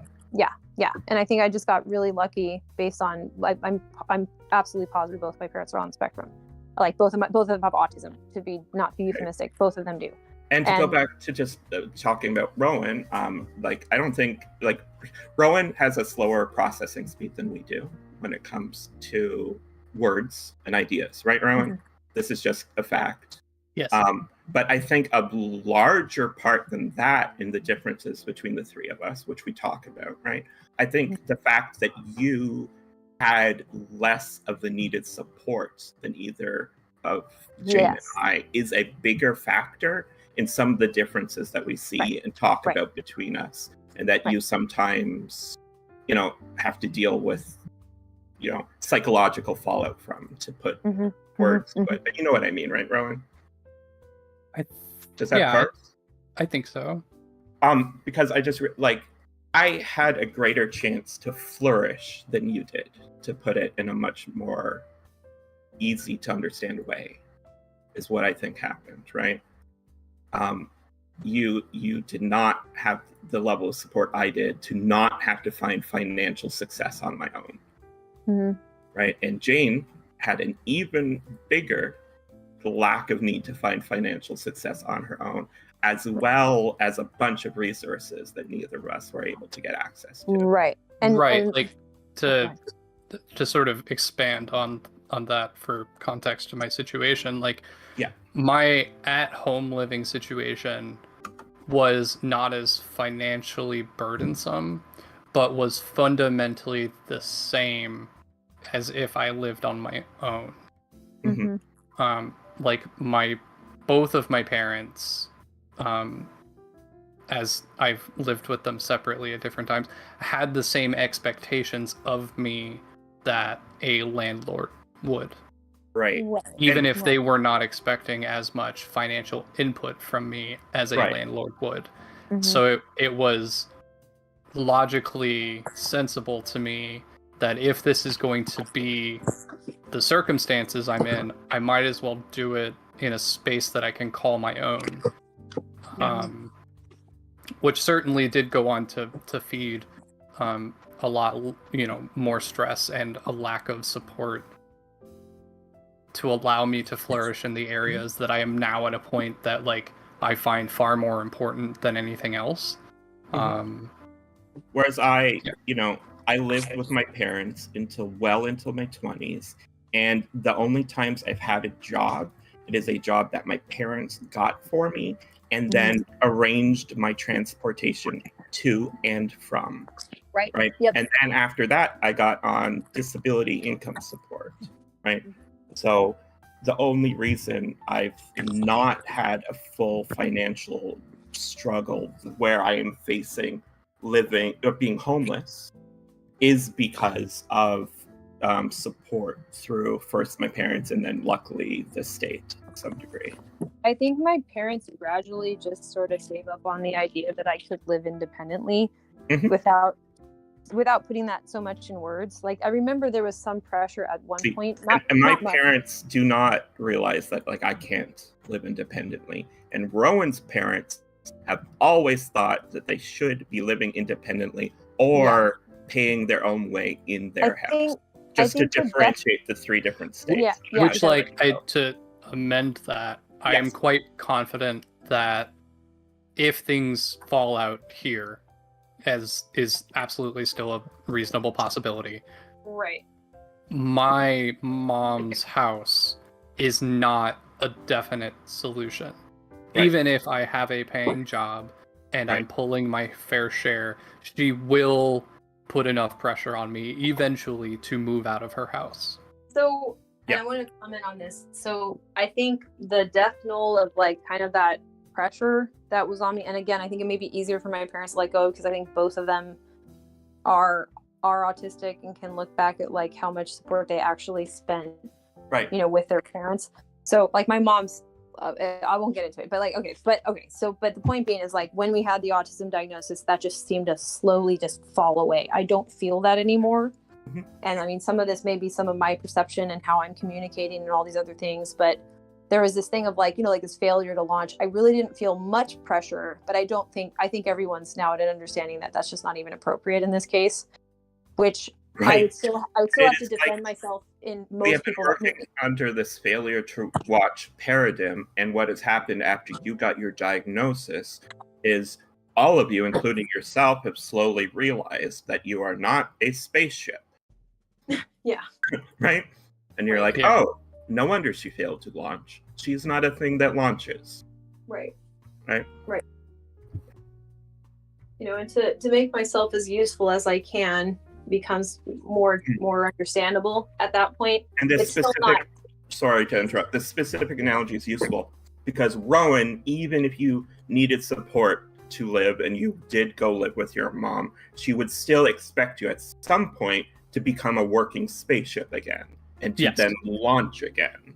Yeah, right? like I cannot imagine the emotional tumultuous lengths that I would have to go to convince her that she cannot put me on the launching pad and expect me to go again. Right, and she will always assume that if you're on the launching pad and you can't go again, there just needs to be more getting a spaceship ready to launch stuff done. Because maybe you are a disabled spaceship that requires additional support before launching. But does not realize that you are not a launchable spaceship. We are space stations, not spaceships. Yeah. And I am... Oh, I really like that metaphor. I am additionally in... Which is great because spaceships launch space stations into orbit, right? We need... We need that extra... Right? And each space stations want to be a place, and they need to be brought or built there by spaceships. Yeah, and I am sort of under the additional pressure that, like, even under ideal conditions where my mom is going to accept that independence is never, under current conditions, going to be something I can reasonably achieve, I don't want to live there. Right. And not in a sort of personal preference sort of way, but in a living there will actively erode my creativity, my interest in my my own ambitions and so forth. So like And I'm could tie stuck in this- this place where like Yeah, sorry. I don't know how to stay here. I don't have the support that I need to ensure that I can stay here, and that is constantly looming over me, making it difficult for me to do anything else, because of that immense pressure to just figure it out. Sorry for my abortive attempts to talk over you. You know how I have that problem. I just want to acknowledge. Sorry that I did that, and I made space for you, and I'm glad I did. I just want to say that all ties back into this analogy very well, because the kind of space stations that we are research stations for our own special interests. Yeah. And so living in someone else's, well, like a parent builds their installation into a launch facility for their children, right? So when you go back to their installation, their authority space, they're thinking, okay, we need to put them back on that launch facility. But even if they're like, okay, they're not going to launch, they're still going to say, now you are living inside of my installation, my, place where we do the things that I want to do in the way I want to do them, right? And you have a need, physical access to the right, things too. That right, might be, and you have a need for independence that cannot be met under that sort of understanding, Right. Where Jane, I'm while quite living in her confident parents' that- house, has a huge amount of independence in what she does there. Yeah, I am quite confident that there is no circumstance that exists where I can reasonably convince my mom that her house is a space where I can independently exist. There is only one because- extremely unreasonable situation, which would be if the three of us started having conversations with your mom where we explained all of the things that we have modeled and talked about with each other, and then she got the additional psychiatric support to then be okay with sectioning off some of what she considers her space and her authority to then give you your own space and authority within her house. Which is going to be an additional barrier to that, is that they literally built the house from scratch after it was destroyed by a hurricane. Like there's going to be so unlikely much more... as to be best treated as impossible. Yes, exactly.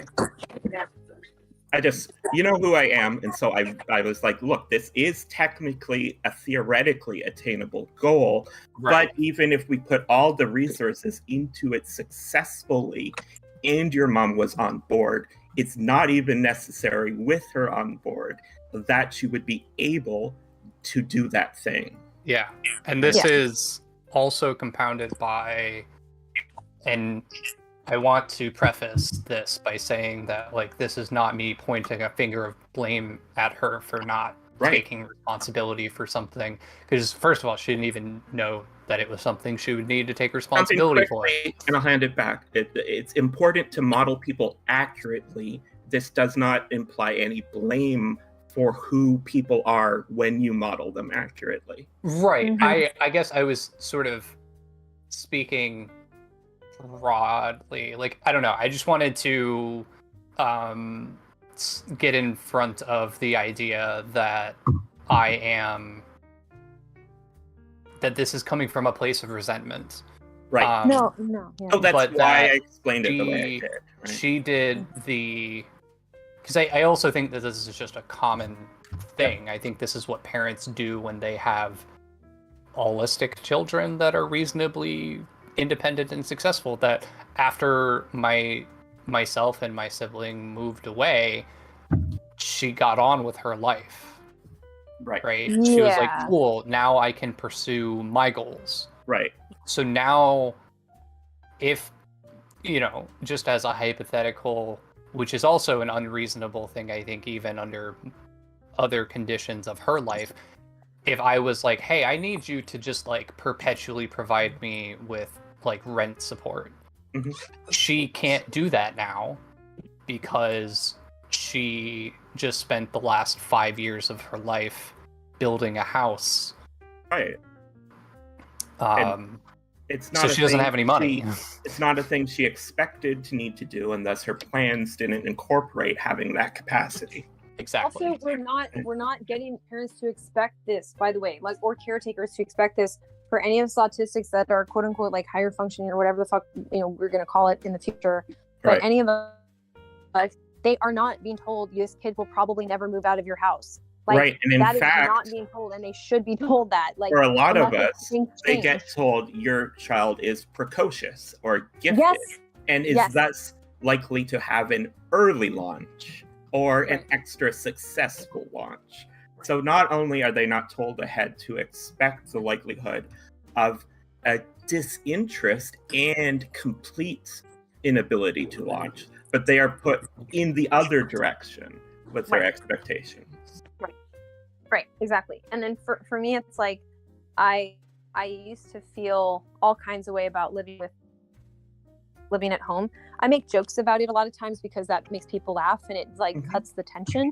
But what I want to let people know is I have no idea if I would be okay at all if this wasn't an option for me, if this wasn't my life. Me being me, So I don't know what would happen to me. Yeah, and let me say to you, you would either be a fundamentally different person because your different circumstance would have caused you to develop significantly differently, or you are correct and you would not be successful and, going through your models, you probably would be dead at this age. Probably, yes. Right? I think probably. If you had developed similarly to how you have and Yes. didn't have the support that you have, you would be one of us who is dead by this age. Yes, Right? I think so. I very much think that would be the case for Yeah. me. And Like that's my models weird. say that we might as well treat it as a certainty.